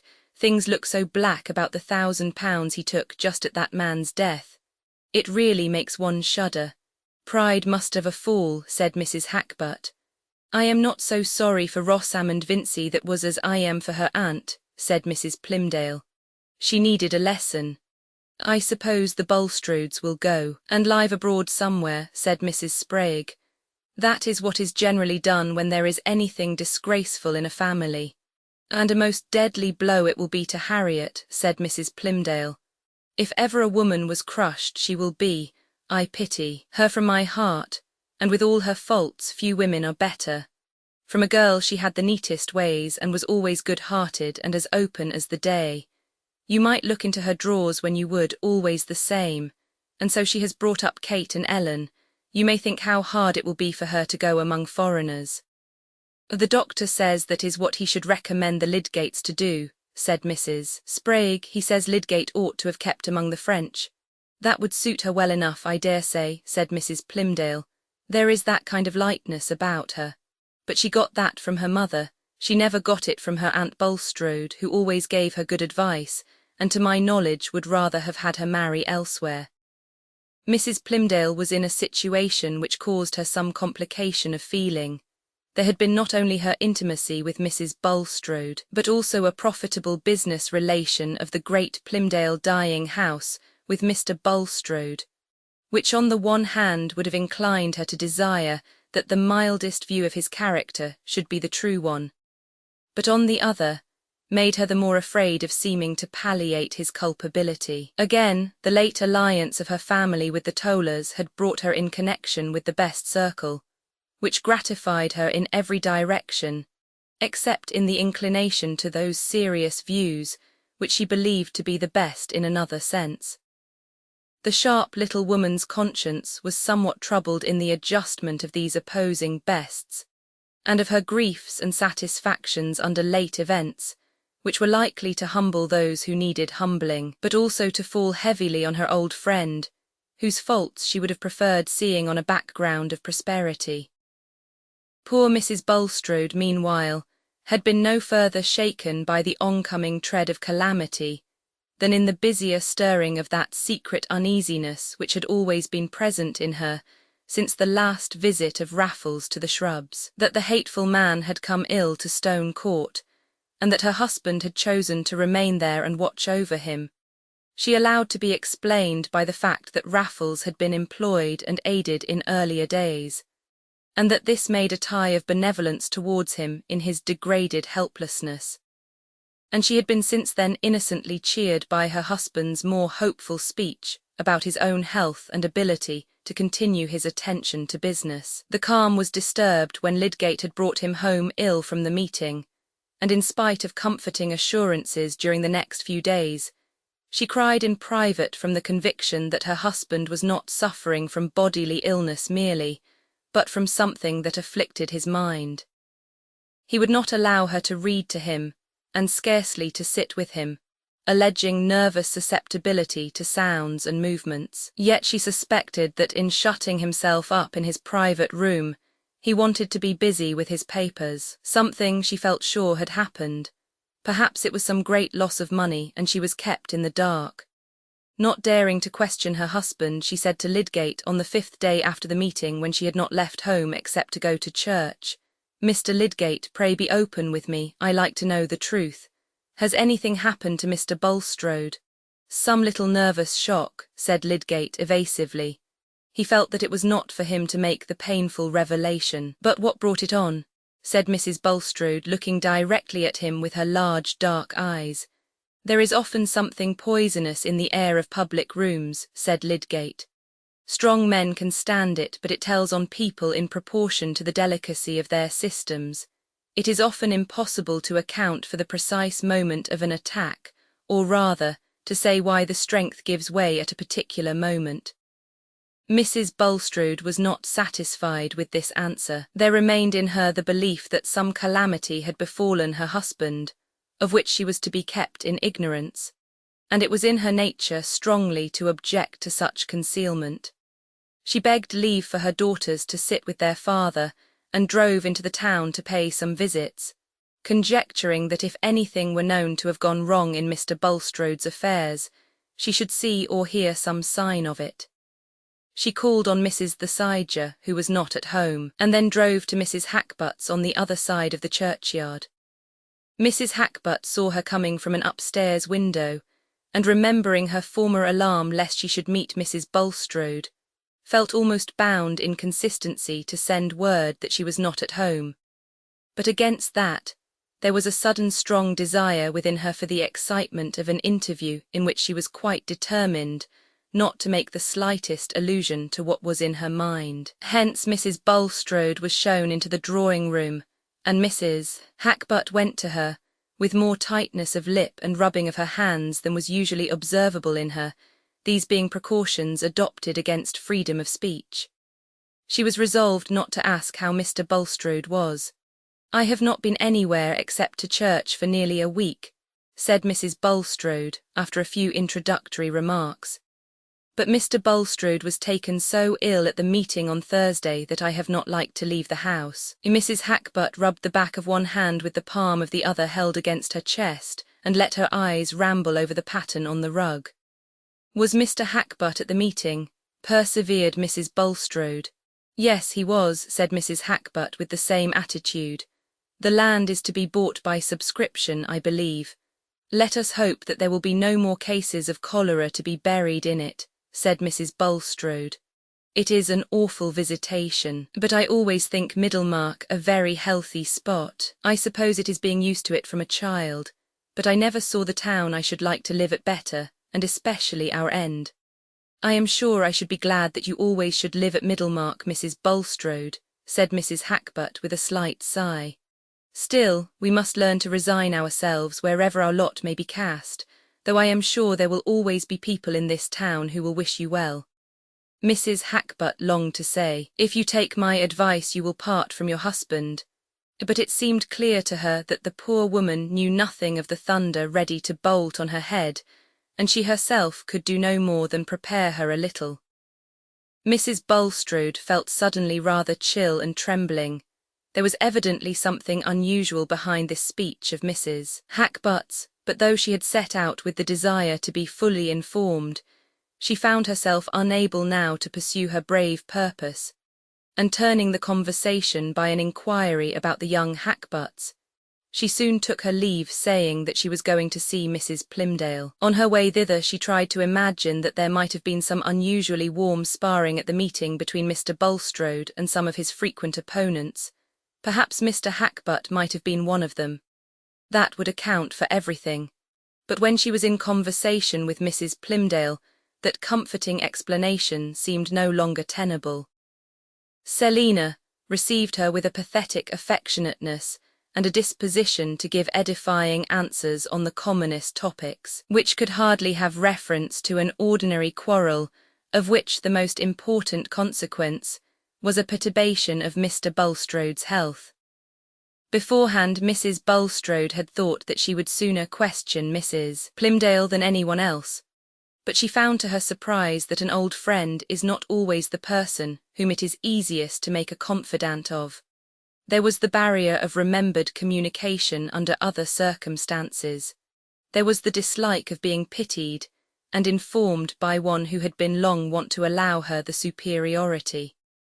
For certain words of mysterious appropriateness that Mrs. Plymdale let fall about her resolution never to turn her back on her friends, convinced Mrs. Bulstrode that what had happened must be some kind of misfortune, and instead of being able to say with her native directness, "What is it that you have in your mind?" she found herself anxious to get away before she had heard anything more explicit. She began to have an agitating certainty that the misfortune was something more than the mere loss of money, being keenly sensitive to the fact that Selina now, just as Mrs. Hackbutt had done before, avoided noticing what she said about her husband, as they would have avoided noticing a personal blemish. She said goodbye with nervous haste, and told the coachman to drive to Mr. Vincey's warehouse. In that short drive her dread gathered so much force from the sense of darkness, that when she entered the private counting-house where her brother sat at his desk, her knees trembled and her usually florid face was deathly pale. Something of the same effect was produced in him by the sight of her. He rose from his seat to meet her, took her by the hand and said, with his impulsive rashness, "God help you, Harriet, you know all." That moment was perhaps worse than any which came after.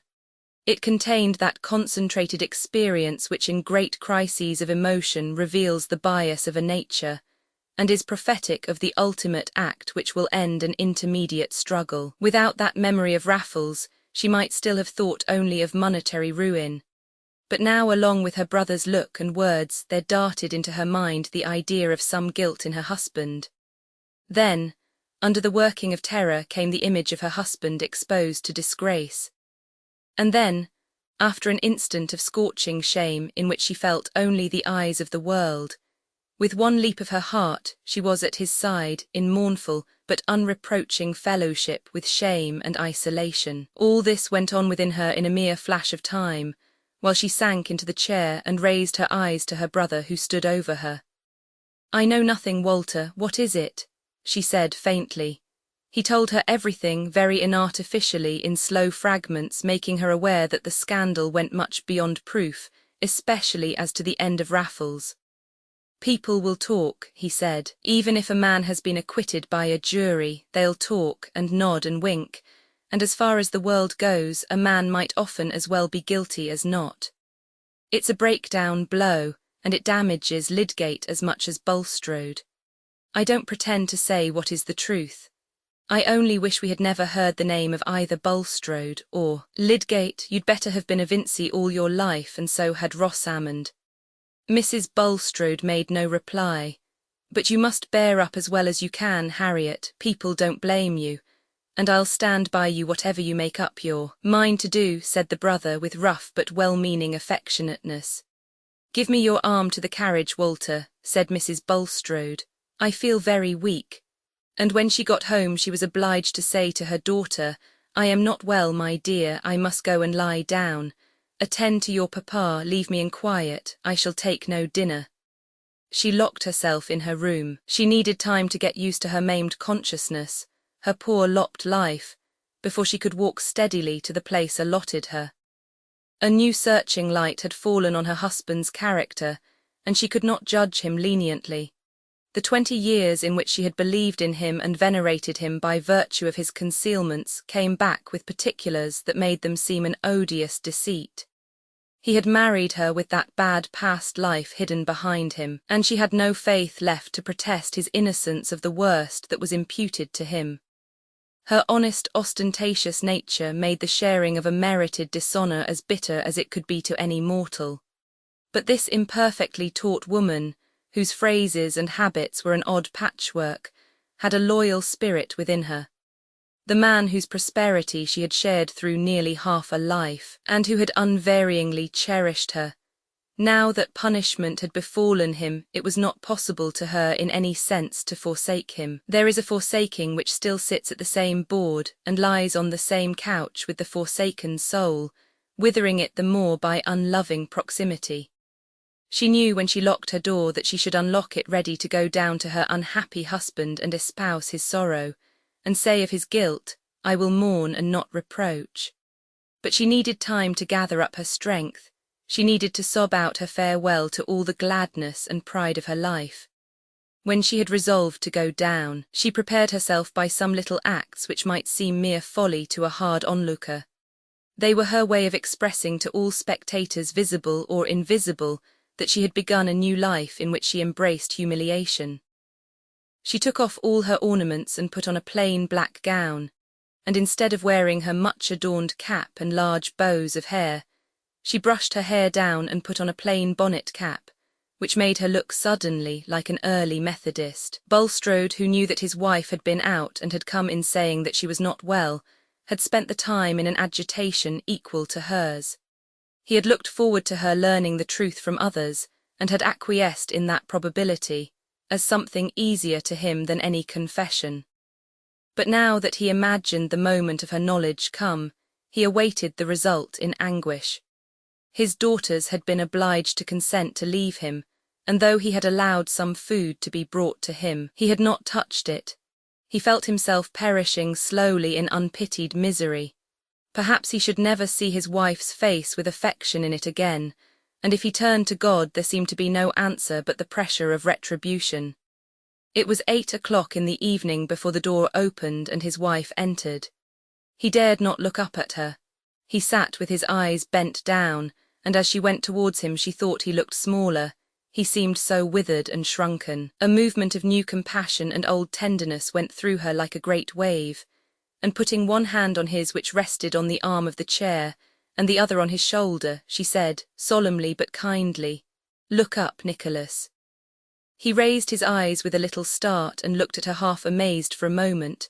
Her pale face, her changed morning dress, the trembling about her mouth, all said, "I know," and her hands and eyes rested gently on him. He burst out crying and they cried together, she sitting at his side. They could not yet speak to each other of the shame which she was bearing with him, or of the acts which had brought it down on them.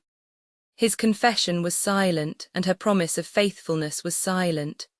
Open-minded as she was, she nevertheless shrank from the words which would have expressed their mutual consciousness, as she would have shrunk from flakes of fire.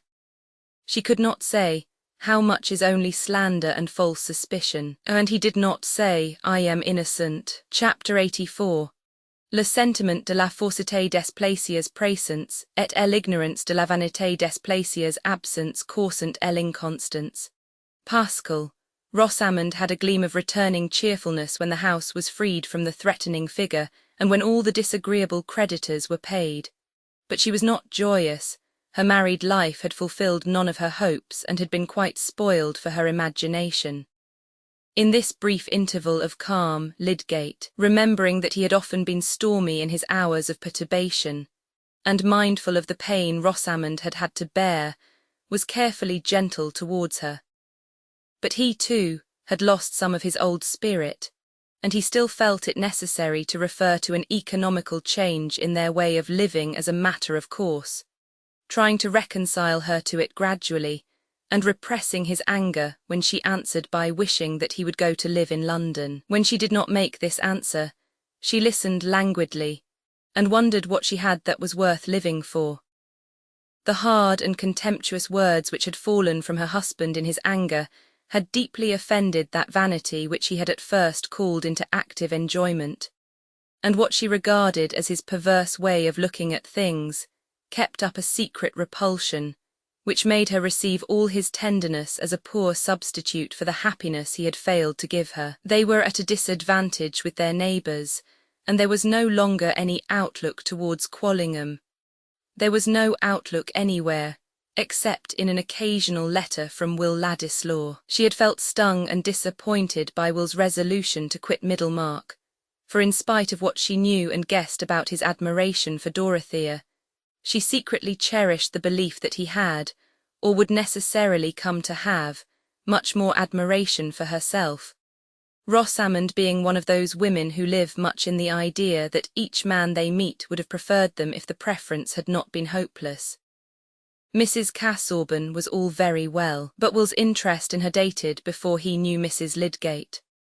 Rosamond took his way of talking to herself, which was a mixture of playful fault-finding and hyperbolical gallantry, as the disguise of a deeper feeling, and in his presence she felt that agreeable titillation of vanity and sense of romantic drama which Lydgate's presence had no longer the magic to create.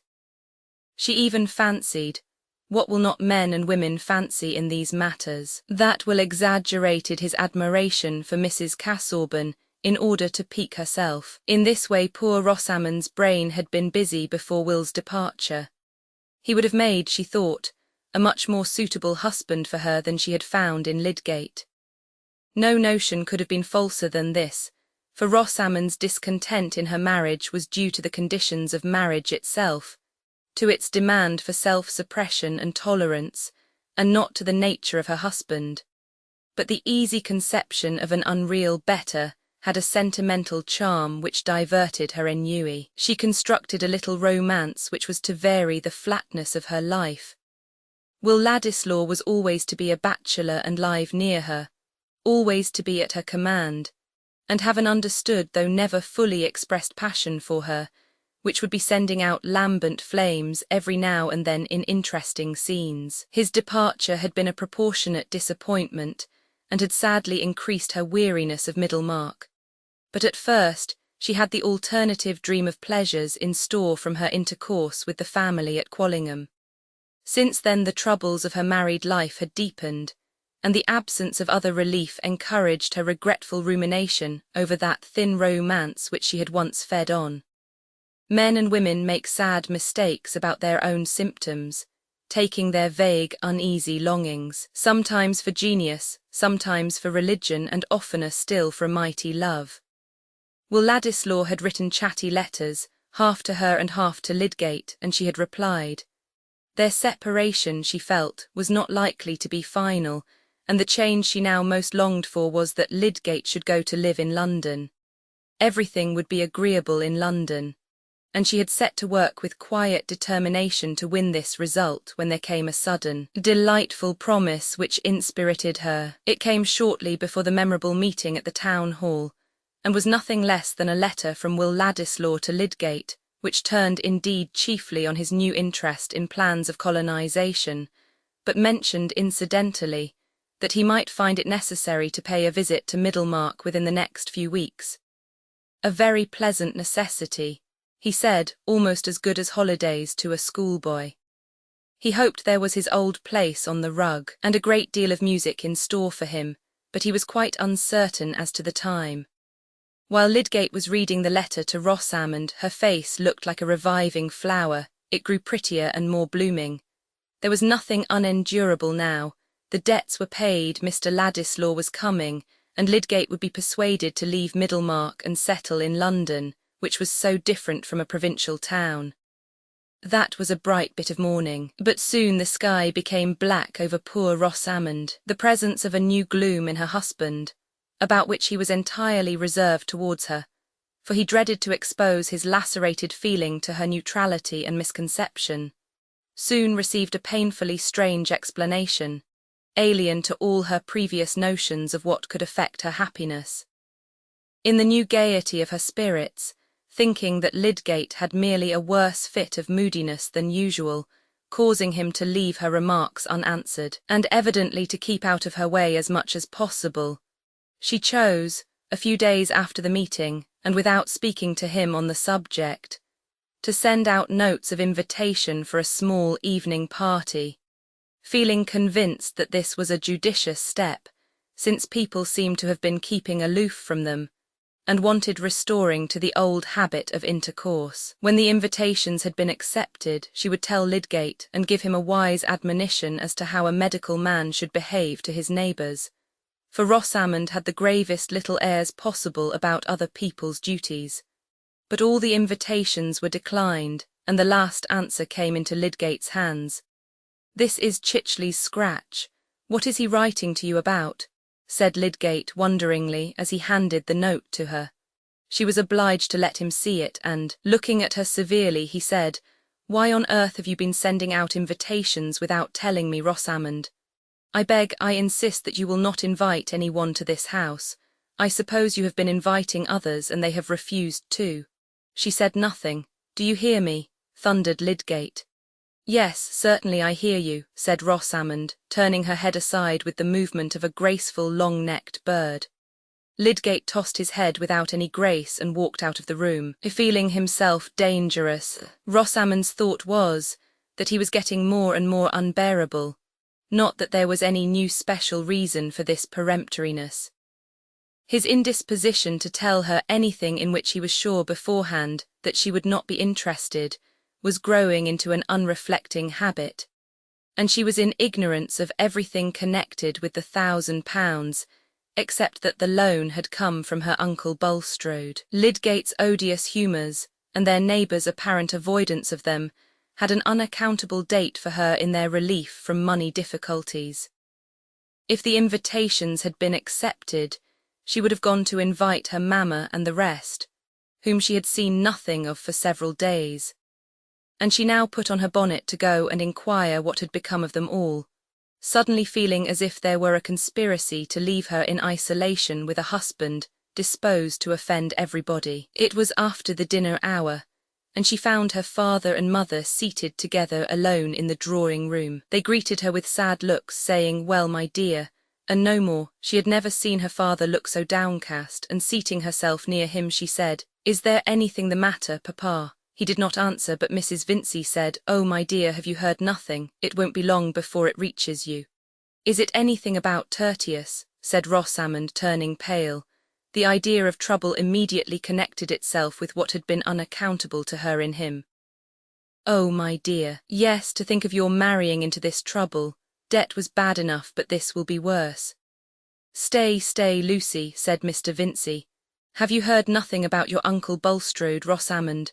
"No, Papa," said the poor thing, feeling as if trouble were not anything she had before experienced, but some invisible power with an iron grasp that made her soul faint within her.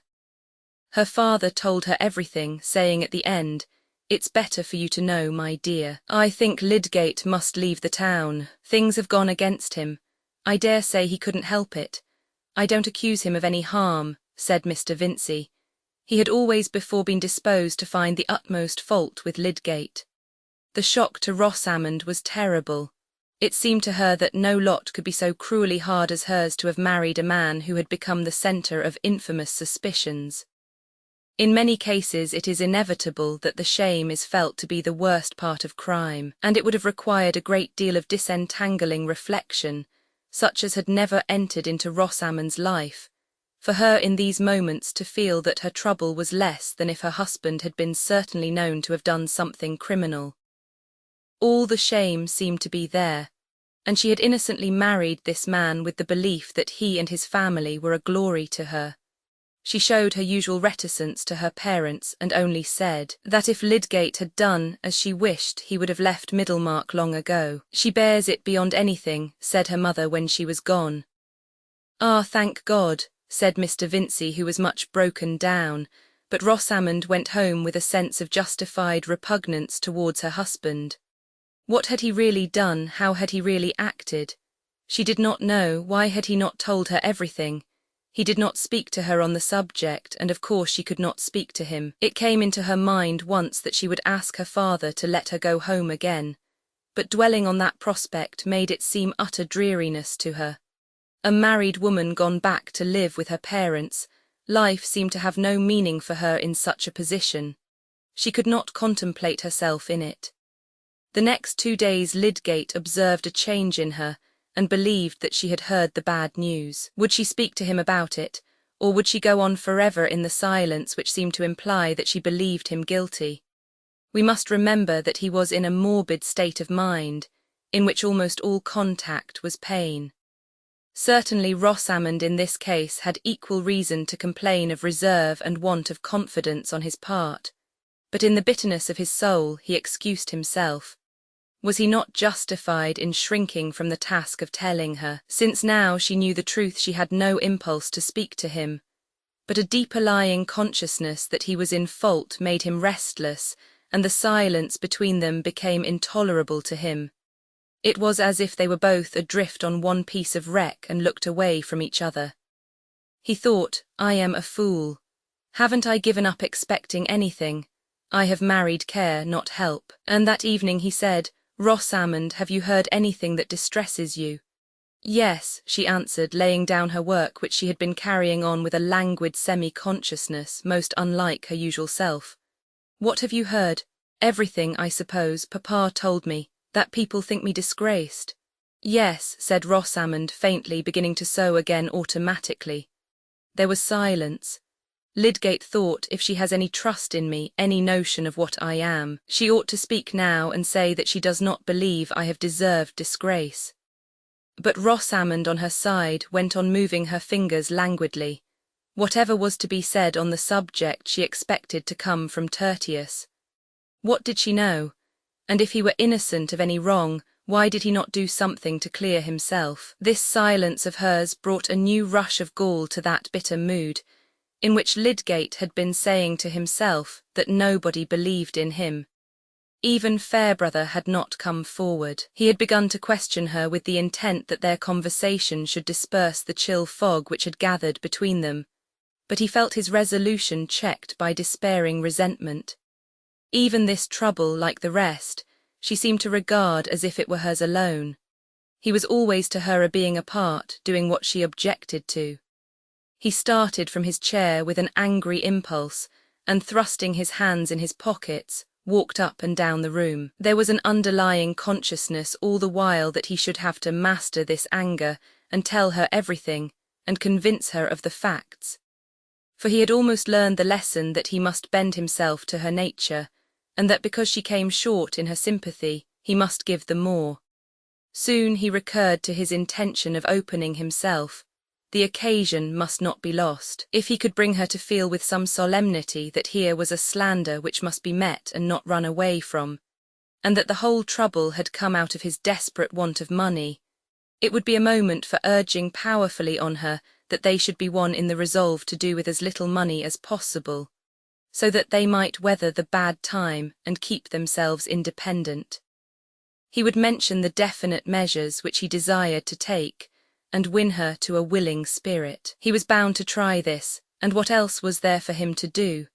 He did not know how long he had been walking uneasily backwards and forwards, but Rosamond felt that it was long, and wished that he would sit down. She too had begun to think this an opportunity for urging on Tertius what he ought to do. Whatever might be the truth about all this misery, there was one dread which asserted itself. Lydgate at last seated himself, not in his usual chair, but in one nearer to Rosamond, leaning aside in it towards her, and looking at her gravely before he reopened the sad subject. He had conquered himself so far, and was about to speak with a sense of solemnity, as on an occasion which was not to be repeated. He had even opened his lips when Rosamond, letting her hands fall, looked at him and said, "Surely, Tertius, well, surely now at last you have given up the idea of staying in Middlemarch. I cannot go on living here. Let us go to London. Papa and everyone else says you had better go. Whatever misery I have to put up with, it will be easier away from here." Lydgate felt miserably jarred. Instead of that critical outpouring for which he had prepared himself with effort, here was the old round to be gone through again.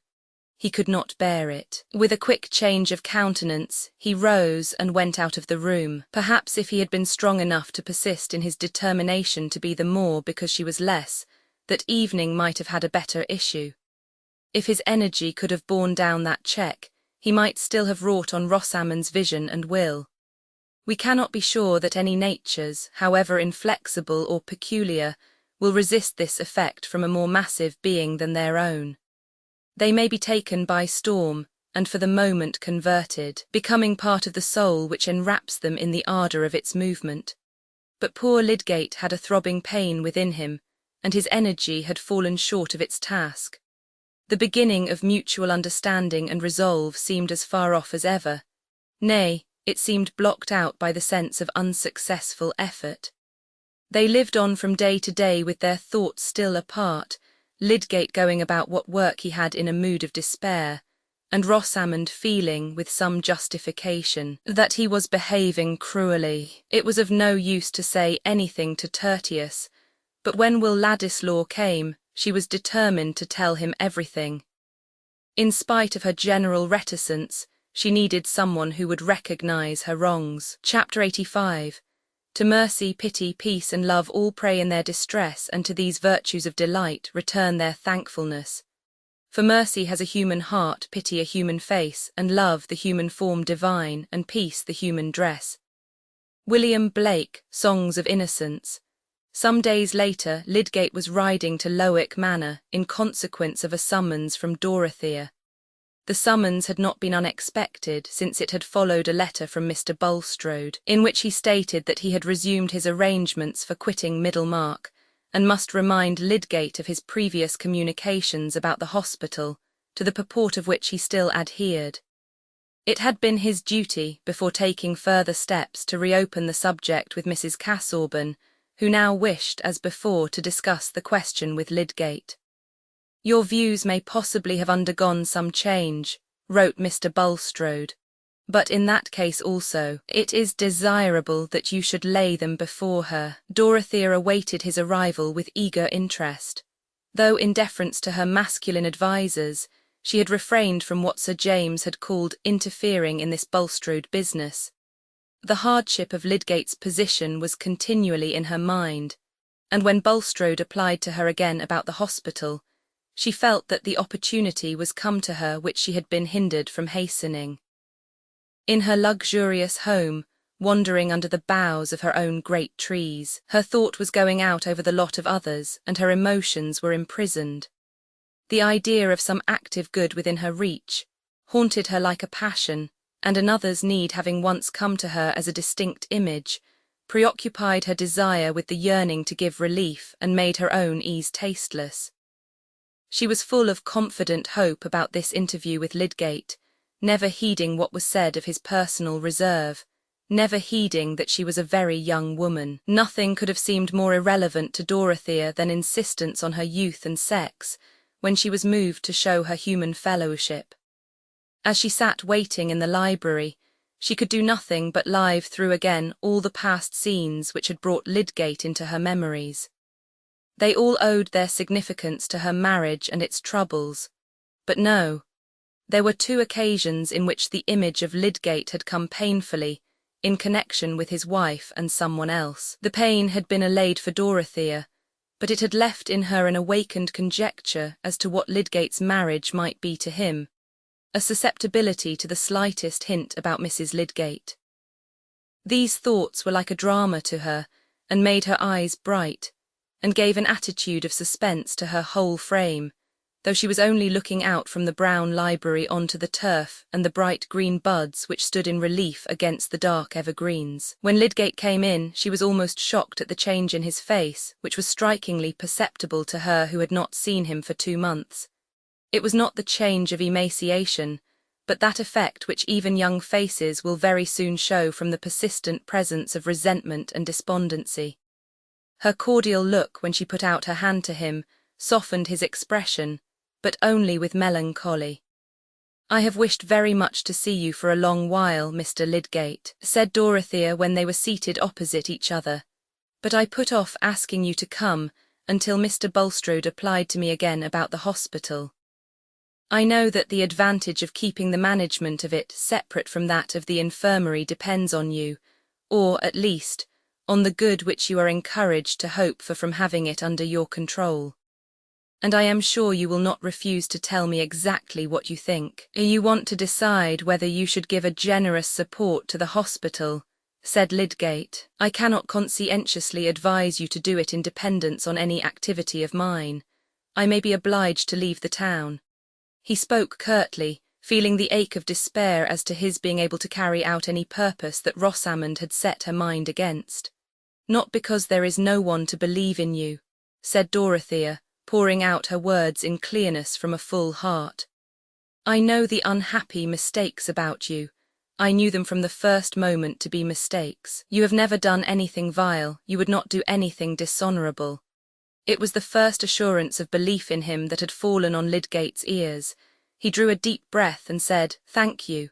He could say no more. It was something very new and strange in his life that these few words of trust from a woman should be so much to him. "I beseech you to tell me how everything was," said Dorothea fearlessly. "I am sure that the truth would clear you." Lydgate started up from his chair and went towards the window, forgetting where he was. He had so often gone over in his mind the possibility of explaining everything without aggravating appearances that would tell, perhaps unfairly, against Bulstrode, and had so often decided against it. He had so often said to himself that his assertions would not change people's impressions, that Dorothea's words sounded like a temptation to do something which in his soberness he had pronounced to be unreasonable. "Tell me, pray," said Dorothea, with simple earnestness, "then we can consult together. It is wicked to let people think evil of anyone falsely when it can be hindered." Lydgate turned, remembering where he was, and saw Dorothea's face looking up at him with a sweet, trustful gravity. The presence of a noble nature, generous in its wishes, ardent in its charity, changes the lights for us. We begin to see things again in their larger, quieter masses, and to believe that we too can be seen and judged in the wholeness of our character. That influence was beginning to act on Lydgate, who had for many days been seeing all life as one who is dragged and struggling amid the throng. He sat down again, and felt that he was recovering his old self in the consciousness that he was with one who believed in it. "I don't want," he said, "to bear hard on Bulstrode, who has lent me money of which I was in need, though I would rather have gone without it now. He is hunted down and miserable, and has only a poor thread of life in him, but I should like to tell you everything. It will be a comfort to me to speak where belief has gone beforehand, and where I shall not seem to be offering assertions of my own honesty. You will feel what is fair to another as you feel what is fair to me." "Do trust me," said Dorothea. "I will not repeat anything without your leave, but at the very least I could say that you have made all the circumstances clear to me, and that I know you are not in any way guilty. Mr. Fairbrother would believe me, and my uncle and Sir James Chetham. Nay, there are persons in Middlemarch to whom I could go. Although they don't know much of me, they would believe me. They would know that I could have no other motive than truth and justice. I would take any pains to clear you. I have very little to do. There is nothing better that I can do in the world." Dorothea's voice, as she made this childlike picture of what she would do, might have been almost taken as a proof that she could do it effectively. The searching tenderness of her woman's tones seemed made for defence against ready accusers. Lydgate did not stay to think that she was quixotic. He gave himself up, for the first time in his life, to the exquisite sense of leaning entirely on a generous sympathy, without any check of proud reserve, and he told her everything from the time when, under the pressure of his difficulties, he unwillingly made his first application to Bulstrode. Gradually, in the relief of speaking, getting into a more thorough utterance of what had gone on in his mind, entering fully into the fact that his treatment of the patient was opposed to the dominant practice, into his doubts at the last, his ideal of medical duty, and his uneasy consciousness that the acceptance of the money had made some difference in his private inclination and professional behaviour, though not in his fulfilment of any publicly recognised obligation. "It has come to my knowledge since," he added, "that Hawley sent someone to examine the housekeeper at Stone Court, and she said that she gave the patient all the opium in the phial I left, as well as a good deal of brandy. But that would not have been opposed to ordinary prescriptions, even of first-rate men. The suspicions against me had no hold there. They are grounded on the knowledge that I took money, that Bulstrode had strong motives for wishing the man to die, and that he gave me the money as a bribe to concur in some malpractices or other against the patient, that in any case I accepted a bribe to hold my tongue. They are just the suspicions that cling the most obstinately, because they lie in people's inclination and can never be disproved. How my orders came to be disobeyed is a question to which I don't know the answer. It is still possible that Bulstrode was innocent of any criminal intention, even possible that he had nothing to do with the disobedience and merely abstained from mentioning it.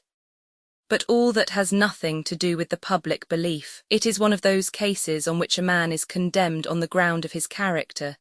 It is believed that he has committed a crime in some undefined way because he had the motive for doing it, and Bulstrode's character has enveloped me because I took his money. I am simply blighted like a damaged ear of corn. The business is done and can't be undone." "Oh, it is hard," said Dorothea. "I understand the difficulty there is in your vindicating yourself, and that all this should have come to you who had meant to lead a higher life than the common, and to find out better ways. I cannot bear to rest in this as unchangeable. I know you meant that. I remember what you said to me when you first spoke to me about the hospital. There is no sorrow I have thought more about than that, to love what is great and try to reach it, and yet to fail." "Yes," said Lydgate, feeling that here he had found room for the full meaning of his grief. "I had some ambition. I meant everything to be different with me. I thought I had more strength and mastery. But the most terrible obstacles are such as nobody can see except oneself."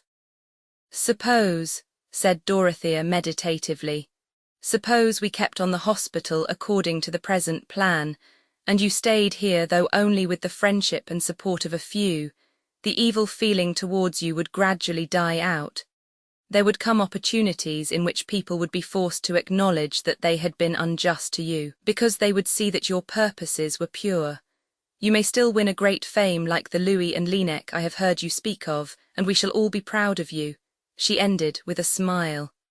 That might do if I had my old trust in myself, said Lydgate mournfully. Nothing galls me more than the notion of turning round and running away before this slander, leaving it unchecked behind me. Still, I can't ask anyone to put a great deal of money into a plan which depends on me. It would be quite worth my while, said Dorothea simply. Only think. I am very uncomfortable with my money because they tell me I have too little for any great scheme of the sort I like best, and yet I have too much. I don't know what to do. I have 700 a year of my own fortune, and 1900 a year that Mr. Casaubon left me, and between 3,000 and 4,000 of ready money in the bank. I wish to raise money and pay it off gradually out of my income which I don't want, to buy land with and found a village which should be a school of industry. But Sir James and my uncle have convinced me that the risk would be too great. So you see that what I should most rejoice at would be to have something good to do with my money. I should like it to make other people's lives better to them. It makes me very uneasy, coming all to me who don't want it. A smile broke through the gloom of Lydgate's face. The childlike grave-eyed earnestness with which Dorothea said all this was irresistible, blent into an adorable whole with her ready understanding of high experience. Of lower experience such as plays a great part in the world, poor Mrs. Casaubon had a very blurred short-sighted knowledge, little helped by her imagination. But she took the smile as encouragement of her plan. I think you see now that you spoke too scrupulously, she said, in a tone of persuasion. The hospital would be one good, and making your life quite whole and well again would be another. Lydgate's smile had died away. You have the goodness as well as the money to do all that, if it could be done, he said. But he hesitated a little while, looking vaguely towards the window, and she sat in silent expectation. At last he turned towards her and said impetuously, "Why should I not tell you? You know what sort of bond marriage is, you will understand everything." Dorothea felt her heart beginning to beat faster. Had he that sorrow too? But she feared to say any word, and he went on immediately. "It is impossible for me now to do anything, to take any step without considering my wife's happiness. The thing that I might like to do if I were alone is become impossible to me. I can't see her miserable. She married me without knowing what she was going into, and it might have been better for her if she had not married me. I know, you could not give her pain, if you were not obliged to do it," said Dorothea with keen memory of her own life. "And she has set her mind against staying. She wishes to go.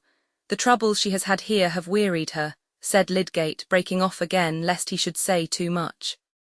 "But when she saw the good that might come of staying," said Dorothea remonstrantly, looking at Lydgate as if he had forgotten the reasons which had just been considered.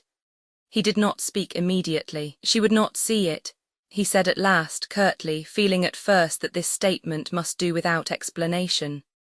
"And indeed I have lost all spirit about carrying on my life here." He paused a moment and then, following the impulse to let Dorothea see deeper into the difficulty of his life, he said, "The fact is, this trouble has come upon her confusedly. We have not been able to speak to each other about it. I am not sure what is in her mind about it. She may fear that I have really done something base. It is my fault, I ought to be more open, but I have been suffering cruelly." "May I go and see her?" said Dorothea eagerly. "Would she accept my sympathy? I would tell her that you have not been blamable before any one's judgment but your own. I would tell her that you shall be cleared in every fair mind. I would cheer her heart. Will you ask her if I may go to see her? I did see her once." "I am sure you may," said Lydgate, seizing the proposition with some hope. "She would feel honoured, cheered, I think, by the proof that you at least have some respect for me. I will not speak to her about your coming, that she may not connect it with my wishes at all. I know very well that I ought not to have left anything to be told her by others, but—" He broke off, and there was a moment's silence.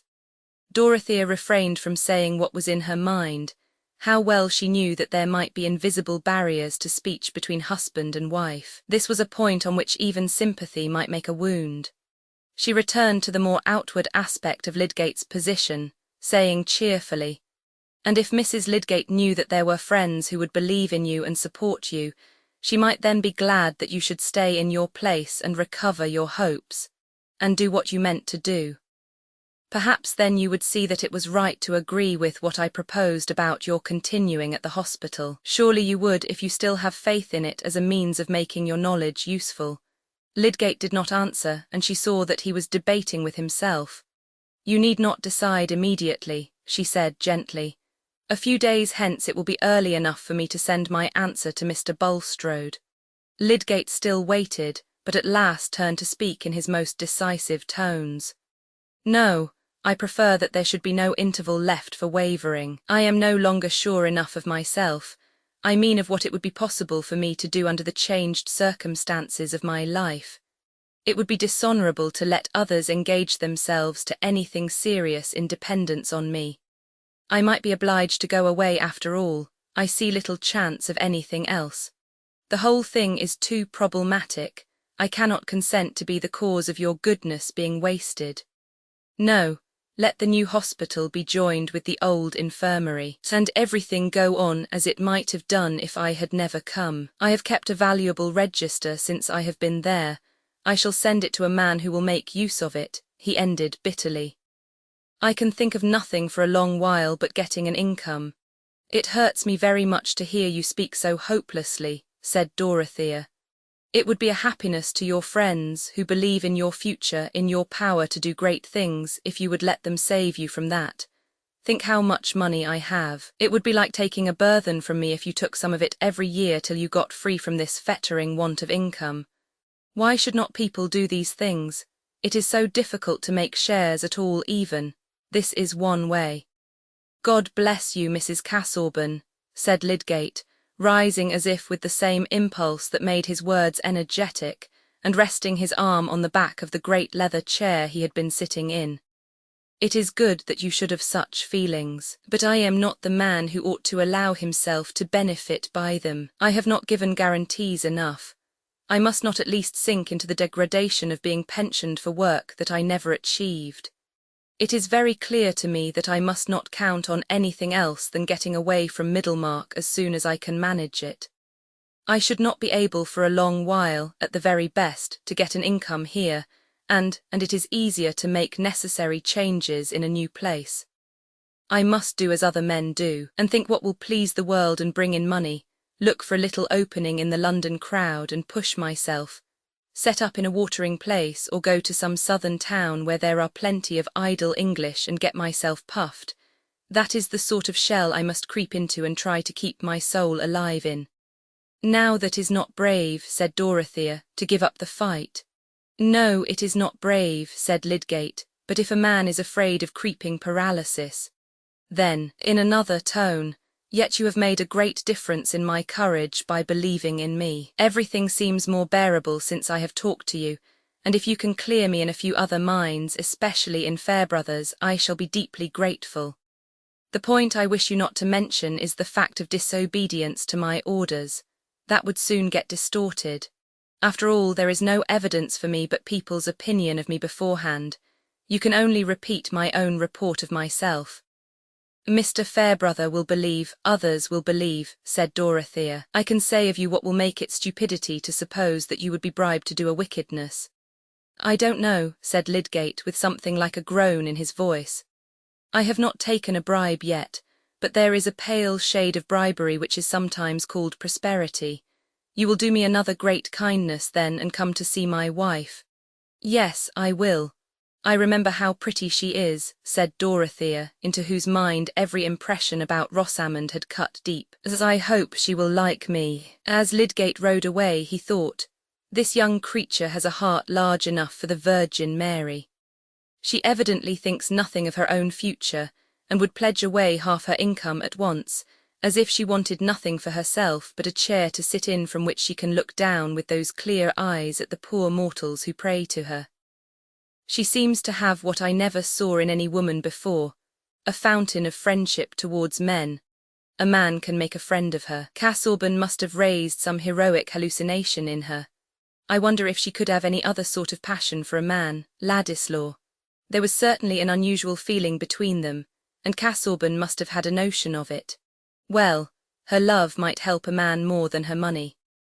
Dorothea on her side had immediately formed a plan of relieving Lydgate from his obligation to Bulstrode, which she felt sure was a part, though small, of the galling pressure he had to bear. She sat down at once under the inspiration of their interview, and wrote a brief note, in which she pleaded that she had more claim than Mr. Bulstrode had to the satisfaction of providing the money which had been serviceable to Lydgate. That it would be unkind in Lydgate not to grant her the position of being his helper in this small matter, the favour being entirely to her, who had so little that was plainly marked out for her to do with her superfluous money. He might call her a creditor, or by any other name if it did, but imply that he granted her request. She enclosed a cheque for £1,000, and determined to take the letter with her the next day, when she went to see Rosamond. Chapter 86. And thus thy fall hath left a kind of blot, to mark the full-fraught man and best endued with some suspicion. Henry v. The next day Lydgate had to go to Brassing, and told Rosamond that he should be away until the evening. Of late she had never gone beyond her own house and garden except to church, and once to see her papa, to whom she said, "If Tertius goes away, you will help us to move, will you not, papa? I suppose we shall have very little money. I am sure I hope someone will help us." And Mr. Vincey had said, "Yes, child, I don't mind 100 or 2. I can see the end of that." With these exceptions she had sat at home in languid melancholy and suspense, fixing her mind on Will Ladislaw's coming as the one point of hope and interest, and associating this with some new urgency on Lydgate to make immediate arrangements for leaving Middlemarch and going to London, till she felt assured that the coming would be a potent cause of the going, without at all seeing how. This way of establishing sequences is too common to be fairly regarded as a peculiar folly in Rosamond, and it is precisely this sort of sequence which causes the greatest shock when it is sundered. For to see how an effect may be produced is often to see possible missings and checks, but to see nothing except the desirable cause, and close upon it the desirable effect, rids us of doubt and makes our minds strongly intuitive. That was the process going on in poor Rosamond, while she arranged all objects around her with the same nicety as ever, only with more slowness, or sat down to the piano, meaning to play, and then desisting, yet lingering on the music stool with her white fingers suspended on the wooden front, and looking before her in dreamy ennui. Her melancholy had become so marked that Lydgate felt a strange timidity before it, as a perpetual silent reproach, and the strong man, mastered by his keen sensibilities towards this fair, fragile creature whose life he seemed somehow to have bruised, shrank from her look, and sometimes started at her approach, fear of her and fear for her rushing in only the more forcibly after it had been momentarily expelled by exasperation. But this morning Rosamond descended from her room upstairs, where she sometimes sat the whole day when Lydgate was out, equipped for a walk in the town. She had a letter to post, a letter addressed to Mr. Ladislaw and written with charming discretion, but intended to hasten his arrival by a hint of trouble. The servant-maid, their sole house servant now, noticed her coming downstairs in her walking dress, and thought, there never did anybody look so pretty in a bonnet, poor thing. Meanwhile Dorothea's mind was filled with her project of going to Rosamond, and with the many thoughts, both of the past and the probable future, which gathered round the idea of that visit. Until yesterday, when Lydgate had opened to her a glimpse of some trouble in his married life, the image of Mrs. Lydgate had always been associated for her with that of Will Ladislaw. Even in her most uneasy moments, even when she had been agitated by Mrs. Cadwallader's painfully graphic report of gossip, her effort, nay, her strongest impulsive prompting, had been towards the vindication of Will from any sullying surmises. And when, in her meeting with him afterwards, She had at first interpreted his words as a probable allusion to a feeling towards Mrs. Lydgate which he was determined to cut himself off from indulging. She had had a quick, sad, excusing vision of the charm there might be in his constant opportunities of companionship with that fair creature, who most likely shared his other tastes, as she evidently did his delight in music. But there had followed his parting words, the few passionate words in which he had implied that she herself was the object of whom his love held him in dread, that it was his love for her only which he was resolved not to declare but to carry away into banishment. From the time of that parting, Dorothea, believing in Will's love for her, believing with a proud delight in his delicate sense of honour and his determination that no one should impeach him justly, felt her heart quite at rest as to the regard he might have for Mrs. Lydgate.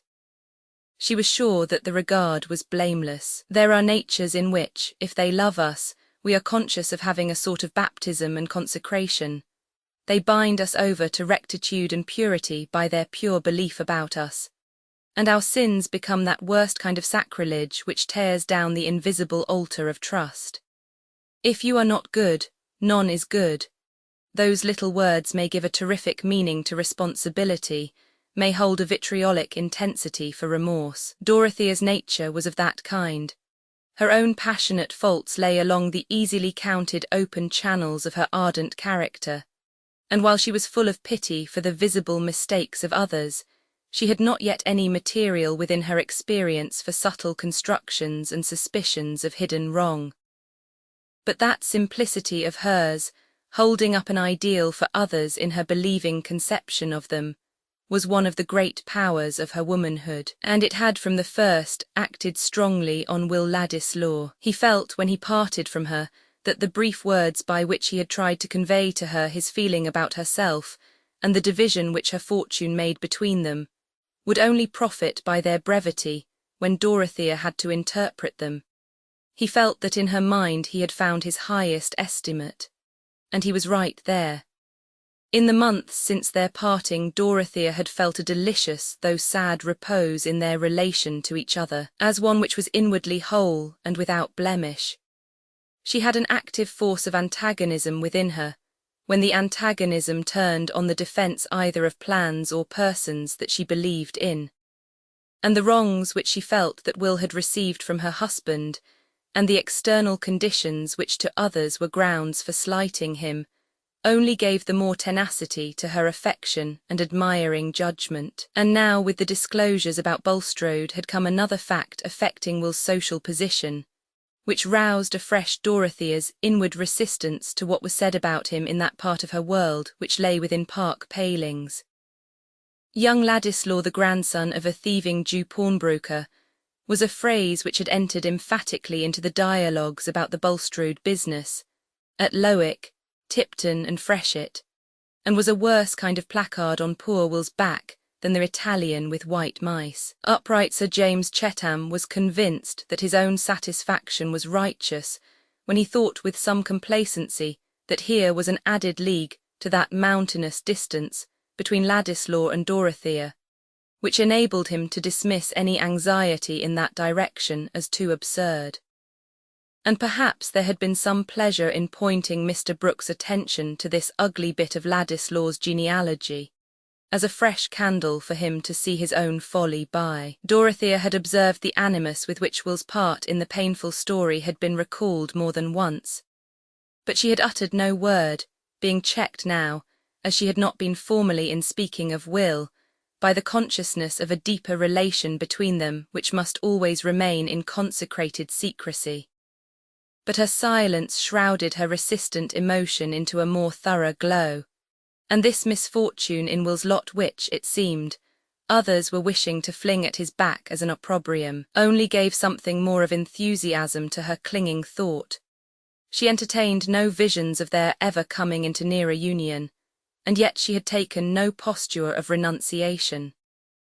She had accepted her whole relation to Will very simply as part of her marriage sorrows, and would have thought it very sinful in her to keep up an inward wail because she was not completely happy, being rather disposed to dwell on the superfluities of her lot. She could bear that the chief pleasures of her tenderness should lie in memory, and the idea of marriage came to her solely as a repulsive proposition from some suitor of whom she at present knew nothing, but whose merits, as seen by her friends, would be a source of torment to her. "Somebody who will manage your property for you, my dear," was Mr. Brooke's attractive suggestion of suitable characteristics. "I should like to manage it myself if I knew what to do with it," said Dorothea. No, she adhered to her declaration that she would never be married again, and in the long valley of her life, which looked so flat and empty of waymarks, guidance would come as she walked along the road and saw her fellow passengers by the way. This habitual state of feeling about Will Ladislaw had been strong in all her waking hours since she had proposed to pay a visit to Mrs. Lydgate, making a sort of background against which she saw Rosamond's figure, presented to her without hindrances to her interest and compassion. There was evidently some mental separation, some barrier to complete confidence which had arisen between this wife and the husband who had yet made her happiness a law to him. That was a trouble which no third person must directly touch. But Dorothea thought with deep pity of the loneliness which must have come upon Rosamond from the suspicions cast on her husband, and there would surely be help in the manifestation of respect for Lydgate and sympathy with her. "I shall talk to her about her husband," thought Dorothea, as she was being driven towards the town. The clear spring morning, the scent of the moist earth, the fresh leaves just showing their creased-up wealth of greenery from out their half-opened sheaths, seemed part of the cheerfulness she was feeling from a long conversation with Mr. Fairbrother, who had joyfully accepted the justifying explanation of Lydgate's conduct. "I shall take Mrs. Lydgate good news, and perhaps she will like to talk to me and make a friend of me." Dorothea had another errand in Lowick Gate. It was about a new fine-toned bell for the schoolhouse, and as she had to get out of her carriage very near to Lydgate's, she walked thither across the street, having told the coachman to wait for some packages. The street door was open, and the servant was taking the opportunity of looking out at the carriage which was pausing within sight when it became apparent to her that the lady who belonged to it was coming towards her. "Is Mrs. Lydgate at home?" said Dorothea. "I'm not sure, my lady. I'll see if you'll please to walk in," said Martha, a little confused on the score of her kitchen apron, but collected enough to be sure that "mum" was not the right title for this queenly young widow with a carriage and pair. "Will you please to walk in, and I'll go and see." "Say that I am Mrs. Casaubon," said Dorothea, as Martha moved forward intending to show her into the drawing-room, and then to go upstairs to see if Rosamond had returned from her walk. They crossed the broader part of the entrance hall, and turned up the passage which led to the garden. The drawing-room door was unlatched, and Martha, pushing it without looking into the room, waited for Mrs. Casaubon to enter and then turned away, the door having swung open and swung back again without noise. Dorothea had less of outward vision than usual this morning, being filled with images of things as they had been and were going to be. She found herself on the other side of the door without seeing anything remarkable, but immediately she heard a voice speaking in low tones which startled her as with a sense of dreaming in daylight, and advancing unconsciously a step or two beyond the projecting slab of a bookcase, she saw, in the terrible illumination of a certainty which filled up all outlines, something which made her pause, motionless, without self-possession enough to speak. Seated with his back towards her on a sofa which stood against the wall on a line with the door by which she had entered, she saw Will Ladislaw. Close by him, and turned towards him with a flushed tearfulness which gave a new brilliancy to her face, sat Rosamond, her bonnet hanging back, while Will, leaning towards her, clasped both her upraised hands in his and spoke with low-toned fervour. Rosamond in her agitated absorption had not noticed the silently advancing figure, but when Dorothea, after the first immeasurable instant of this vision, moved confusedly backward and found herself impeded by some piece of furniture, Rosamond was suddenly aware of her presence, and with a spasmodic movement snatched away her hands and rose, looking at Dorothea, who was necessarily arrested.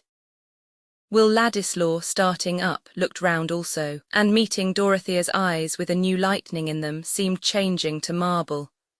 But she immediately turned them away from him to Rosamond, and said in a firm voice, "Excuse me, Mrs. Lydgate, the servant did not know that you were here. I called to deliver an important letter for Mr. Lydgate, which I wished to put into your own hands." She laid down the letter on the small table which had checked her retreat, and then including Rosamond and Will in one distant glance and bow, she went quickly out of the room, meeting in the passage the surprised Martha, who said she was sorry the mistress was not at home, and then showed the strange lady out with an inward reflection that grand people were probably more impatient than others. Dorothea walked across the street with her most elastic step and was quickly in her carriage again. "Drive on to Freshitt Hall," she said to the coachman, and anyone looking at her might have thought that though she was paler than usual, she was never animated by a more self-possessed energy. And that was really her experience. It was as if she had drunk a great draught of scorn that stimulated her beyond the susceptibility to other feelings. She had seen something so far below her belief that her emotions rushed back from it and made an excited throng without an object. She needed something active to turn her excitement out upon. She felt power to walk and work for a day without meat or drink. And she would carry out the purpose with which she had started in the morning, of going to Freshitt and Tipton to tell Sir James and her uncle all that she wished them to know about Lydgate, whose married loneliness under his trial now presented itself to her with new significance, and made her more ardent in readiness to be his champion. She had never felt anything like this triumphant power of indignation in the struggle of her married life, in which there had always been a quickly subduing pang, and she took it as a sign of new strength. "Dodo, how very bright your eyes are," said Celia when Sir James was gone out of the room. "And you don't see anything you look at, Arthur, or anything. You are going to do something uncomfortable, I know. Is it all about Mr. Lydgate, or has something else happened?" Celia had been used to watch her sister with expectation. "Yes, dear, a great many things have happened," said Dodo in her full tones. "I wonder what," said Celia, folding her arms cosily and leaning forward upon them. "Oh, all the troubles of all people on the face of the earth," said Dorothea, lifting her arms to the back of her head. "Dear me, Dodo, are you going to have a scheme for them?" said Celia, a little uneasy at this Hamlet-like raving. But Sir James came in again, ready to accompany Dorothea to the Grange, and she finished her expedition well, not swerving in her resolution until she descended at her own door. Chapter 87. Would it were yesterday, and I the grave, with her sweet Faith above for monument. Rosamond and Will stood motionless, they did not know how long, he looking towards the spot where Dorothea had stood, and she looking towards him with doubt. It seemed an endless time to Rosamond, in whose inmost soul there was hardly so much annoyance as gratification from what had just happened. Shallow natures dream of an easy sway over the emotions of others, trusting implicitly in their own petty magic to turn the deepest streams, and confident, by pretty gestures and remarks, of making the thing that is not as though it were. She knew that Will had received a severe blow, but she had been little used to imagining other people's states of mind, except as a material cut into shape by her own wishes, and she believed in her own power to soothe or subdue. Even Tertius, that most perverse of men, was always subdued in the long run. Events had been obstinate, but still Rosamond would have said now, as she did before her marriage, that she never gave up what she had set her mind on. She put out her arm and laid the tips of her fingers on Will's coat sleeve. "Don't touch me," he said with an utterance like the cut of a lash darting from her and changing from pink to white and back again, as if his whole frame were tingling with the pain of the sting. He wheeled round to the other side of the room and stood opposite to her, with the tips of his fingers in his pockets and his head thrown back, looking fiercely not at Rosamond, but at a point a few inches away from her. She was keenly offended, but the signs she made of this were such as only Lydgate was used to interpret.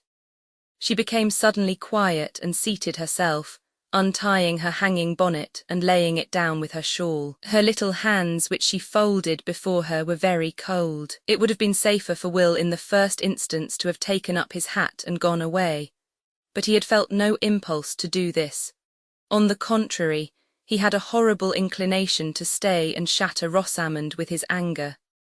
It seemed as impossible to bear the fatality she had drawn down on him without venting his fury as it would be to a panther to bear the javelin wound without springing and biting. And yet, how could he tell a woman that he was ready to curse her? He was fuming under a repressive law which he was forced to acknowledge.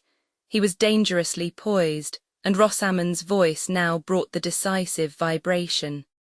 In flute-like tones of sarcasm she said, "You can easily go after Mrs. Casaubon and explain your preference." "Go after her," he burst out with a sharp edge in his voice. "Do you think she would turn to look at me, or value any word I ever uttered to her again at more than a dirty feather? Explain, how can a man explain at the expense of a woman?" "You can tell her what you please," said Rosamond with more tremor. "Do you suppose she would like me better for sacrificing you? She is not a woman to be flattered because I made myself despicable, to believe that I must be true to her because I was a dastard to you." He began to move about with the restlessness of a wild animal that sees prey but cannot reach it. Presently he burst out again. "I had no hope before, not much, of anything better to come, but I had one certainty, that she believed in me. Whatever people had said or done about me, she believed in me. That's gone. She'll never again think me anything but a paltry pretence, too nice to take heaven except upon flattering conditions, and yet selling myself for any devil's change by the sly. She'll think of me as an incarnate insult to her from the first moment Will stopped as if he had found himself grasping something that must not be thrown and shattered. He found another vent for his rage by snatching up Rosamond's words again, as if they were reptiles to be throttled and flung off. "Explain, tell a man to explain how he dropped into hell. Explain my preference. I never had a preference for her any more than I have a preference for breathing. No other woman exists by the side of her. I would rather touch her hand if it were dead than I would touch any other woman's living." Rosamond, while these poisoned weapons were being hurled at her, was almost losing the sense of her identity, and seemed to be waking into some new terrible existence. She had no sense of chill, resolute repulsion, of reticent self-justification such as she had known under Lydgate's most stormy displeasure. All her sensibility was turned into a bewildering novelty of pain. She felt a new terrified recoil under a lash never experienced before. What another nature felt in opposition to her own was being burnt and bitten into her consciousness. When Will had ceased to speak, she had become an image of sickened misery. Her lips were pale, and her eyes had a tearless dismay in them. If it had been Tertius who stood opposite to her, that look of misery would have been a pang to him, and he would have sunk by her side to comfort her, with that strong-armed comfort which she had often held very cheap. Let it be forgiven to Will that he had no such movement of pity.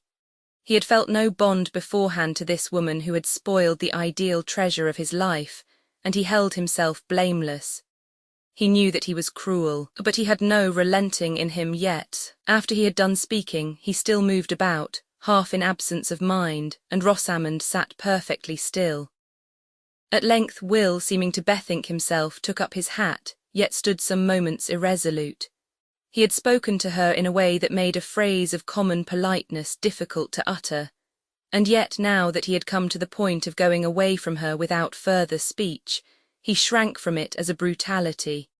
He felt checked and stultified in his anger. He walked towards the mantelpiece and leaned his arm on it, and waited in silence for, he hardly knew what. The vindictive fire was still burning in him, and he could utter no word of retractation. But it was nevertheless in his mind that having come back to this hearth where he had enjoyed a caressing friendship, he had found calamity seated there. He had suddenly revealed to him a trouble that lay outside the home as well as within it, and what seemed a foreboding was pressing upon him as with slow pincers, that his life might come to be enslaved by this helpless woman who had thrown herself upon him in the dreary sadness of her heart.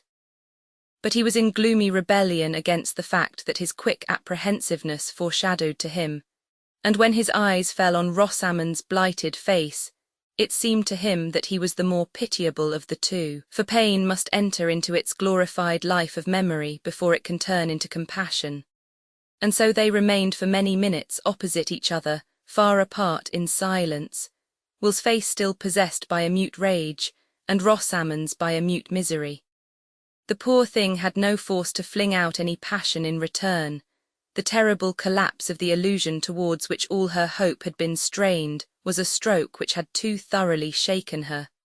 Her little world was in ruins, and she felt herself tottering in the midst, as a lonely, bewildered consciousness. Will wished that she would speak and bring some mitigating shadow across his own cruel speech, which seemed to stand staring at them both in mockery of any attempt at revived fellowship.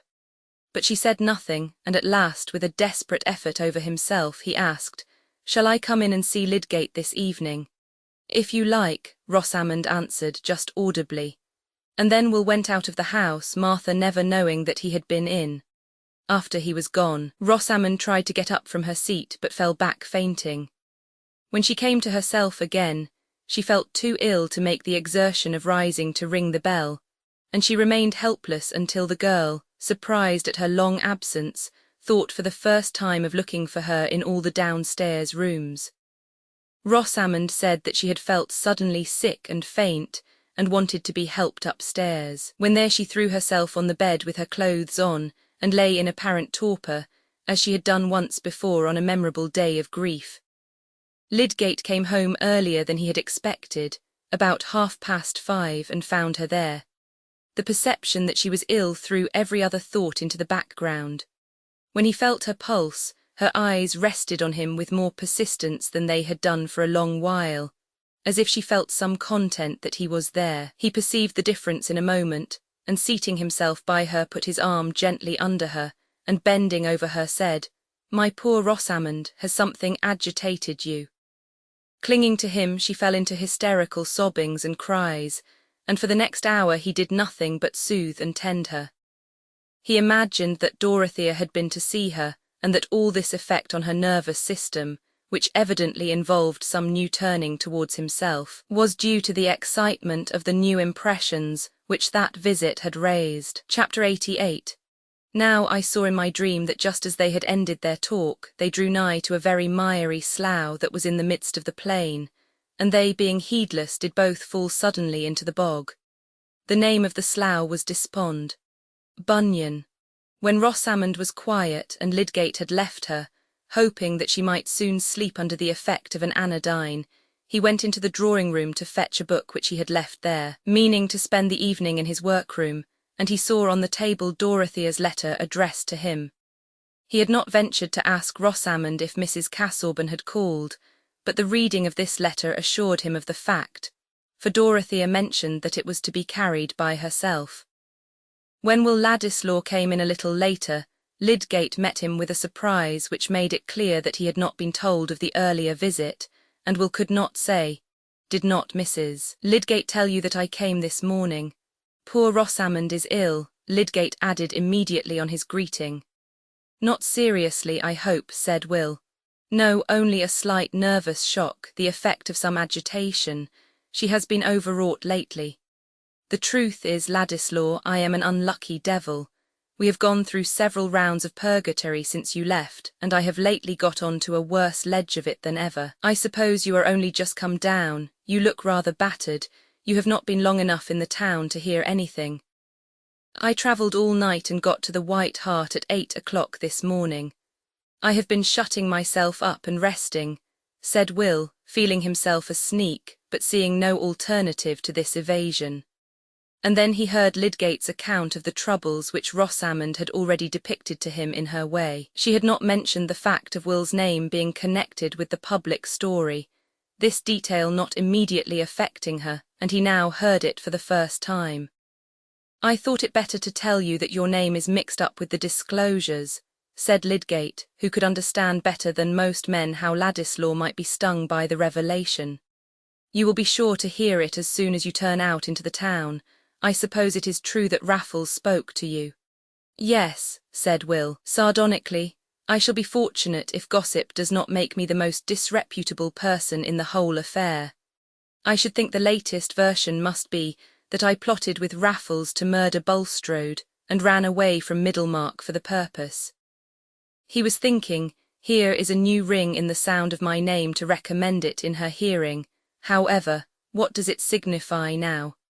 But he said nothing of Bulstrode's offer to him. Will was very open and careless about his personal affairs, but it was among the more exquisite touches in nature's modelling of him that he had a delicate generosity, which warned him into reticence here.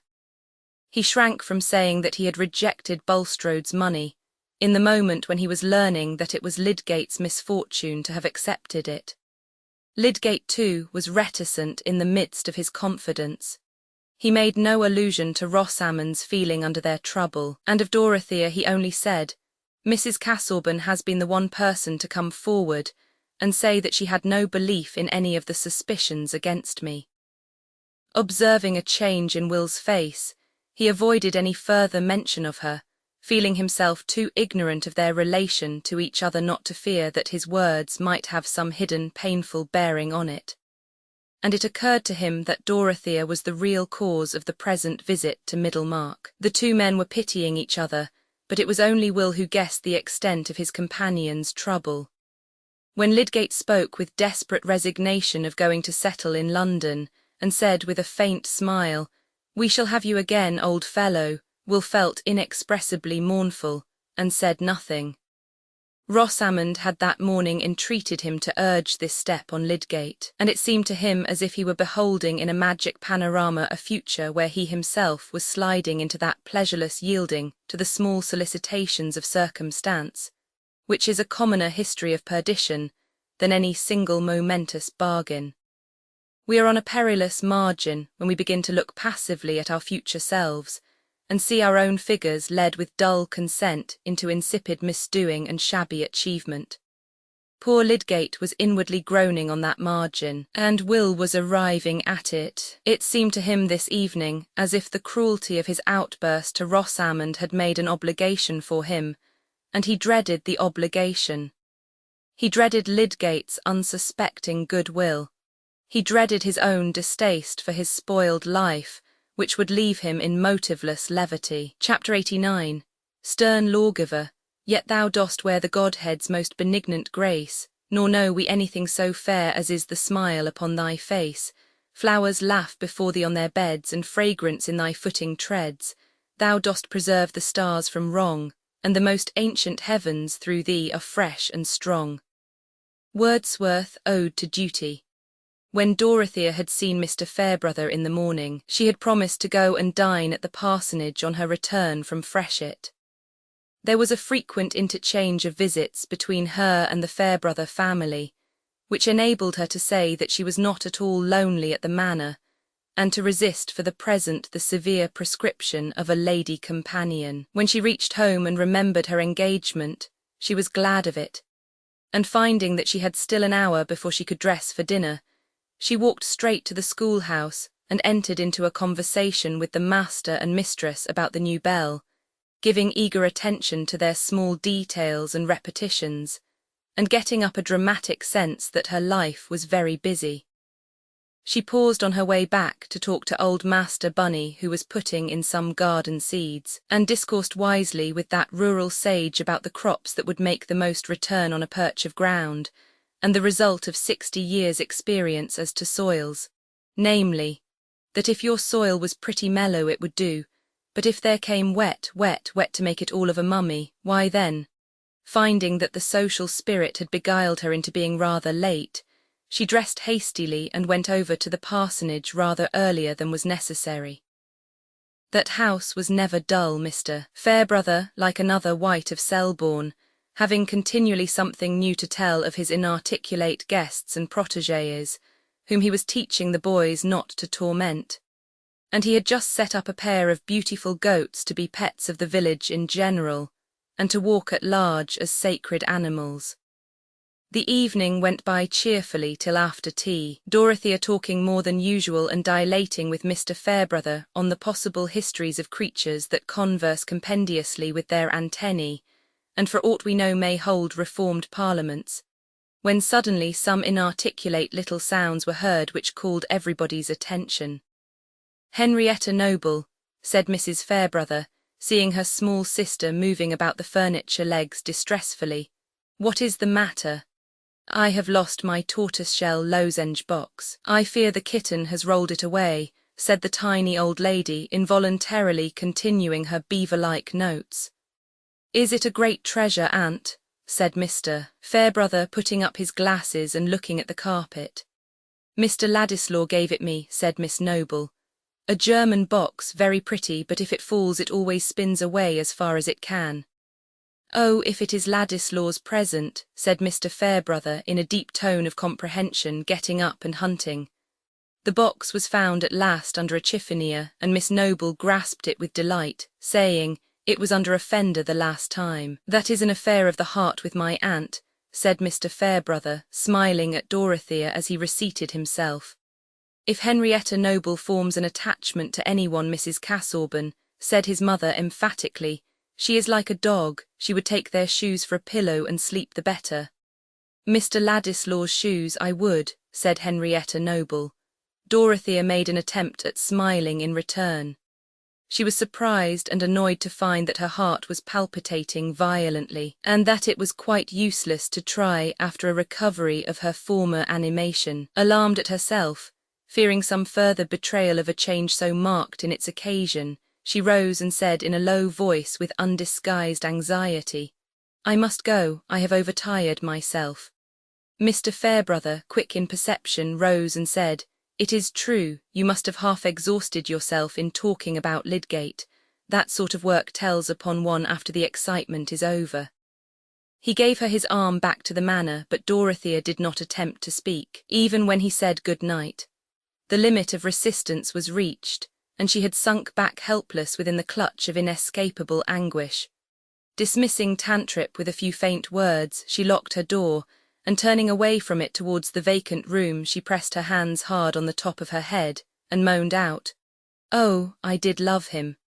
Then came the hour in which the waves of suffering shook her too thoroughly to leave any power of thought. She could only cry in loud whispers between her sobs, after her lost belief which she had planted and kept alive from a very little seed since the days in Rome. After her lost joy of clinging with silent love and faith to one who, misprized by others, was worthy in her thought. After her lost woman's pride of reigning in his memory. After her sweet dim perspective of hope, that along some pathway they should meet with unchanged recognition and take up the backward years as a yesterday. In that hour she repeated what the merciful eyes of solitude have looked on for ages in the spiritual struggles of man. She besought hardness and coldness, and aching weariness, to bring her relief from the mysterious incorporeal might of her anguish. She lay on the bare floor, and let the night grow cold around her, while her grand woman's frame was shaken by sobs, as if she had been a despairing child. There were two images, two living forms that tore her heart in two, as if it had been the heart of a mother who seems to see her child divided by the sword, and presses one bleeding half to her breast, while her gaze goes forth in agony towards the half, which is carried away by the lying woman that has never known the mother's pang. Here, with the nearness of an answering smile, here within the vibrating bond of mutual speech, was the bright creature whom she had trusted, who had come to her like the spirit of morning visiting the dim vault where she sat as the bride of a worn-out life. And now, with a full consciousness which had never awakened before, she stretched out her arms towards him and cried with bitter cries that their nearness was a parting vision. She discovered her passion to herself in the unshrinking utterance of despair, and there, aloof yet persistently with her, moving wherever she moved, was the Will Ladislaw who was a changed belief exhausted of hope, a detected illusion. No, a living man towards whom there could not yet struggle any wail of regretful pity, from the midst of scorn and indignation and jealous, offended pride. The fire of Dorothea's anger was not easily spent, and it flamed out in fitful returns of spurning reproach. Why had he come obtruding his life into hers that might have been whole enough without him? Why had he brought his cheap regard and his lip-born words to her who had nothing paltry to give in exchange? He knew that he was deluding her, wished, in the very moment of farewell, to make her believe that he gave her the whole price of her heart, and knew that he had spent it half before. Why had he not stayed among the crowd of whom she asked nothing, but only prayed that they might be less contemptible? But she lost energy at last even for her loud-whispered cries and moans. She subsided into helpless sobs, and on the cold floor she sobbed herself to sleep. In the chill hours of the morning twilight, when all was dim around her, she awoke, not with any amazed wondering where she was or what had happened, but with the clearest consciousness that she was looking into the eyes of sorrow. She rose and wrapped warm things around her and seated herself in a great chair where she had often watched before. She was vigorous enough to have borne that hard night without feeling ill in body beyond some aching and fatigue, but she had waked to a new condition. She felt as if her soul had been liberated from its terrible conflict. She was no longer wrestling with her grief, but could sit down with it as a lasting companion and make it a sharer in her thoughts, for now the thoughts came thickly. It was not in Dorothea's nature, for longer than the duration of a paroxysm, to sit in the narrow cell of her calamity, in the besotted misery of a consciousness that only sees another's lot as an accident of its own. She began now to live through that yesterday morning deliberately again, forcing herself to dwell on every detail and its possible meaning. Was she alone in that scene? Was it her event only? She forced herself to think of it as bound up with another woman's life, a woman towards whom she had set out with a longing to carry some clearness and comfort into her beclouded youth. In her first outleap of jealous indignation and disgust, when quitting the hateful room, she had flung away all the mercy with which she had undertaken that visit. She had enveloped both Will and Rosamond in her burning scorn, and it seemed to her as if Rosamond were burned out of her sight forever. But that base prompting which makes a woman more cruel to a rival than to a faithless lover could have no strength of recurrence in Dorothea when the dominant spirit of justice within her had once overcome the tumult and had once shown her the truer measure of things. All the active thought with which she had before been representing to herself the trials of Lydgate's lot, and this young marriage union which, like her own, seemed to have its hidden as well as evident troubles, all this vivid sympathetic experience returned to her now as a power. It asserted itself as acquired knowledge asserts itself, and will not let us see as we saw in the day of our ignorance. She said to her own irremediable grief that it should make her more helpful, instead of driving her back from effort. And what sort of crisis might not this be in three lives whose contact with hers laid an obligation on her as if they had been suppliants bearing the sacred branch? The objects of her rescue were not to be sought out by her fancy, they were chosen for her. She yearned towards the perfect right, that it might make a throne within her and rule her errant will. What should I do? How should I act now this very day if I could clutch my own pain and compel it to silence, and think of those three? It had taken long for her to come to that question, and there was light piercing into the room. She opened her curtains and looked out towards the bit of road that lay in view, with fields beyond outside the entrance gates. On the road there was a man with a bundle on his back and a woman carrying her baby. In the field she could see figures moving, perhaps the shepherd with his dog. Far off in the bending sky was the pearly light, and she felt the largeness of the world and the manifold wakings of men to labour and endurance. She was a part of that involuntary, palpitating life, and could neither look out on it from her luxurious shelter as a mere spectator, nor hide her eyes in selfish complaining. What she would resolve to do that day did not yet seem quite clear, but something that she could achieve stirred her as with an approaching murmur which would soon gather distinctness. She took off the clothes which seemed to have some of the weariness of a hard watching in them, and began to make her toilet. Presently she rang for Tantripp, who came in her dressing gown. "Why, madam, you've never been in bed this blessed night. burst out Tantripp, looking first at the bed and then at Dorothea's face, which in spite of bathing had the pale cheeks and pink eyelids of a Mater Dolorosa. "You'll kill yourself, you will. Anybody might think now you had a right to give yourself a little comfort." "Don't be alarmed, Tantripp," said Dorothea, smiling. "I have slept, I am not ill. I shall be glad of a cup of coffee as soon as possible, and I want you to bring me my new dress, and most likely I shall want my new bonnet today.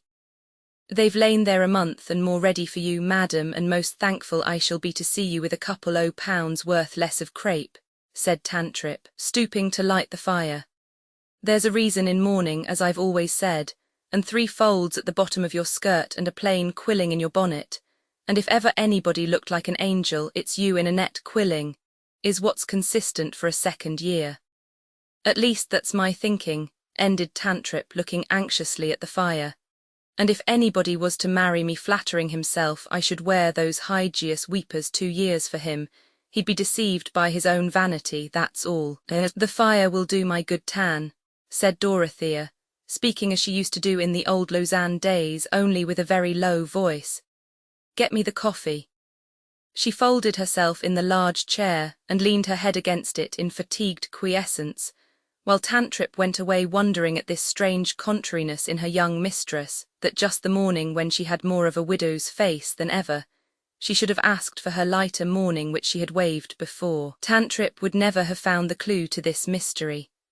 Dorothea wished to acknowledge that she had not the less an active life before her because she had buried a private joy, and the tradition that fresh garments belong to all initiation, haunting her mind, made her grasp after even that slight outward help towards calm resolve.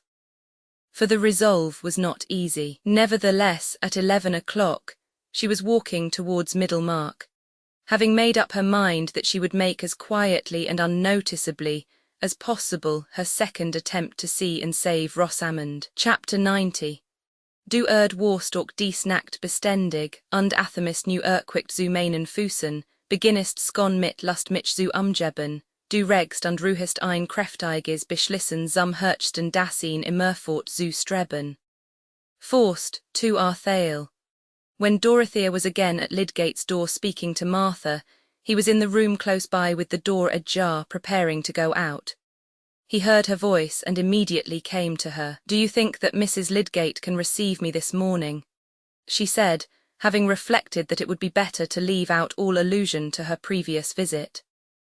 "I have no doubt she will," said Lydgate, suppressing his thought about Dorothea's looks, which were as much changed as Rosamond's, "if you will be kind enough to come in and let me tell her that you are here. She has not been very well since you were here yesterday, but she is better this morning, and I think it is very likely that she will be cheered by seeing you again." It was plain that Lydgate, as Dorothea had expected, knew nothing about the circumstances of her yesterday's visit. Nay, he appeared to imagine that she had carried it out according to her intention.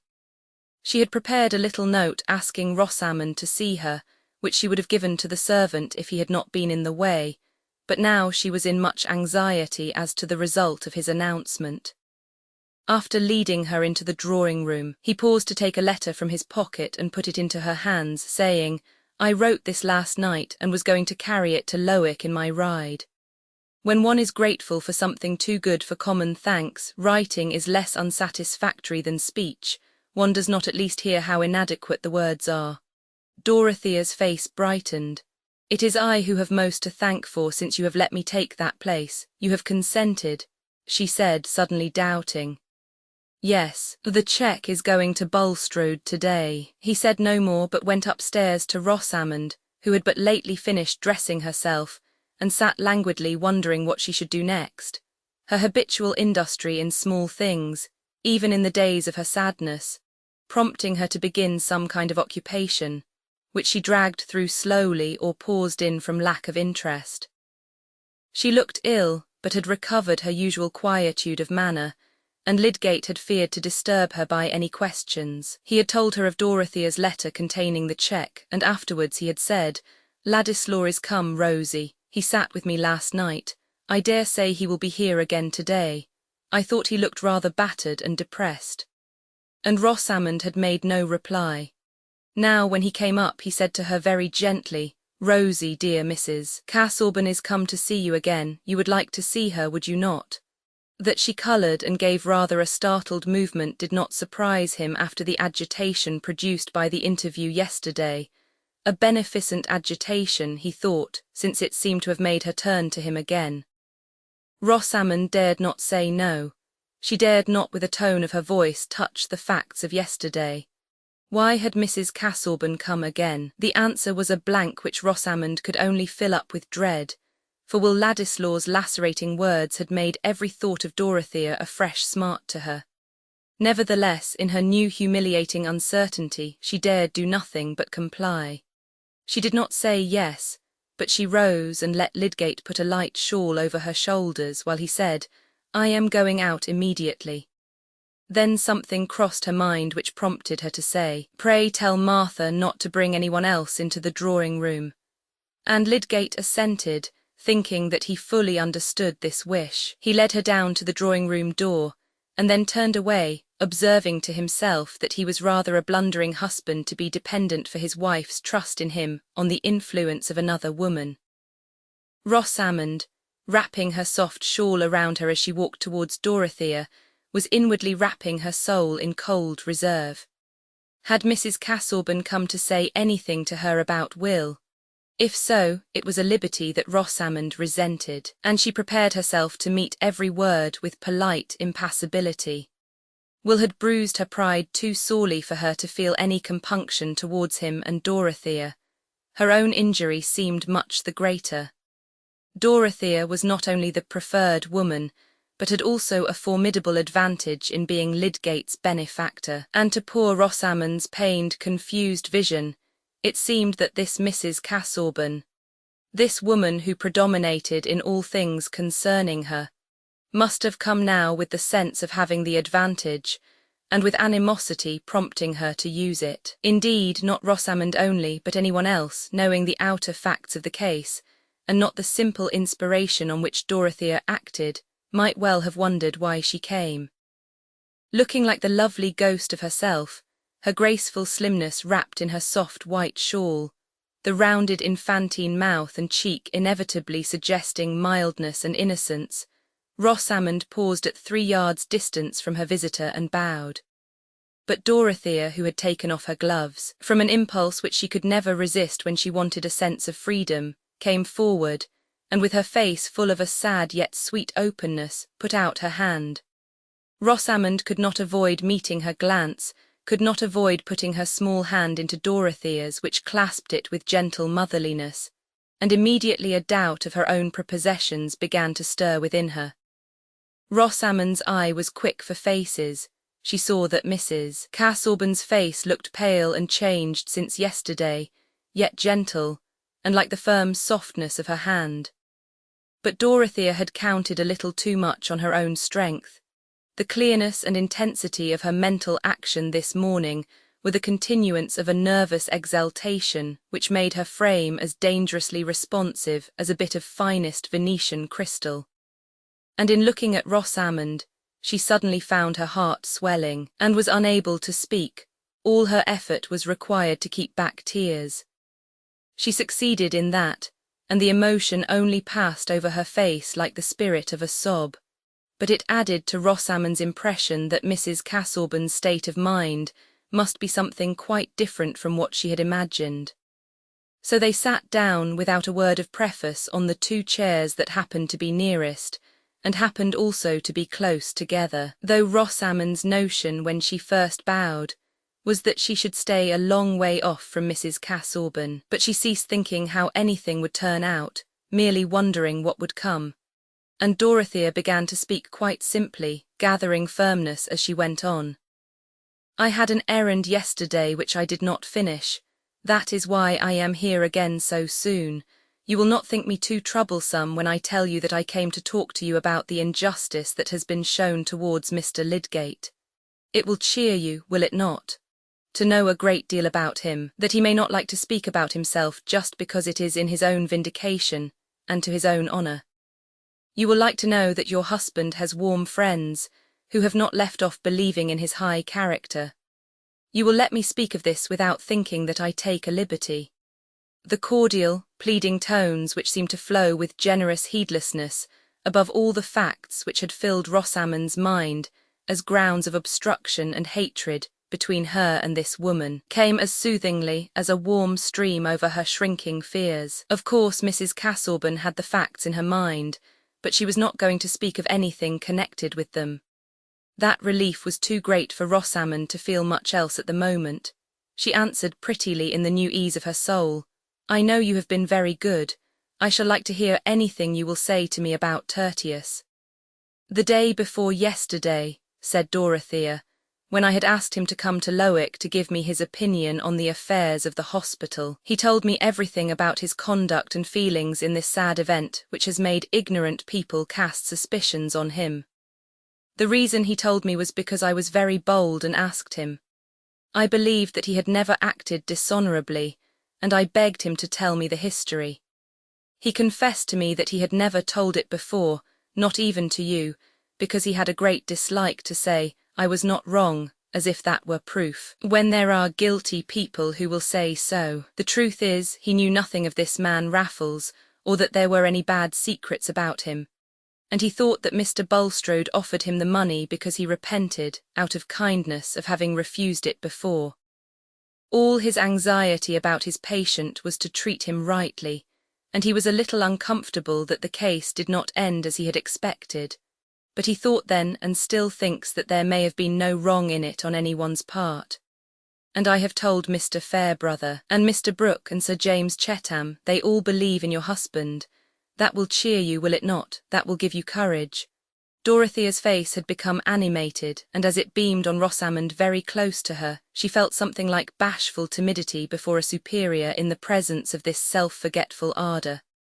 She said with blushing embarrassment, "Thank you, you are very kind." And he felt that he had been so wrong not to pour out everything about this to you. "But you will forgive him. It was because he feels so much more about your happiness than anything else. He feels his life bound into one with yours, and it hurts him more than anything that his misfortunes must hurt you. He could speak to me because I am an indifferent person, and then I asked him if I might come to see you, because I felt so much for his trouble and yours. That is why I came yesterday and why I am come today.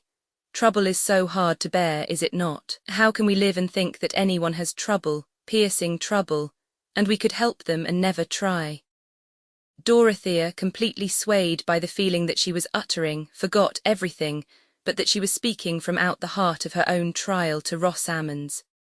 The emotion had wrought itself more and more into her utterance, till the tones might have gone to one's very marrow, like a low cry from some suffering creature in the darkness, and she had unconsciously laid her hand again on the little hand that she had pressed before. Rosamond, with an overmastering pang, as if a wound within her had been probed, burst into hysterical crying as she had done the day before when she clung to her husband.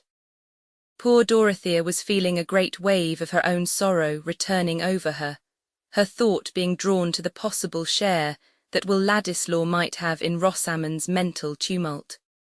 She was beginning to fear that she should not be able to suppress herself enough to the end of this meeting, and while her hand was still resting on Rosamond's lap, though the hand underneath it was withdrawn, she was struggling against her own rising sobs.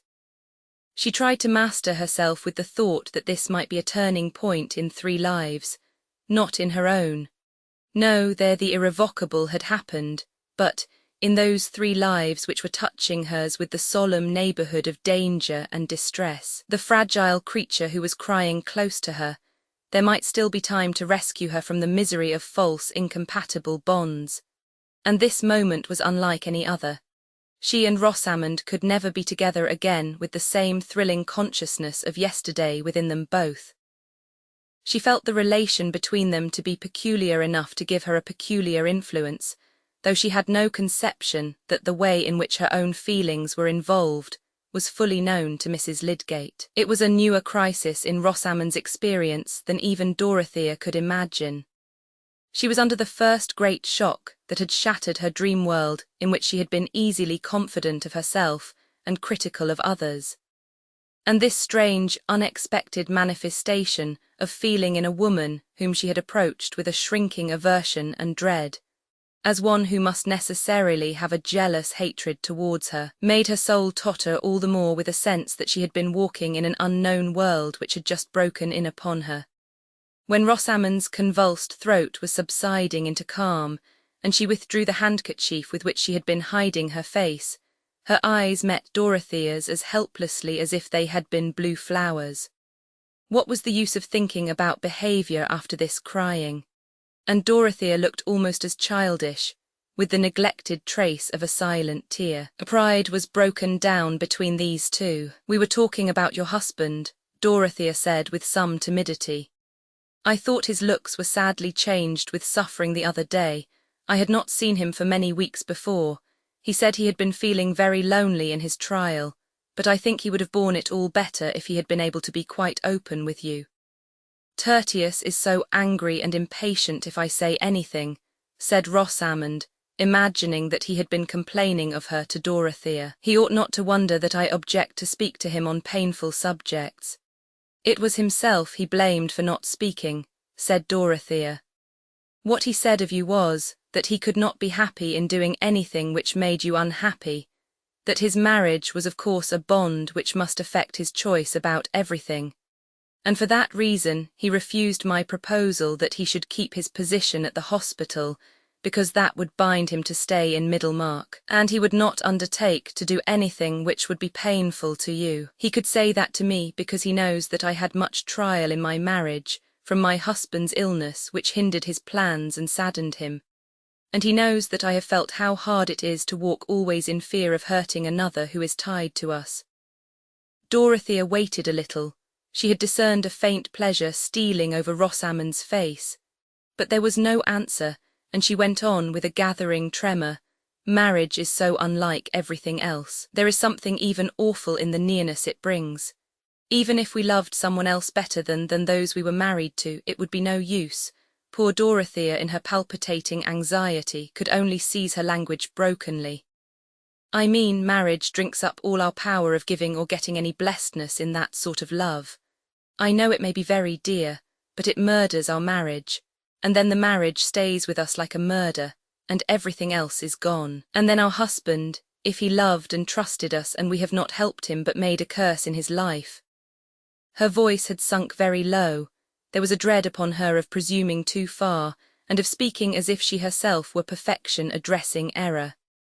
She was too much preoccupied with her own anxiety to be aware that Rosamond was trembling too, and filled with the need to express pitying fellowship rather than rebuke, she put her hands on Rosamond's, and said with more agitated rapidity, I know that the feeling may be very dear. It has taken hold of us unawares. It is so hard, it may seem like death to part with it. And we are weak, I am weak."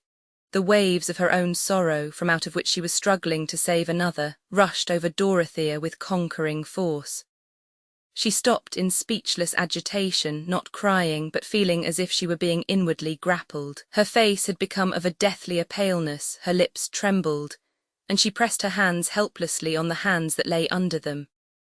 Rosamond, taken hold of by an emotion stronger than her own, hurried along in a new movement which gave all things some new, awful, undefined aspect, could find no words, but involuntarily she put her lips to Dorothea's forehead, which was very near her, and then for a minute the two women clasped each other as if they had been in a shipwreck. "You are thinking what is not true," said Rosamond in an eager half-whisper while she was still feeling Dorothea's arms round her, urged by a mysterious necessity to free herself from something that oppressed her as if it were blood guiltiness. They moved apart, looking at each other. "When you came in yesterday, it was not as you thought," said Rosamond in the same tone. There was a movement of surprised attention in Dorothea. She expected a vindication of Rosamond herself. "He was telling me how he loved another woman, that I might know he could never love me," said Rosamond, getting more and more hurried as she went on. "And now I think he hates me because you mistook him yesterday. He says it is through me that you will think ill of him, think that he is a false person. But it shall not be through me. He has never had any love for me, I know he has not, he has always thought slightly of me. He said yesterday that no other woman existed for him beside you. The blame of what happened is entirely mine. He said he could never explain to you because of me. He said you could never think well of him again. But now I have told you and he cannot reproach me any more. Rosamond had delivered her soul under impulses which she had not known before. She had begun her confession under the subduing influence of Dorothea's emotion, and as she went on, she had gathered the sense that she was repelling Will's reproaches, which were still like a knife wound within her. The revulsion of feeling in Dorothea was too strong to be called joy. It was a tumult in which the terrible strain of the night and morning made a resistant pain. She could only perceive that this would be joy when she had recovered her power of feeling it. Her immediate consciousness was one of immense sympathy without check. She cared for Rosamond without struggle now, and responded earnestly to her last words. No, he cannot reproach you any more. With her usual tendency to overestimate the good in others, she felt a great outgoing of her heart towards Rosamond for the generous effort which had redeemed her from suffering, not counting that the effort was a reflex of her own energy. After they had been silent a little, she said, "You are not sorry that I came this morning?" "No, you have been very good to me," said Rosamond. "I did not think that you would be so good. I was very unhappy. I am not happy now, everything is so sad. But better days will come. Your husband will be rightly valued, and he depends on you for comfort, he loves you best. The worst loss would be to lose that, and you have not lost it," said Dorothea. She tried to thrust away the too overpowering thought of her own relief, lest she should fail to win some sign that Rosamond's affection was yearning back towards her husband. "Tertius did not find fault with me then," said Rosamond, understanding now that Lydgate might have said anything to Mrs. Casaubon, and that she certainly was different from other women. Perhaps there was a faint taste of jealousy in the question. A smile began to play over Dorothea's face as she said, "No, indeed, how could you imagine it?" But here the door opened and Lydgate entered. "I am come back in my quality of doctor," he said. "After I went away I was haunted by two pale faces. Mrs. Casaubon looked as much in need of care as you, Rosie, and I thought that I had not done my duty in leaving you together, so when I had been to Coleman's I came home again. I noticed that you were walking, Mrs. Casaubon, and the sky has changed. I think we may have rain.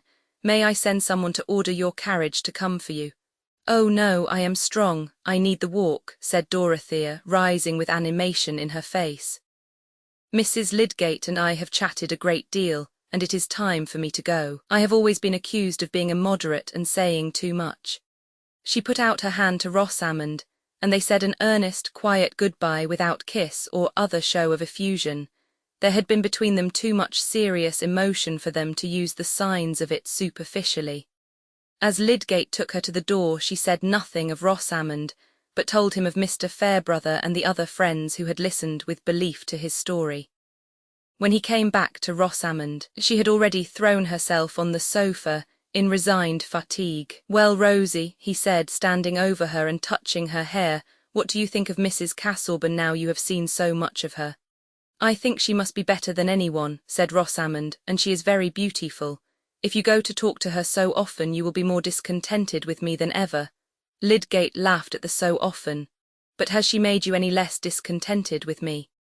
"I think she has," said Rosamond, looking up in his face. "How heavy your eyes are, Tertius, and do push your hair back." He lifted up his large white hand to obey her, and felt thankful for this little mark of interest in him. Poor Rosamond's vagrant fancy had come back terribly scourged, meek enough to nestle under the old despised shelter. And the shelter was still there. Lydgate had accepted his narrowed lot with sad resignation. He had chosen this fragile creature, and had taken the burthen of her life upon his arms. He must walk as he could, carrying that burthen pitifully. Chapter 91. My grief lies onward and my joy behind. Shakespeare, Sonnets. Exiles notoriously feed much on hopes, and are unlikely to stay in banishment unless they are obliged. When Will Ladislaw exiled himself from Middlemarch, he had placed no stronger obstacle to his return than his own resolve, which was by no means an iron barrier, but simply a state of mind liable to melt into a minuet with other states of mind, and to find itself bowing, smiling, and giving place with polite facility. As the months went on, it had seemed more and more difficult to him to say why he should not run down to Middlemarch, merely for the sake of hearing something about Dorothea. And if on such a flying visit he should chance by some strange coincidence to meet with her, there was no reason for him to be ashamed of having taken an innocent journey which he had beforehand supposed that he should not take. Since he was hopelessly divided from her, he might surely venture into her neighbourhood. And as to the suspicious friends who kept a dragon watch over her, their opinions seemed less and less important with time and change of air. And there had come a reason quite irrespective of Dorothea, which seemed to make a journey to Middlemarch a sort of philanthropic duty. Will had given a disinterested attention to an intended settlement on a new plan in the far west, and the need for funds in order to carry out a good design had set him on debating with himself whether it would not be a laudable use to make of his claim on Bulstrode. To urge the application of that money, which had been offered to himself, as a means of carrying out a scheme likely to be largely beneficial. The question seemed a very dubious one to Will, and his repugnance to again entering into any relation with the banker might have made him dismiss it quickly, if there had not arisen in his imagination the probability that his judgment might be more safely determined by a visit to Middlemarch. That was the object which Will stated to himself as a reason for coming down.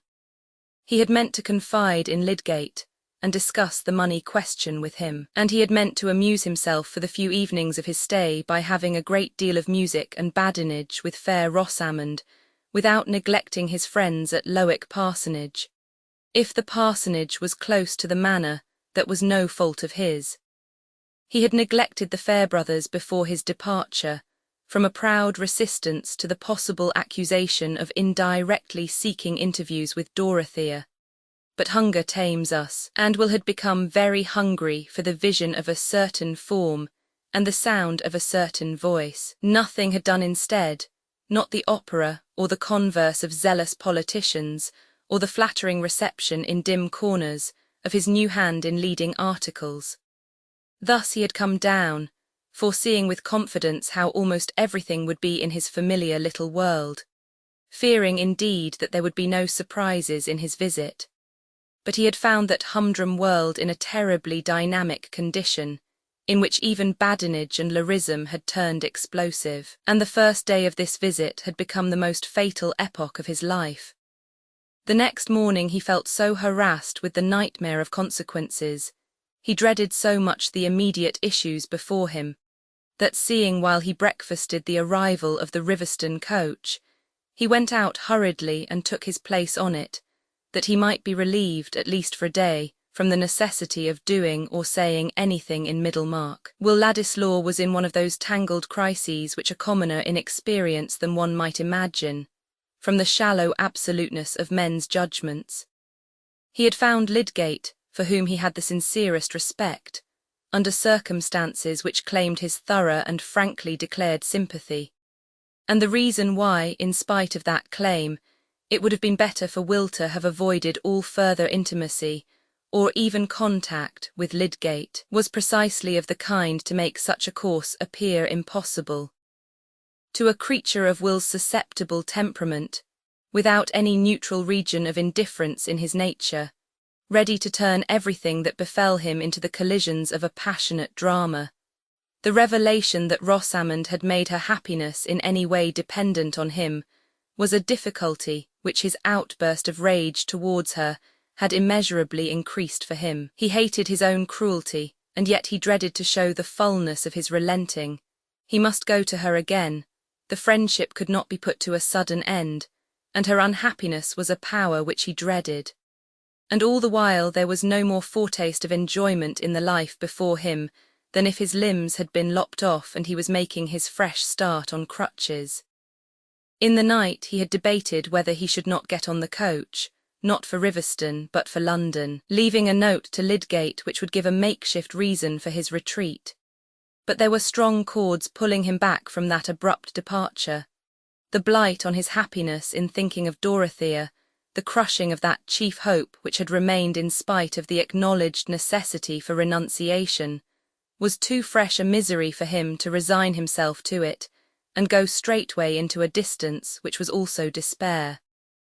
Thus he did nothing more decided than taking the Riverston coach. He came back again by it while it was still daylight, having made up his mind that he must go to Lydgate's that evening. The Rubicon, we know, was a very insignificant stream to look at. Its significance lay entirely in certain invisible conditions. Will felt as if he were forced to cross his small boundary ditch, and what he saw beyond it was not empire, but discontented subjection. But it is given to us sometimes even in our everyday life to witness the saving influence of a noble nature, the divine efficacy of rescue that may lie in a self-subduing act of fellowship. If Dorothea, after her night's anguish, had not taken that walk to Rosamond, why, she perhaps would have been a woman who gained a higher character for discretion. But it would certainly not have been as well for those three who were on one hearth in Lydgate's house at 7:30 that evening. Rosamond had been prepared for Will's visit, and she received him with a languid coldness which Lydgate accounted for by her nervous exhaustion, of which he could not suppose that it had any relation to Will. And when she sat in silence bending over a bit of work, he innocently apologized for her in an indirect way by begging her to lean backward and rest.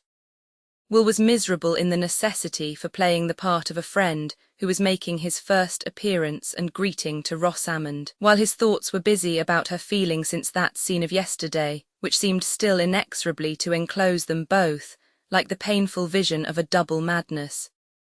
It happened that nothing called Lydgate out of the room, but when Rosamond poured out the tea and Will came near to fetch it, she placed a tiny bit of folded paper in his saucer.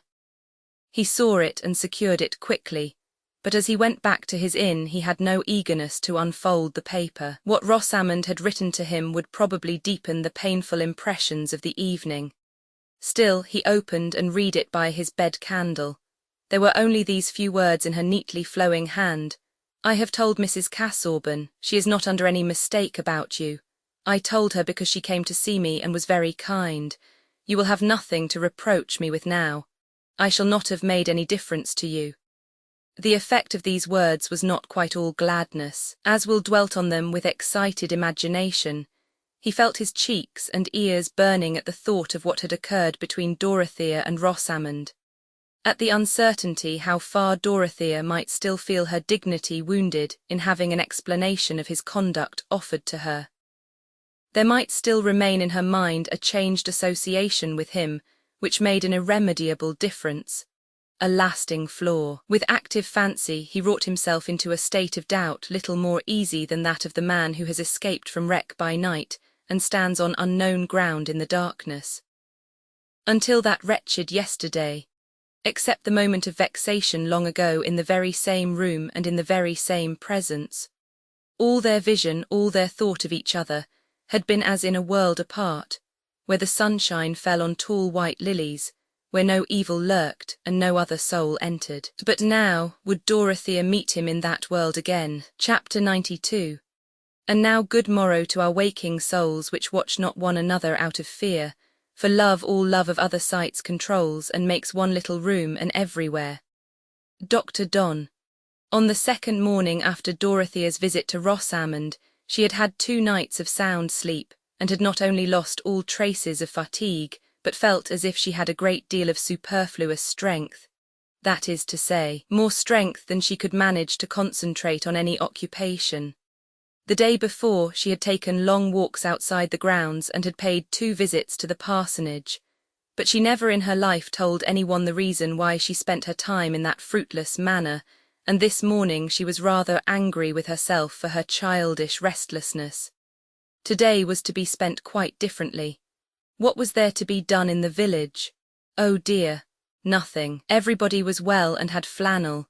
Nobody's pig had died. And it was Saturday morning, when there was a general scrubbing of doors and door stones, and when it was useless to go into the school. But there were various subjects that Dorothea was trying to get clear upon, and she resolved to throw herself energetically into the gravest of all.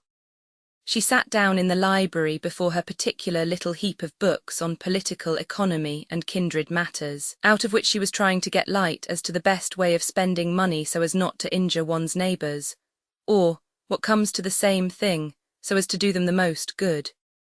Here was a weighty subject which, if she could but lay hold of it, would certainly keep her mind steady.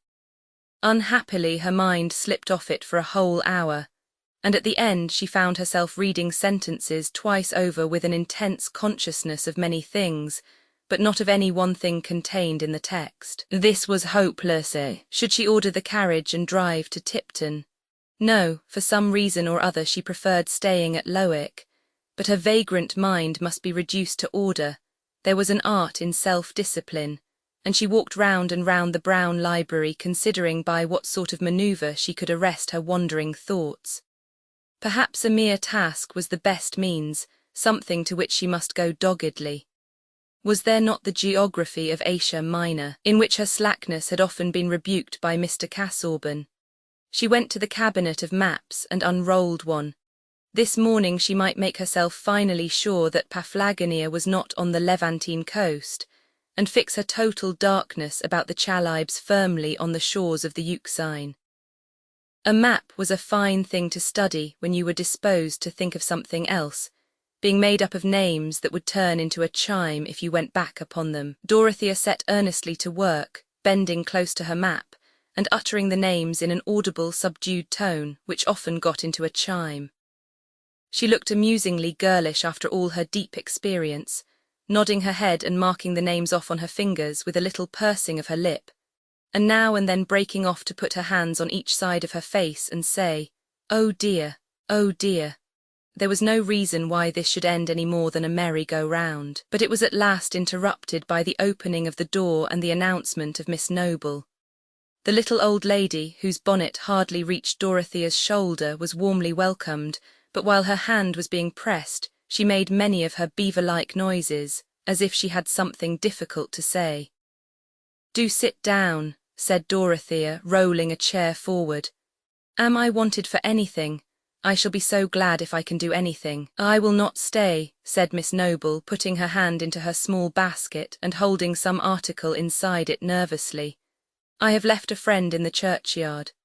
She lapsed into her inarticulate sounds and unconsciously drew forth the article which she was fingering. It was the tortoise-shell lozenge box, and Dorothea felt the colour mounting to her cheeks. "Mr. Ladislaw," continued the timid little woman, "he fears he has offended you, and has begged me to ask if you will see him for a few minutes." Dorothea did not answer on the instant. It was crossing her mind that she could not receive him in this library, where her husband's prohibition seemed to dwell. She looked towards the window. Could she go out and meet him in the grounds? The sky was heavy, and the trees had begun to shiver as at a coming storm. Besides, she shrank from going out to him.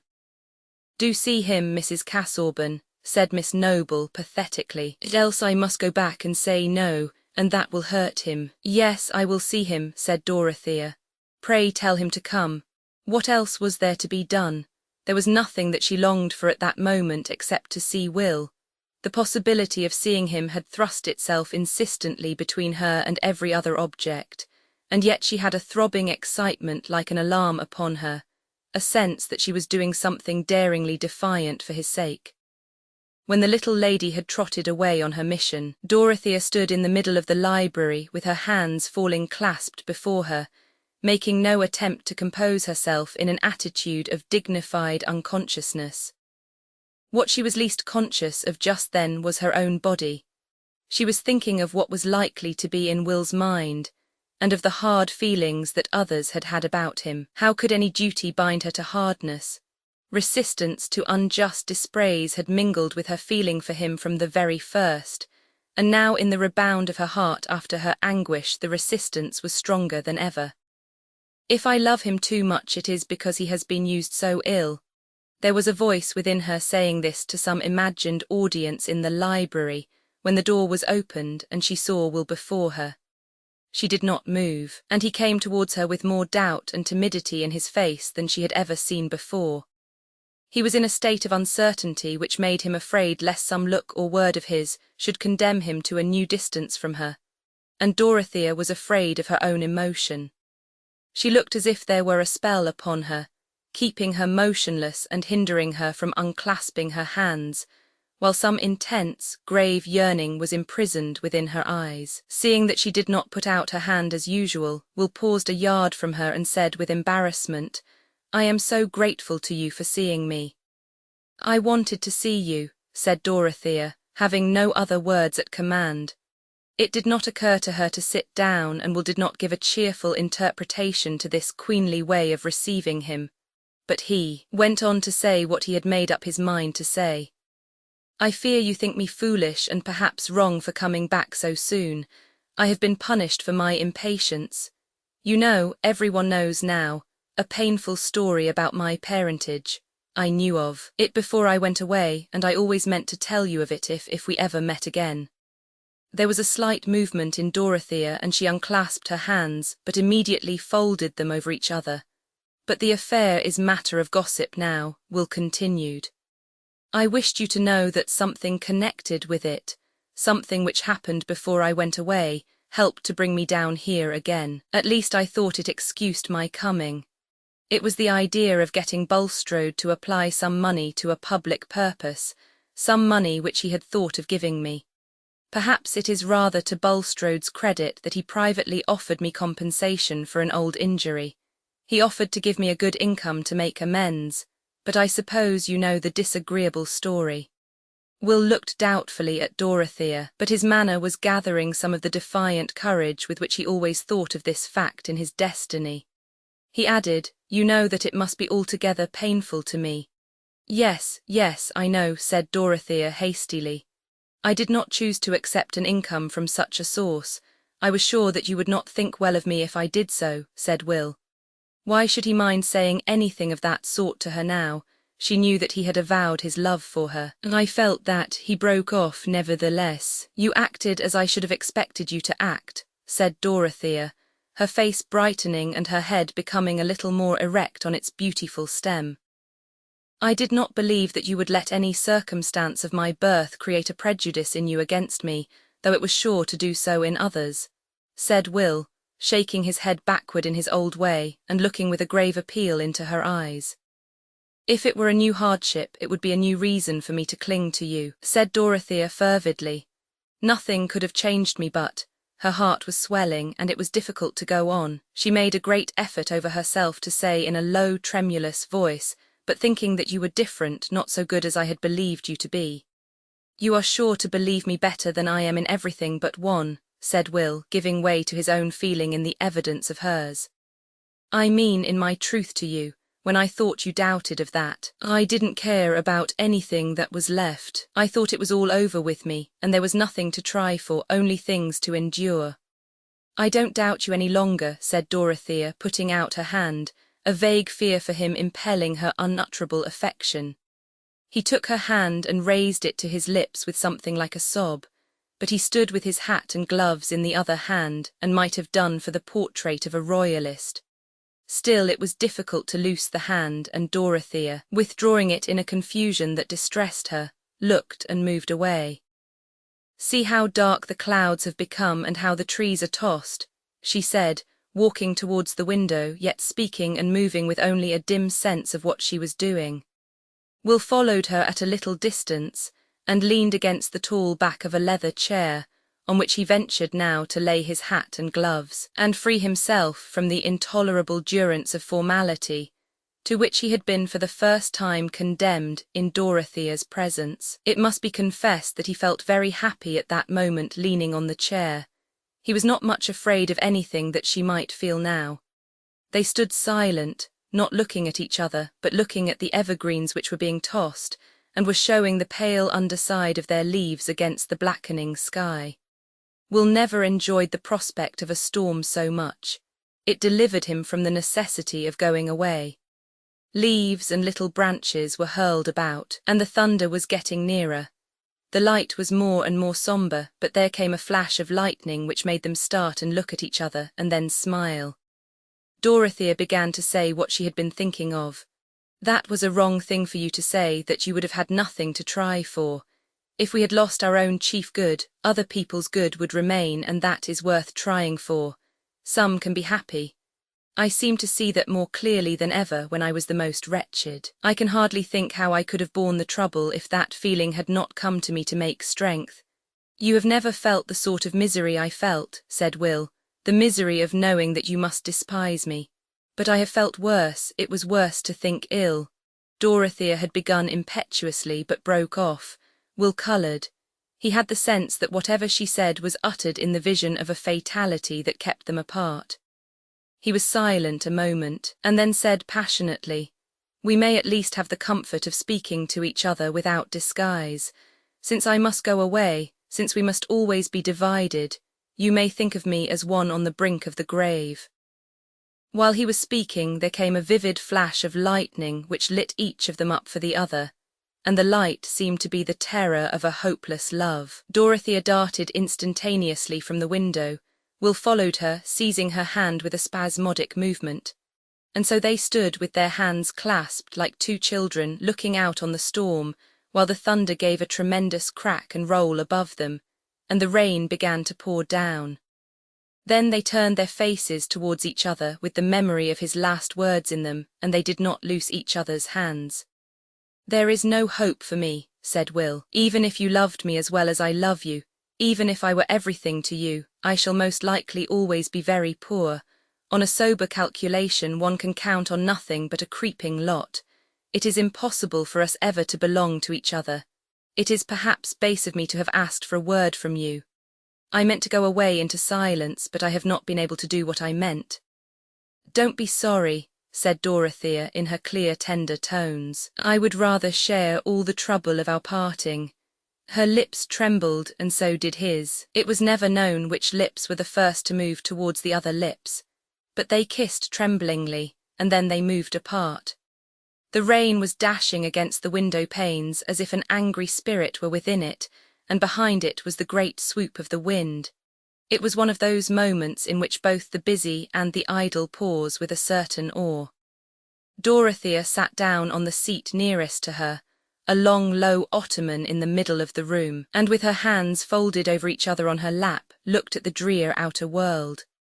Will stood still an instant looking at her, then seated himself beside her and laid his hand on hers, which turned itself upward to be clasped. They sat in that way without looking at each other until the rain abated and began to fall in stillness.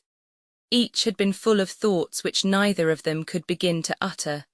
But when the rain was quiet, Dorothea turned to look at Will. With passionate exclamation, as if some torture screw were threatening him, he started up and said, "It is impossible." He went and leaned on the back of the chair again and seemed to be battling with his own anger while she looked towards him sadly. "It is as fatal as a murder or any other horror that divides people," he burst out again. "It is more intolerable to have our life maimed by petty accidents." "No, don't say that. Your life need not be maimed," said Dorothea gently. "Yes, it must," said Will angrily. "It is cruel of you to speak in that way, as if there were any comfort. You may see beyond the misery of it, but I don't. It is unkind, it is throwing back my love for you as if it were a trifle to speak in that way in the face of the fact we can never be married." "Some time we might," said Dorothea in a trembling voice. "When?" said Will bitterly. "What is the use of counting on any success of mine? It is a mere toss-up whether I shall ever do more than keep myself decently, unless I choose to sell myself as a mere pen and a mouthpiece. I can see that clearly enough. I could not offer myself to any woman, even if she had no luxuries to renounce." There was silence. Dorothea's heart was full of something that she wanted to say, and yet the words were too difficult. She was wholly possessed by them. At that moment debate was mute within her, and it was very hard that she could not say what she wanted to say. Will was looking out of the window angrily.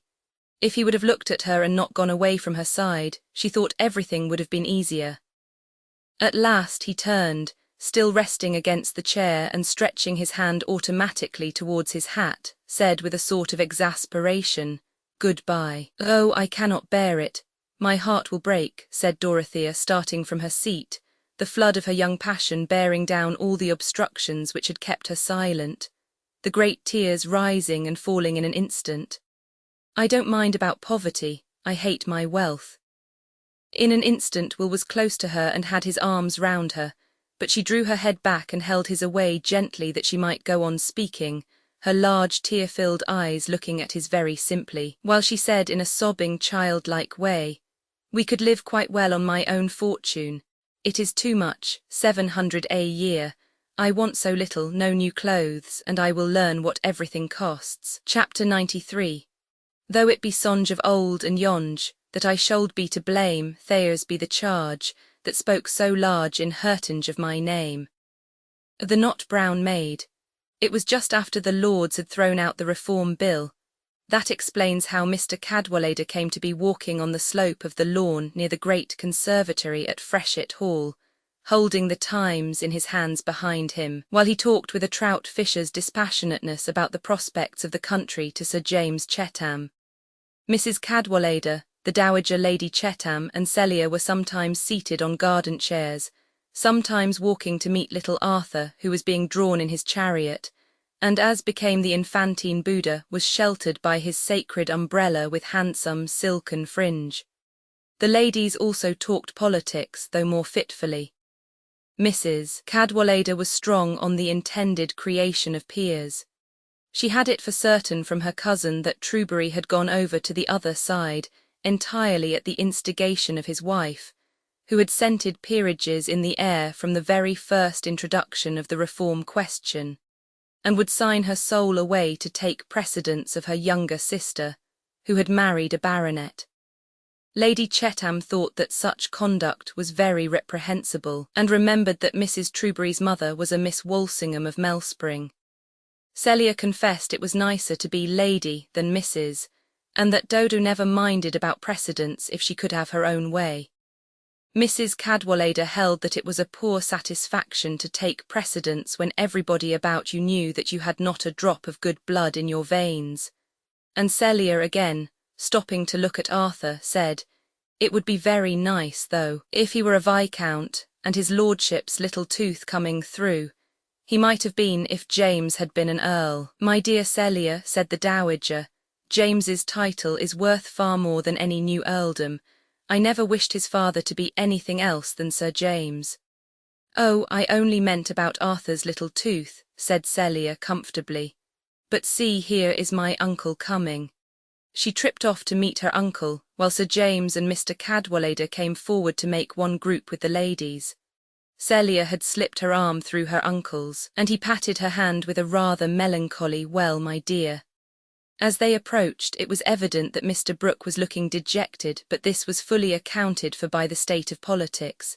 And as he was shaking hands all round without more greeting than a "Well, you're all here, you know," the rector said laughingly, "Don't take the throwing out of the bill so much to heart, Brooke. You've got all the riff-raff of the country on your side." "The bill, eh? Ah," said Mr. Brooke, with a mild distractedness of manner. "Thrown out, you know, eh? The Lords are going too far, though. They'll have to pull up. Sad news, you know, I mean here at home, sad news, but you must not blame me, Chetham." "What is the matter?" said Sir James. "Not another gamekeeper shot, I hope. It's what I should expect when a fellow like Trapping Base is let off so easily." "Gamekeeper, no, let us go in, I can tell you all in the house, you know," said Mr. Brooke, nodding at the Cadwalladers, to show that he included them in his confidence. "As to poachers like Trapping Base, you know, Chetham," he continued as they were entering, "when you are a magistrate you'll not find it so easy to commit. Severity is all very well, but it's a great deal easier when you've got somebody to do it for you. You have a soft place in your heart yourself, you know. You're not a Draco, a Jeffreys, that sort of thing." Mr. Brooke was evidently in a state of nervous perturbation. When he had something painful to tell, it was usually his way to introduce it among a number of disjointed particulars, as if it were a medicine that would get a milder flavour by mixing. He continued his chat with Sir James about the poachers until they were all seated, and Mrs. Cadwallader, impatient of this drivelling, said, "I'm dying to know the sad news. The gamekeeper is not shot, that is settled." "What is it then?" "Well, it's a very trying thing, you know," said Mr. Brooke. "I'm glad you and the rector are here, it's a family matter, but you will help us all to bear it, Cadwallader. I've got to break it to you, my dear. Here Mr. Brooke looked at Celia. You've no notion what it is, you know, and Chetam, it will annoy you uncommonly, but you see you have not been able to hinder it any more than I have. There's something singular in things, they come round, you know. It must be about Dodo, said Celia, who had been used to think of her sister as the dangerous part of the family machinery. She had seated herself on a low stool against her husband's knee. For God's sake, let us hear what it is, said Sir James. Well, you know, Chetam, I couldn't help Casaubon's will, it was a sort of will to make things worse. Exactly, said Sir James hastily. But what is worse? Dorothea is going to be married again, you know, said Mr. Brooke, nodding towards Celia, who immediately looked up at her husband with a frightened glance and put her hand on his knee. Sir James was almost white with anger, but he did not speak. Merciful heaven, said Mrs. Cadwallader, not to young Ladislaw. Mr. Brooke nodded, saying yes to Ladislaw, and then fell into a prudential silence. You see, Humphrey, said Mrs. Cadwallader, waving her arm towards her husband, another time you will admit that I have some foresight, or rather you will contradict me and be just as blind as ever. You supposed that the young gentleman was gone out of the country. So he might be and yet come back, said the rector quietly.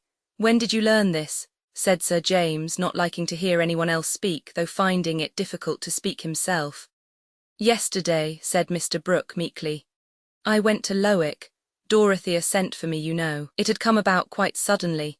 Neither of them had any idea 2 days ago, not any idea, you know. There's something singular in things, but Dorothea is quite determined, it is no use opposing. I put it strongly to her. I did my duty, Chetam, but she can act as she likes, you know. It would have been better if I had called him out and shot him a year ago, said Sir James, not from bloody-mindedness, but because he needed something strong to say. Really, James, that would have been very disagreeable, said Celia. Be reasonable, Chetam. Look at the affair more quietly, said Mr. Cadwallader, sorry to see his good-natured friend so overmastered by anger. That is not so very easy for a man of any dignity, with any sense of right, when the affair happens to be in his own family, said Sir James, still in his white indignation. It is perfectly scandalous. If Ladislaw had had a spark of honour, he would have gone out of the country at once and never shown his face in it again. However, I am not surprised. The day after Casaubon's funeral I said what ought to be done, but I was not listened to. You wanted what was impossible, you know, Chetam, said Mr. Brooke. You wanted him shipped off. I told you Ladislaw was not to be done as we liked with, he had his ideas. He was a remarkable fellow, I always said he was a remarkable fellow. Yes, said Sir James, unable to repress a retort. It is rather a pity you formed that high opinion of him. We are indebted to that for his being lodged in this neighbourhood. We are indebted to that for seeing a woman like Dorothea degrading herself by marrying him. Sir James made little stoppages between his clauses, the words not coming easily. A man so marked out by her husband's will that delicacy ought to have forbidden her from seeing him again, who takes her out of her proper rank into poverty, has the meanness to accept such a sacrifice, has always had an objectionable position, a bad origin, and, I believe, is a man of little principle and light character. That is my opinion. Sir James ended emphatically, turning aside and crossing his leg. I pointed everything out to her, said Mr. Brooke apologetically. I mean the poverty and abandoning her position. I said, my dear, you don't know what it is to live on 700 a year and have no carriage and that kind of thing and go amongst people who don't know who you are. I put it strongly to her, but I advise you to talk to Dorothea herself. The fact is, she has a dislike to Casaubon's property. You will hear what she says, you know. No, excuse me, I shall not, said Sir James with more coolness. I cannot bear to see her again, it is too painful. It hurts me too much that a woman like Dorothea should have done what is wrong. Be just, Chetam, said the easy, large-lipped rector, who objected to all this unnecessary discomfort. Mrs. Casaubon may be acting imprudently. She is giving up a fortune for the sake of a man, and we men have so poor an opinion of each other that we can hardly call a woman wise who does that. But I think you should not condemn it as a wrong action in the strict sense of the word. Yes, I do, answered Sir James. I think that Dorothea commits a wrong action in marrying Ladislaw. My dear fellow, we are rather apt to consider an act wrong because it is unpleasant to us, said the rector quietly. Like many men who take life easily, he had the knack of saying a home truth, occasionally, to those who felt themselves virtuously out of temper. Sir James took out his handkerchief and began to bite the corner. It is very dreadful of Dodo, though, said Celia, wishing to justify her husband. She said she never would marry again, not anybody at all. I heard her say the same thing myself, said Lady Chetham majestically, as if this were royal evidence. Oh, there is usually a silent exception in such cases, said Mrs. Cadwallader. The only wonder to me is that any of you are surprised. You did nothing to hinder it. If you would have had Lord Triton down here to woo her with his philanthropy, he might have carried her off before the year was over. There was no safety in anything else. Mr. Casaubon had prepared all this as beautifully as possible. He made himself disagreeable, or it pleased God to make him so, and then he dared her to contradict him. It's the way to make any trumpery tempting, to ticket it at a high price in that way. I don't know what you mean by wrong, Cadwallader, said Sir James, still feeling a little stung and turning round in his chair towards the rector. He's not a man we can take into the family. At least I must speak for myself, he continued, carefully keeping his eyes off Mr. Brooke. I suppose others will find his society too pleasant to care about the propriety of the thing. Well, you know, Chetham, said Mr. Brooke good-humouredly, nursing his leg, I can't turn my back on Dorothea. I must be a father to her up to a certain point. I said, my dear, I won't refuse to give you away. I had spoken strongly before, but I can cut off the entail, you know. It will cost money and be troublesome, but I can do it, you know. Mr. Brooke nodded at Sir James, and felt that he was both showing his own force of resolution and propitiating what was just in the baronet's vexation. He had hit on a more ingenious mode of parrying than he was aware of. He had touched a motive of which Sir James was ashamed. The mass of his feeling about Dorothea's marriage to Ladislaw was due partly to excusable prejudice, or even justifiable opinion, partly to a jealous repugnance, hardly less in Ladislaw's case than in Casaubon's. He was convinced that the marriage was a fatal one for Dorothea, but amid that mass ran a vein of which he was too good and honourable a man to like the avowal even to himself. It was undeniable that the union of the two estates, Tipton and Freshitt, lying charmingly within a ring fence, was a prospect that flattered him for his son and heir. Hence, when Mr. Brooke noddingly appealed to that motive, Sir James felt a sudden embarrassment. There was a stoppage in his throat. He even blushed. He had found more words than usual in the first jet of his anger, but Mr. Brooke's propitiation was more clogging to his tongue than Mr. Cadwallader's caustic hint. But Celia was glad to have room for speech after her uncle's suggestion of the marriage ceremony, and she said, though with as little eagerness of manner as if the question had turned on an invitation to dinner, "Do you mean that Dodo is going to be married directly, uncle?" "In 3 weeks, you know," said Mr. Brooke helplessly. "I can do nothing to hinder it, Cadwallader," he added, turning for a little countenance toward the rector, who said, "I should not make any fuss about it. If she likes to be poor, that is her affair. Nobody would have said anything if she had married the young fellow because he was rich. Plenty of beneficed clergy are poorer than they will be. Here is Elena," continued the provoking husband. "She vexed her friends by me. I had hardly 1,000 a year, I was a lout, nobody could see anything in me. My shoes were not the right cut, all the men wondered how a woman could like me. Upon my word, I must take Ladislaw's part until I hear more harm of him." "Humphrey, that is all sophistry, and you know it," said his wife. "Everything is all one, that is the beginning and end with you, as if you had not been a Cadwallader. Does any one suppose that I would have taken such a monster as you by any other name?" "And a clergyman too," observed Lady Chetham with approbation. "Elena cannot be said to have descended below her rank. It is difficult to say what Mr. Ladislaw is, James?" Sir James gave a small grunt, which was less respectful than his usual mode of answering his mother. Celia looked up at him like a thoughtful kitten. "It must be admitted that his blood is a frightful mixture," said Mrs. Cadwallader. The Casaubon cuttlefish fluid to begin with, and then a rebellious Polish fiddler or dancing master, was it? And then an old clo. Nonsense, Elena, said the rector, rising. It is time for us to go. After all, he is a pretty sprig, said Mrs. Cadwallader, rising too, and wishing to make amends. He is like the fine old Critchley portraits before the idiots came in. I'll go with you, said Mr. Brooke, starting up with alacrity.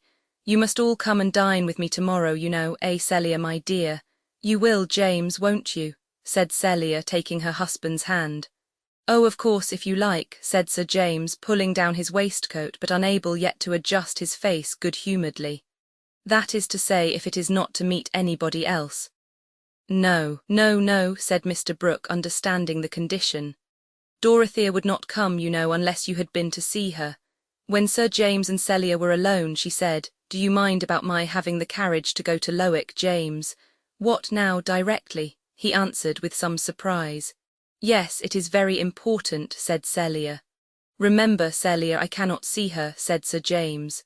Not if she gave up marrying. What is the use of saying that? However, I'm going to the stables. I'll tell Briggs to bring the carriage round. Celia thought it was of great use, if not to say that, at least to take a journey to Lowick in order to influence Dorothea's mind. All through their girlhood, she had felt that she could act on her sister by a word judiciously placed, by opening a little window for the daylight of her own understanding to enter among the strange coloured lamps by which Dodo habitually saw. And Celia the matron naturally felt more able to advise her childless sister. How could anyone understand Dodo so well as Celia did or love her so tenderly? Dorothea, busy in her boudoir, felt a glow of pleasure at the sight of her sister so soon after the revelation of her intended marriage. She had prefigured to herself, even with exaggeration, the disgust of her friends, and she had even feared that Celia might be kept aloof from her. "Oh, Kitty, I am delighted to see you," said Dorothea, putting her hands on Celia's shoulders, and beaming on her. "I almost thought you would not come to me." "I have not brought Arthur because I was in a hurry," said Celia, and they sat down on two small chairs opposite each other with their knees touching. "You know, Dodo, it is very bad," said Celia in her placid guttural, looking as prettily free from humours as possible. "You have disappointed us all so, and I can't think that it ever will be. You never can go and live in that way. And then there are all your plans, you never can have thought of that. James would have taken any trouble for you, and you might have gone on all your life doing what you liked." "On the contrary, dear," said Dorothea, "I never could do anything that I liked. I have never carried out any plan yet, because you always wanted things that wouldn't do, but other plans would have come. And how can you marry Mr. Ladislaw that we none of us ever thought you could marry?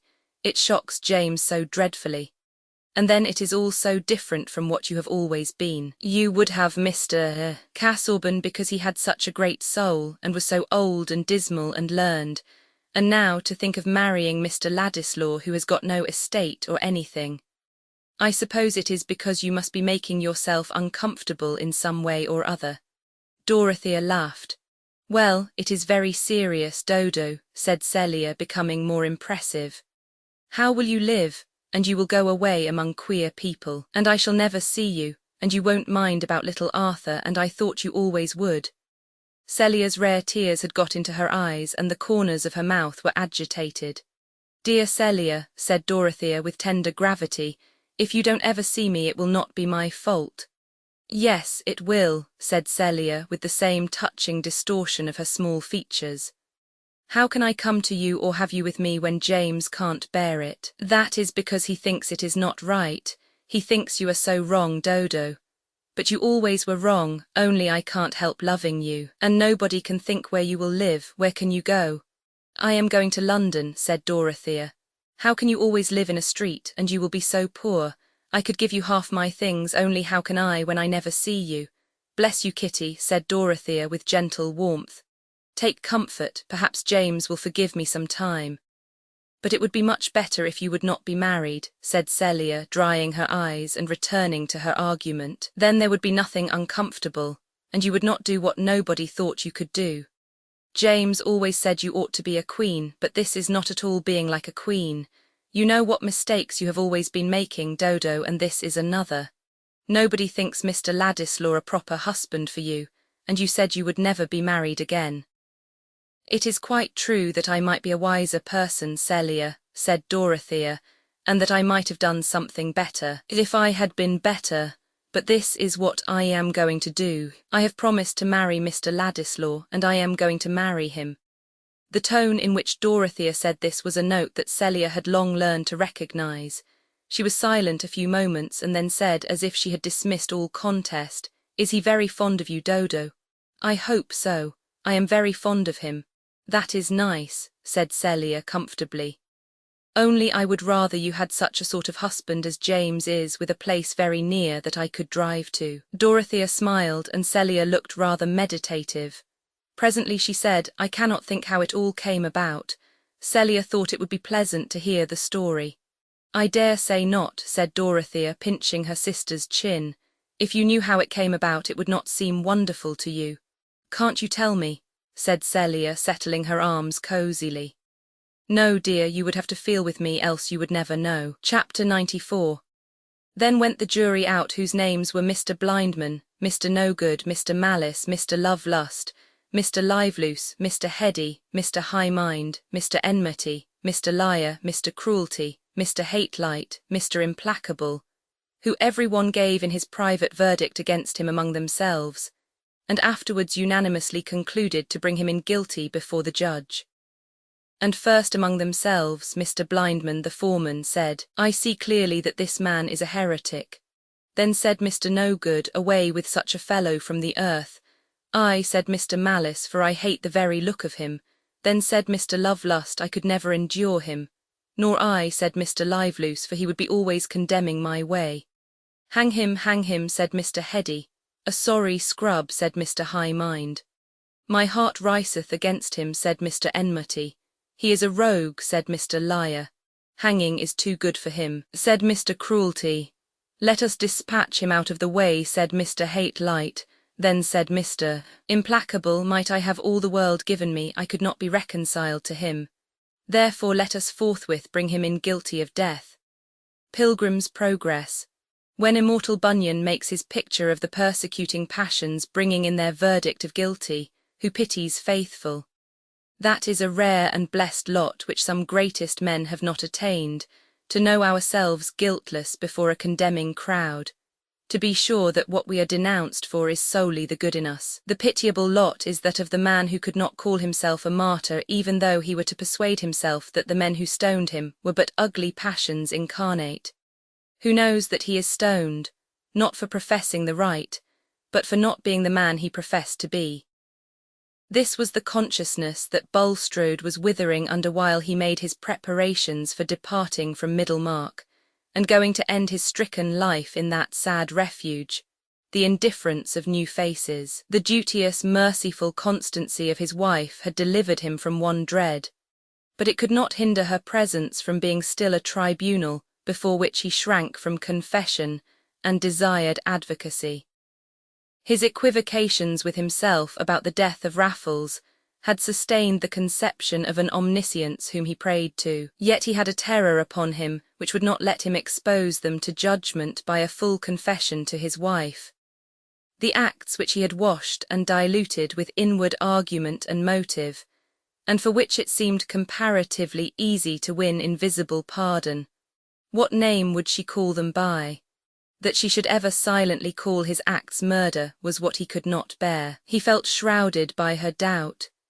He got strength to face her from the sense that she could not yet feel warranted in pronouncing that worst condemnation on him. Some time, perhaps, when he was dying, he would tell her all. In the deep shadow of that time, when she held his hand in the gathering darkness, she might listen without recoiling from his touch. Perhaps, but concealment had been the habit of his life, and the impulse to confession had no power against the dread of a deeper humiliation. He was full of timid care for his wife, not only because he deprecated any harshness of judgment from her, but because he felt a deep distress at the sight of her suffering. She had sent her daughters away to board at a school on the coast, that this crisis might be hidden from them as far as possible. set free by their absence from the intolerable necessity of accounting for her grief, or of beholding their frightened wonder. She could live unconstrainedly with the sorrow that was every day streaking her hair with whiteness and making her eyelids languid. "Tell me anything that you would like to have me do, Harriet," Bulstrode had said to her. "I mean with regard to arrangements of property. It is my intention not to sell the land I possess in this neighbourhood, but to leave it to you as a safe provision. If you have any wish on such subjects, do not conceal it from me." A few days afterwards, when she had returned from a visit to her brothers, she began to speak to her husband on a subject which had for some time been in her mind. "I should like to do something for my brother's family, Nicholas, and I think we are bound to make some amends to Rosamond and her husband. Walter says Mr. Lydgate must leave the town, and his practice is almost good for nothing, and they have very little left to settle anywhere with. I would rather do without something for ourselves, to make some amends to my poor brother's family." Mrs. Bulstrode did not wish to go nearer to the facts than in the phrase, "make some amends," knowing that her husband must understand her. He had a particular reason which she was not aware of for wincing under her suggestion. He hesitated before he said, "It is not possible to carry out your wish in the way you propose, my dear. Mr. Lydgate has virtually rejected any further service from me. He has returned the £1,000 which I lent him. Mrs. Casaubon advanced him the sum for that purpose. Here is his letter." The letter seemed to cut Mrs. Bulstrode severely. The mention of Mrs. Casaubon's loan seemed a reflection of that public feeling which held it a matter of course that everyone would avoid a connection with her husband. She was silent for some time, and the tears fell one after the other, her chin trembling as she wiped them away. Bulstrode, sitting opposite to her, ached at the sight of that grief-worn face, which 2 months before had been bright and blooming. It had aged to keep sad company with his own withered features. Urged into some effort at comforting her, he said, "There is another means, Harriet, by which I might do a service to your brother's family, if you like to act in it. And it would, I think, be beneficial to you. It would be an advantageous way of managing the land which I mean to be yours." She looked attentive. "Garth once thought of undertaking the management of Stone Court in order to place your nephew Fred there. The stock was to remain as it is, and they were to pay a certain share of the profits instead of an ordinary rent. That would be a desirable beginning for the young man, in conjunction with his employment under Garth. Would it be a satisfaction to you?" "Yes, it would," said Mrs. Bulstrode with some return of energy. "Poor Walter is so cast down. I would try anything in my power to do him some good before I go away. We have always been brother and sister." "You must make the proposal to Garth yourself, Harriet," said Mr. Bulstrode, not liking what he had to say, but desiring the end he had in view for other reasons besides the consolation of his wife. "You must state to him that the land is virtually yours, and that he need have no transactions with me. Communications can be made through Standish. I mention this because Garth gave up being my agent. I can put into your hands a paper which he himself drew up, stating conditions, and you can propose his renewed acceptance of them. I think it is not unlikely that he will accept when you propose the thing for the sake of your nephew." Chapter 95. Le cœur si sache d'amour que met d'un sel divin qui le conserve, de la l'incorruptible adhérence de ceux qui s'y sont aimés des l'orbe de la vie, et la fraiture des vielles amours prolongées. Il existe un embaumement d'amour. C'est de Daphnis et Clarée que sont fates Philémon et Baucis. Cette violesse-là ressemblance du soir avec l'aurore. Victor Hugo, l'homme qui rit. Mrs. Garth, hearing Caleb enter the passage about tea-time, opened the parlour door and said, "There you are, Caleb, have you had your dinner?" Mr. Garth's meals were much subordinated to business. "Oh yes, a good dinner, cold mutton and I don't know what. Where is Mary?" "In the garden with Letty, I think. Fred is not come yet." "No. Are you going out again without taking tea, Caleb?" said Mrs. Garth, seeing that her absent-minded husband was putting on again the hat which he had just taken off. No, I'm only going to Mary a minute." Mary was in a grassy corner of the garden, where there was a swing loftily hung between 2 pear trees. She had a pink kerchief tied over her head, making a little poke to shade her eyes from the level sunbeams, while she was giving a glorious swing to Letty, who laughed and screamed wildly. Seeing her father, Mary left the swing and went to meet him, pushing back the pink kerchief and smiling afar off at him with the involuntary smile of loving pleasure. "I came to look for you, Mary," said Mr. Garth. "Let us walk about a bit." Mary knew quite well that her father had something particular to say. His eyebrows made their pathetic angle, and there was a tender gravity in his voice. These things had been signs to her when she was Letty's age. She put her arm within his, and they turned by the row of nut trees. "It will be a sad while before you can be married, Mary," said her father, not looking at her, but at the end of the stick which he held in his other hand. "Not a sad while, father. I mean to be merry," said Mary laughingly. "I have been single and merry for 24 years and more. I suppose it will not be quite as long again as that." Then, after a little pause, she said more gravely, bending her face before her father's, "If you are contented with Fred." Caleb screwed up his mouth and turned his head aside wisely. "Now, father, you did praise him last Wednesday. You said he had an uncommon notion of stock, and a good eye for things." "Did I?" said Caleb rather slyly. "Yes, I put it all down, and the date, Anno Domini, and everything," said Mary. "You like things to be neatly booked, and then his behaviour to you, father, is really good. He has a deep respect for you, and it is impossible to have a better temper than Fred has." Aye, you want to coax me into thinking him a fine match." "No, indeed, father, I don't love him because he is a fine match." "What for then?" "Oh dear, because I have always loved him. I should never like scolding anyone else so well, and that is a point to be thought of in a husband." "Your mind is quite settled then, Mary," said Caleb, returning to his first tone. "There's no other wish come into it since things have been going on as they have been of late." Caleb meant a great deal in that vague phrase, because better late than never. A woman must not force her heart, she'll do a man no good by that. "My feelings have not changed, father," said Mary calmly. "I shall be constant to Fred as long as he is constant to me. I don't think either of us could spare the other or like anyone else better, however much we might admire them. It would make too great a difference to us, like seeing all the old places altered and changing the name for everything. We must wait for each other a long while, but Fred knows that." Instead of speaking immediately, Caleb stood still and screwed his stick on the grassy walk. Then he said with emotion in his voice, "Well, I've got a bit of news. What do you think of Fred going to live at Stone Court and managing the land there?" "How can that ever be, father?" said Mary wonderingly. "He would manage it for his Aunt Bulstrode. The poor woman has been to me begging and praying.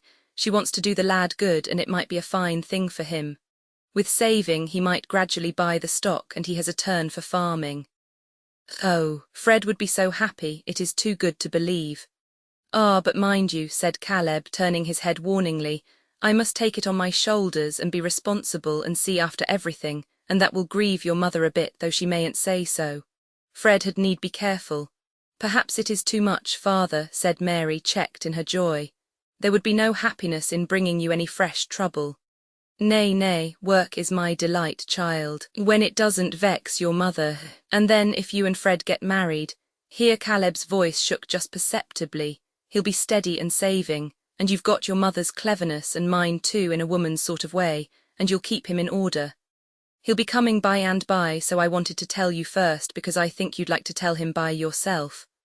After that I could talk it well over with him, and we could go into business and the nature of things." "Oh, you dear good father," cried Mary, putting her hands round her father's neck while he bent his head placidly, willing to be caressed. "I wonder if any other girl thinks her father the best man in the world. Nonsense, child, you'll think your husband better." "Impossible," said Mary, relapsing into her usual tone. "Husbands are an inferior class of men who require keeping in order." When they were entering the house with Letty, who had run to join them, Mary saw Fred at the orchard gate and went to meet him. "What fine clothes you wear, you extravagant youth," said Mary as Fred stood still and raised his hat to her with playful formality. "You are not learning economy." "Now that is too bad, Mary," said Fred.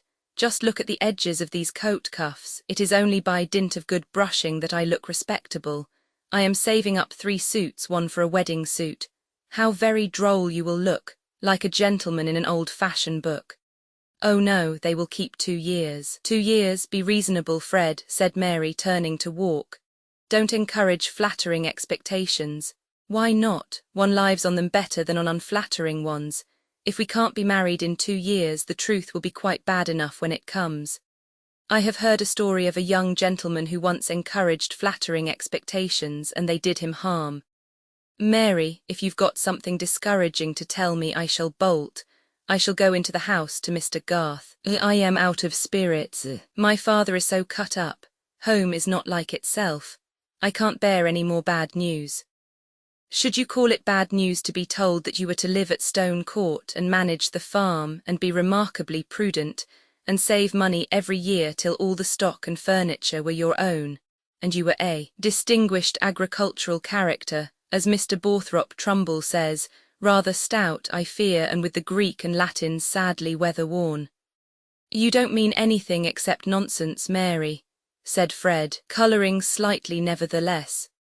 That is what my father has just told me of as what may happen, and he never talks nonsense, said Mary, looking up at Fred now, while he grasped her hand as they walked till it rather hurt her, but she would not complain. Oh, I could be a tremendously good fellow then, Mary, and we could be married directly. Not so fast, sir. How do you know that I would not rather defer our marriage for some years?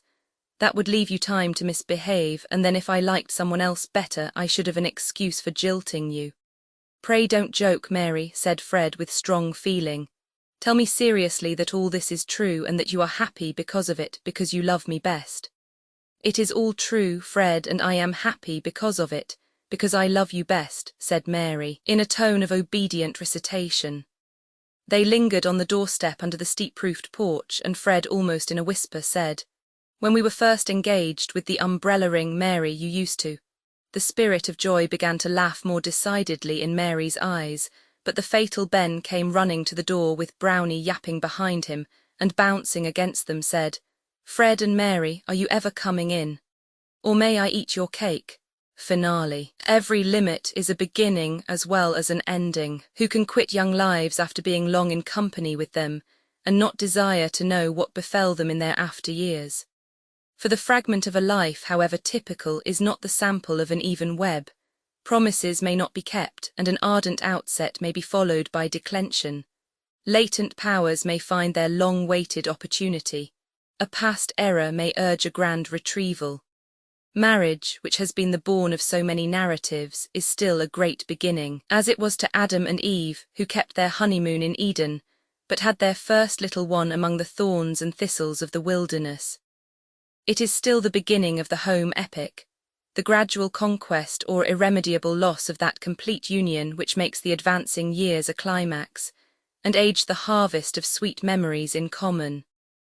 Some set out, like crusaders of old, with a glorious equipment of hope and enthusiasm, and get broken by the way, wanting patience with each other and the world. All who have cared for Fred Vincey and Mary Garth will like to know that these two made no such failure, but achieved a solid mutual happiness.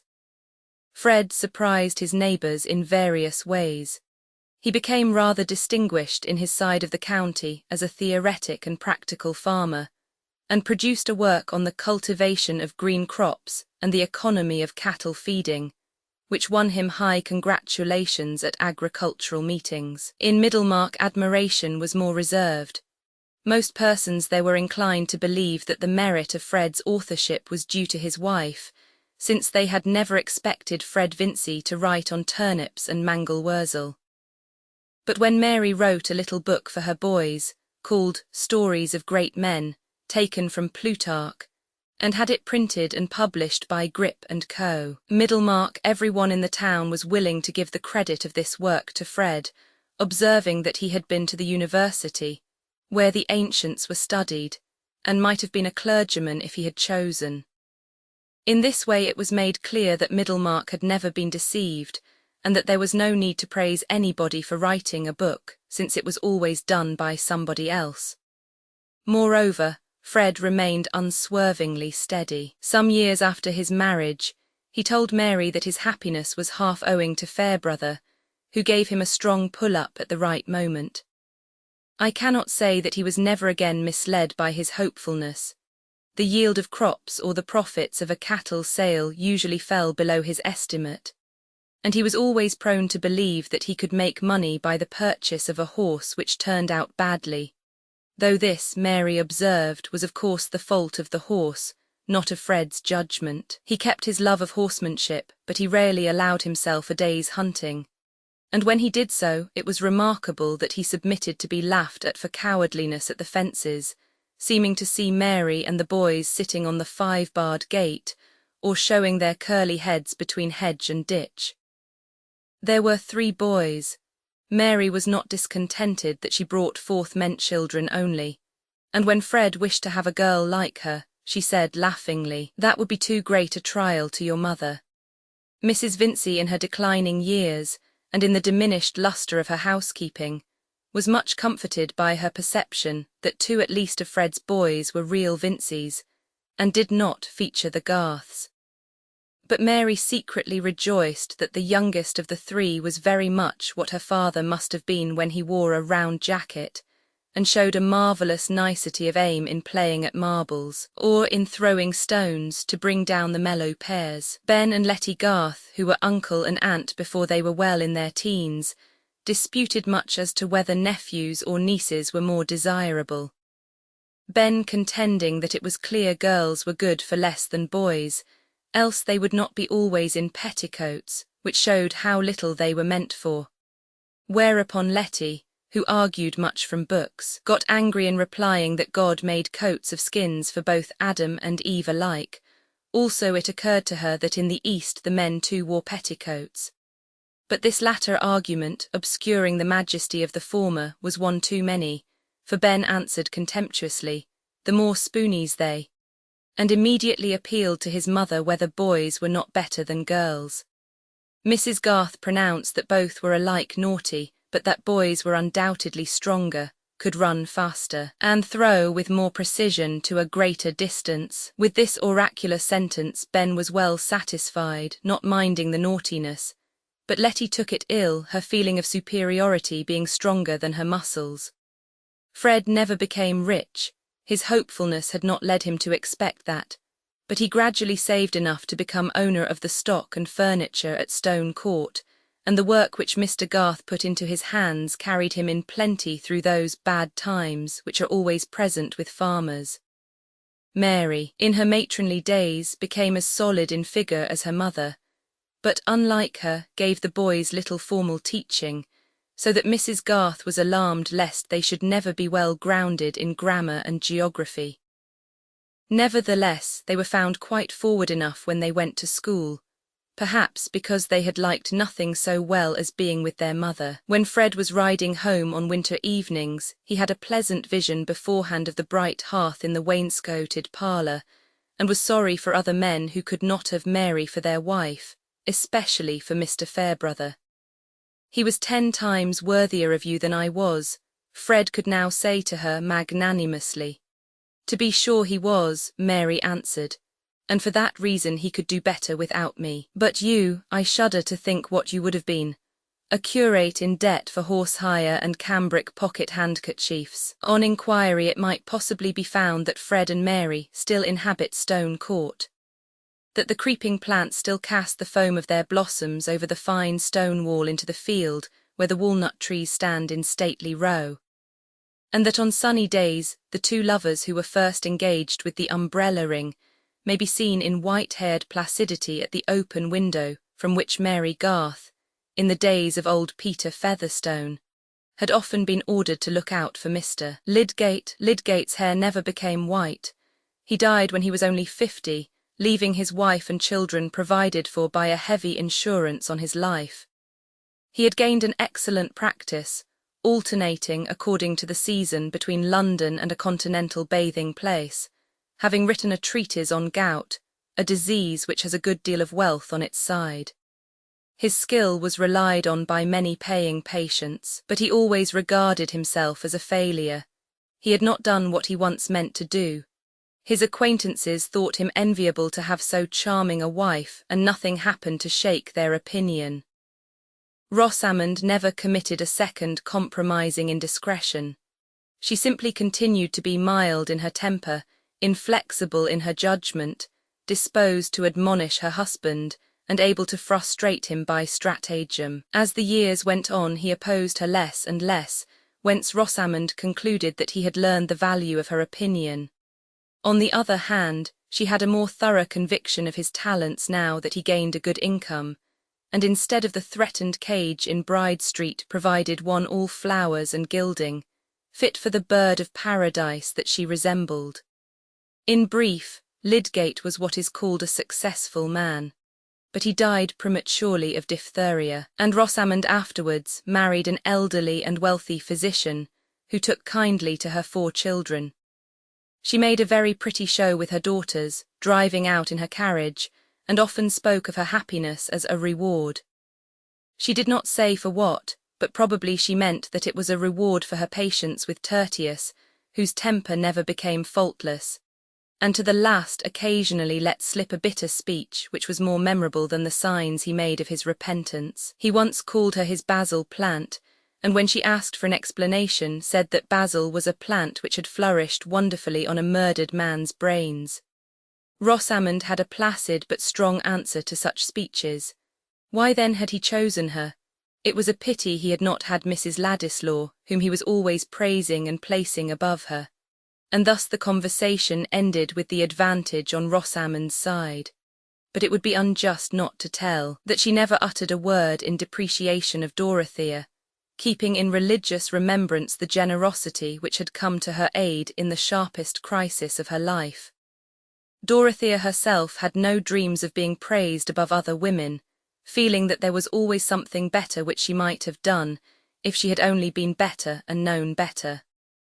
Still, she never repented that she had given up position and fortune to marry Will Ladislaw, and he would have held it the greatest shame, as well as sorrow to him if she had repented. They were bound to each other by a love stronger than any impulses which could have marred it. No life would have been possible to Dorothea which was not filled with emotion, and she had now a life filled also with a beneficent activity, which she had not the doubtful pains of discovering and marking out for herself. Will became an ardent public man, working well in those times, when reforms were begun with a young hopefulness of immediate good, which has been much checked in our days, and getting at last returned to Parliament by a constituency who paid his expenses. Dorothea could have liked nothing better, since wrongs existed, than that her husband should be in the thick of a struggle against them, and that she should give him wifely help. Many who knew her thought it a pity that so substantive and rare a creature should have been absorbed into the life of another, and be only known in a certain circle as a wife and mother. But no one stated exactly what else that was in her power she ought rather to have done, not even Sir James Chetham, who went no further than the negative prescription that she ought not to have married Will Ladislaw. But this opinion of his did not cause a lasting alienation, and the way in which the family was made whole again was characteristic of all concerned.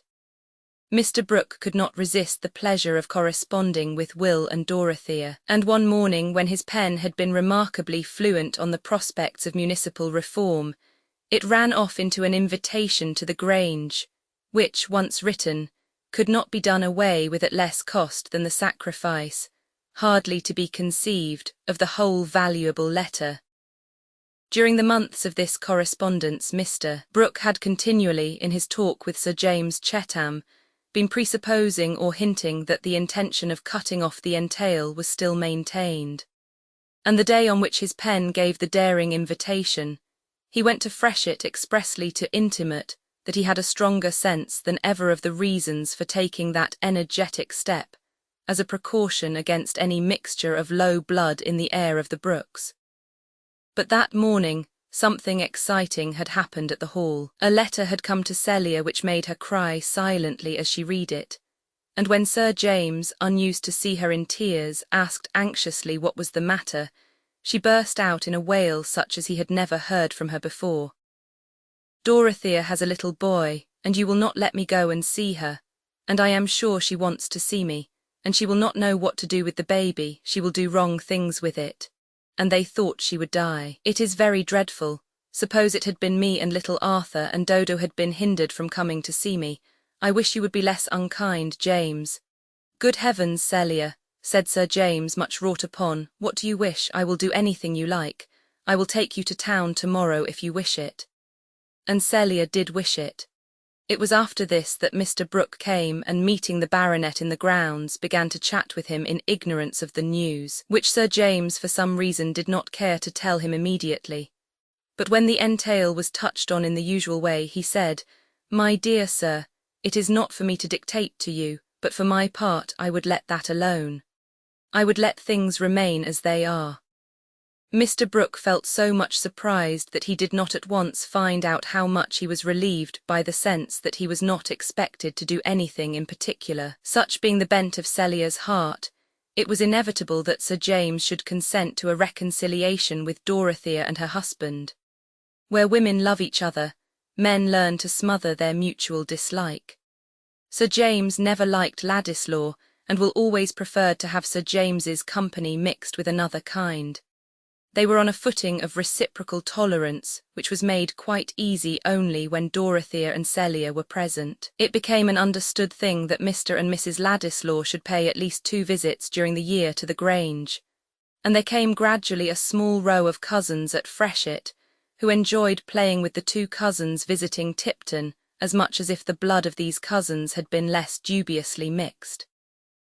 Mr. Brooke lived to a good old age, and his estate was inherited by Dorothea's son, who might have represented Middlemarch but declined, thinking that his opinions had less chance of being stifled if he remained out of doors. Sir James never ceased to regard Dorothea's second marriage as a mistake, and indeed this remained the tradition concerning it in Middlemarch, where she was spoken of to a younger generation as a fine girl who married a sickly clergyman, old enough to be her father, and in little more than a year after his death gave up her estate to marry his cousin, young enough to have been his son, with no property, and not well born. Those who had not seen anything of Dorothea usually observed that she could not have been a nice woman, else she would not have married either the one or the other. Certainly those determining acts of her life were not ideally beautiful. They were the mixed result of young and noble impulse struggling amidst the conditions of an imperfect social state, in which great feelings will often take the aspect of error, and great faith the aspect of illusion. For there is no creature whose inward being is so strong that it is not greatly determined by what lies outside it. A new Teresa will hardly have the opportunity of reforming a conventual life, any more than a new Antigone will spend her heroic piety in daring all for the sake of a brother's burial. The medium in which their ardent deeds took shape is forever gone. But we insignificant people with our daily words and acts are preparing the lives of many Dorotheas, some of which may present a far sadder sacrifice than that of the Dorothea whose story we know. Her finely touched spirit had still its fine issues, though they were not widely visible. Her full nature, like that river of which Cyrus broke the strength, spent itself in channels which had no great name on the earth, but the effect of her being on those around her was incalculably diffusive, for the growing good of the world is partly dependent on unhistoric acts, and that things are not so ill with you and me as they might have been, is half owing to the number who lived faithfully a hidden life, and rest in unvisited tombs. The END updated editions will replace the previous one, the old editions will be renamed. Creating the works from print editions not protected by U.S. copyright law means that no one owns a United States copyright in these works, so the Foundation and you can copy and distribute it in the United States without permission and without paying copyright royalties.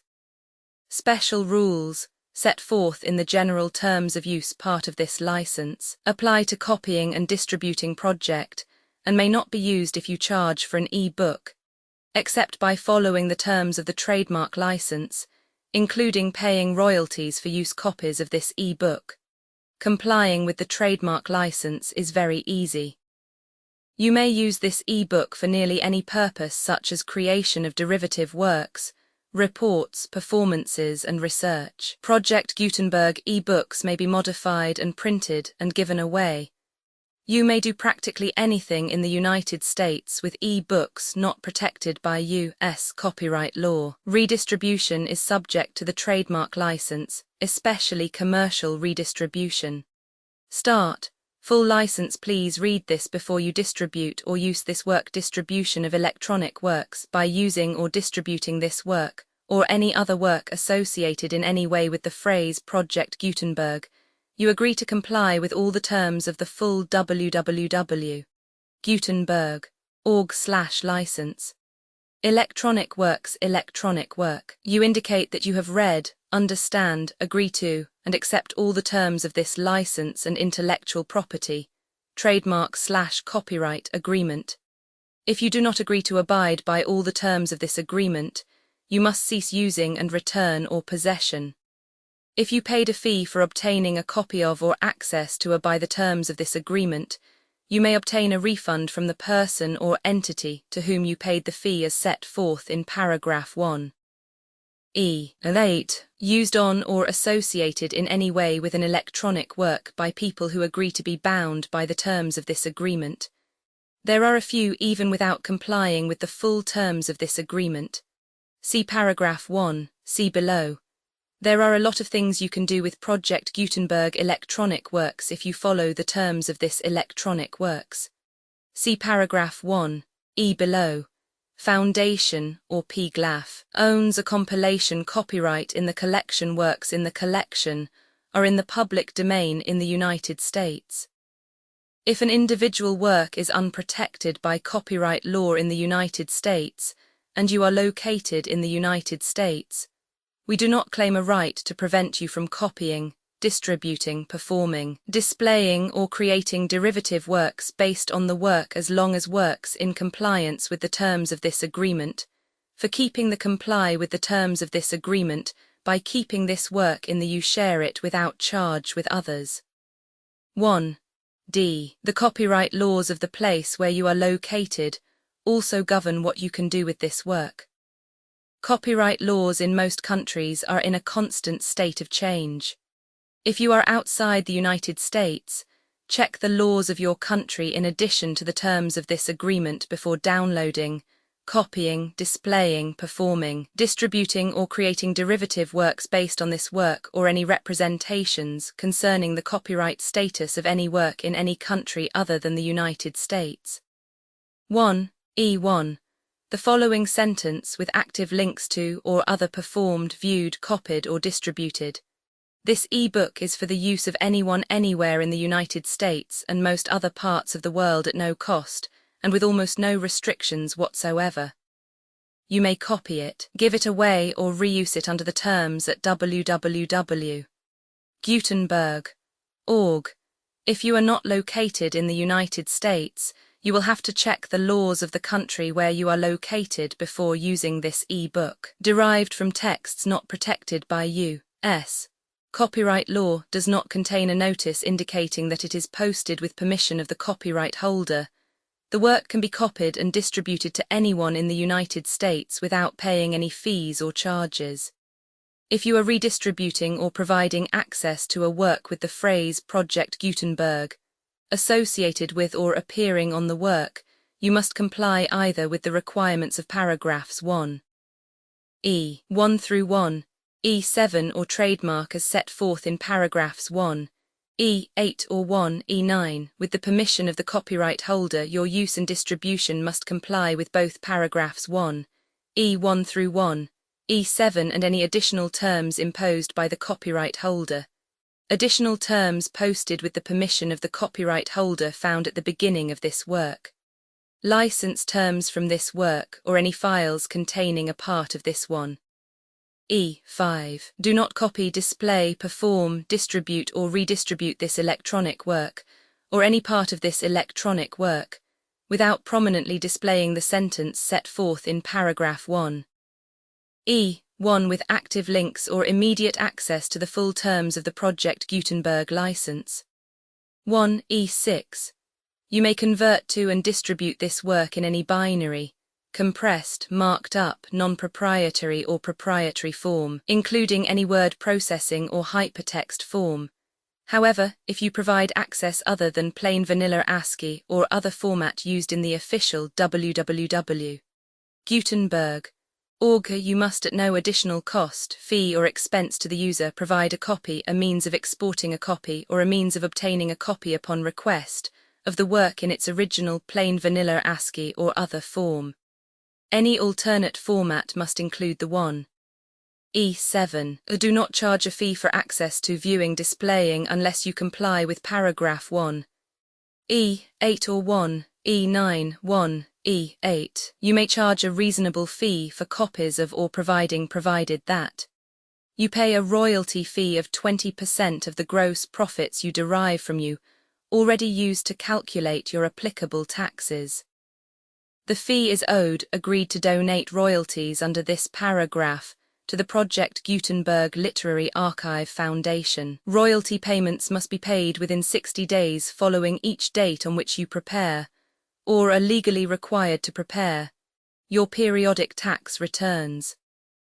Royalty payments should be clearly marked as such and sent to the Project Gutenberg Literary Archive Foundation at the address specified in Literary Archive Foundation. You provide a full refund of any money paid by a user who notifies you in writing or by email within 30 days of receipt that he license.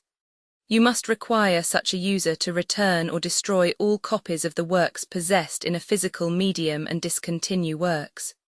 You provide, in accordance with paragraph 1.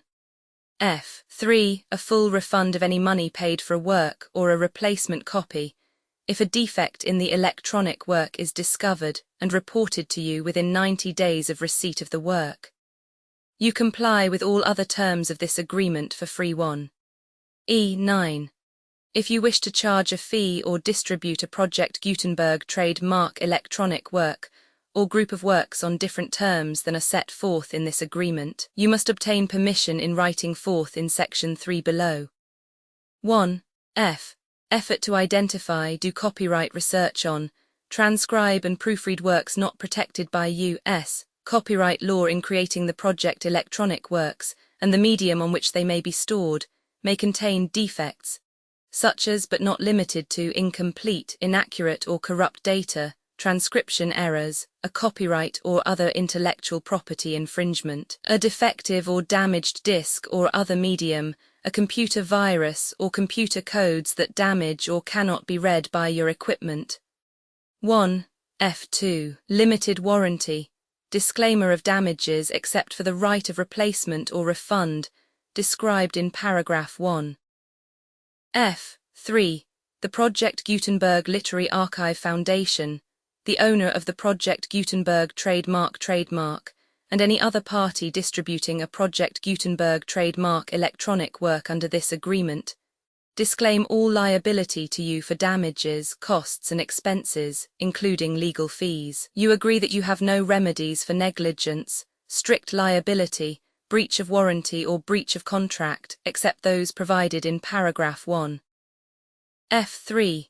You agree that the foundation, the trademark owner, and any distributor under this agreement will not be liable to you for actual, direct, indirect, consequential, punitive or incidental damages, even if you give notice of the possibility of such damage. 1. F3. Limited right of replacement or refund. If you discover a defect in this electronic work within 90 days of receiving it, you can receive a refund of the money, if any, you paid for it by sending a written explanation to the person you received the work from. If you received the work on a physical medium, you must return the medium with your written explanation. The person or entity that provided you with the defective work may elect to provide a replacement copy in lieu of a refund. If you received the work electronically, the person or entity providing it to you may choose to give you a second opportunity to receive the work electronically in lieu of a refund. If the second copy is also defective, you may demand a refund in writing without further opportunities to fix the problem. 1. F4. Except for the limited right of replacement or refund set forth in paragraph 1. F3. This work is provided to you as is, with no other warranties of any kind, express or implied, including but not limited to warranties of merchantability or fitness for any purpose. 1. F5. Some states do not allow disclaimers of certain implied warranties or the exclusion or limitation of certain types of damages. If any disclaimer or limitation set forth in this agreement violates the law of the state applicable to this agreement, the agreement shall be interpreted to make the maximum disclaimer or limitation permitted by the applicable state law. The invalidity or unenforceability of any provision of this agreement shall not void the remaining provisions. 1.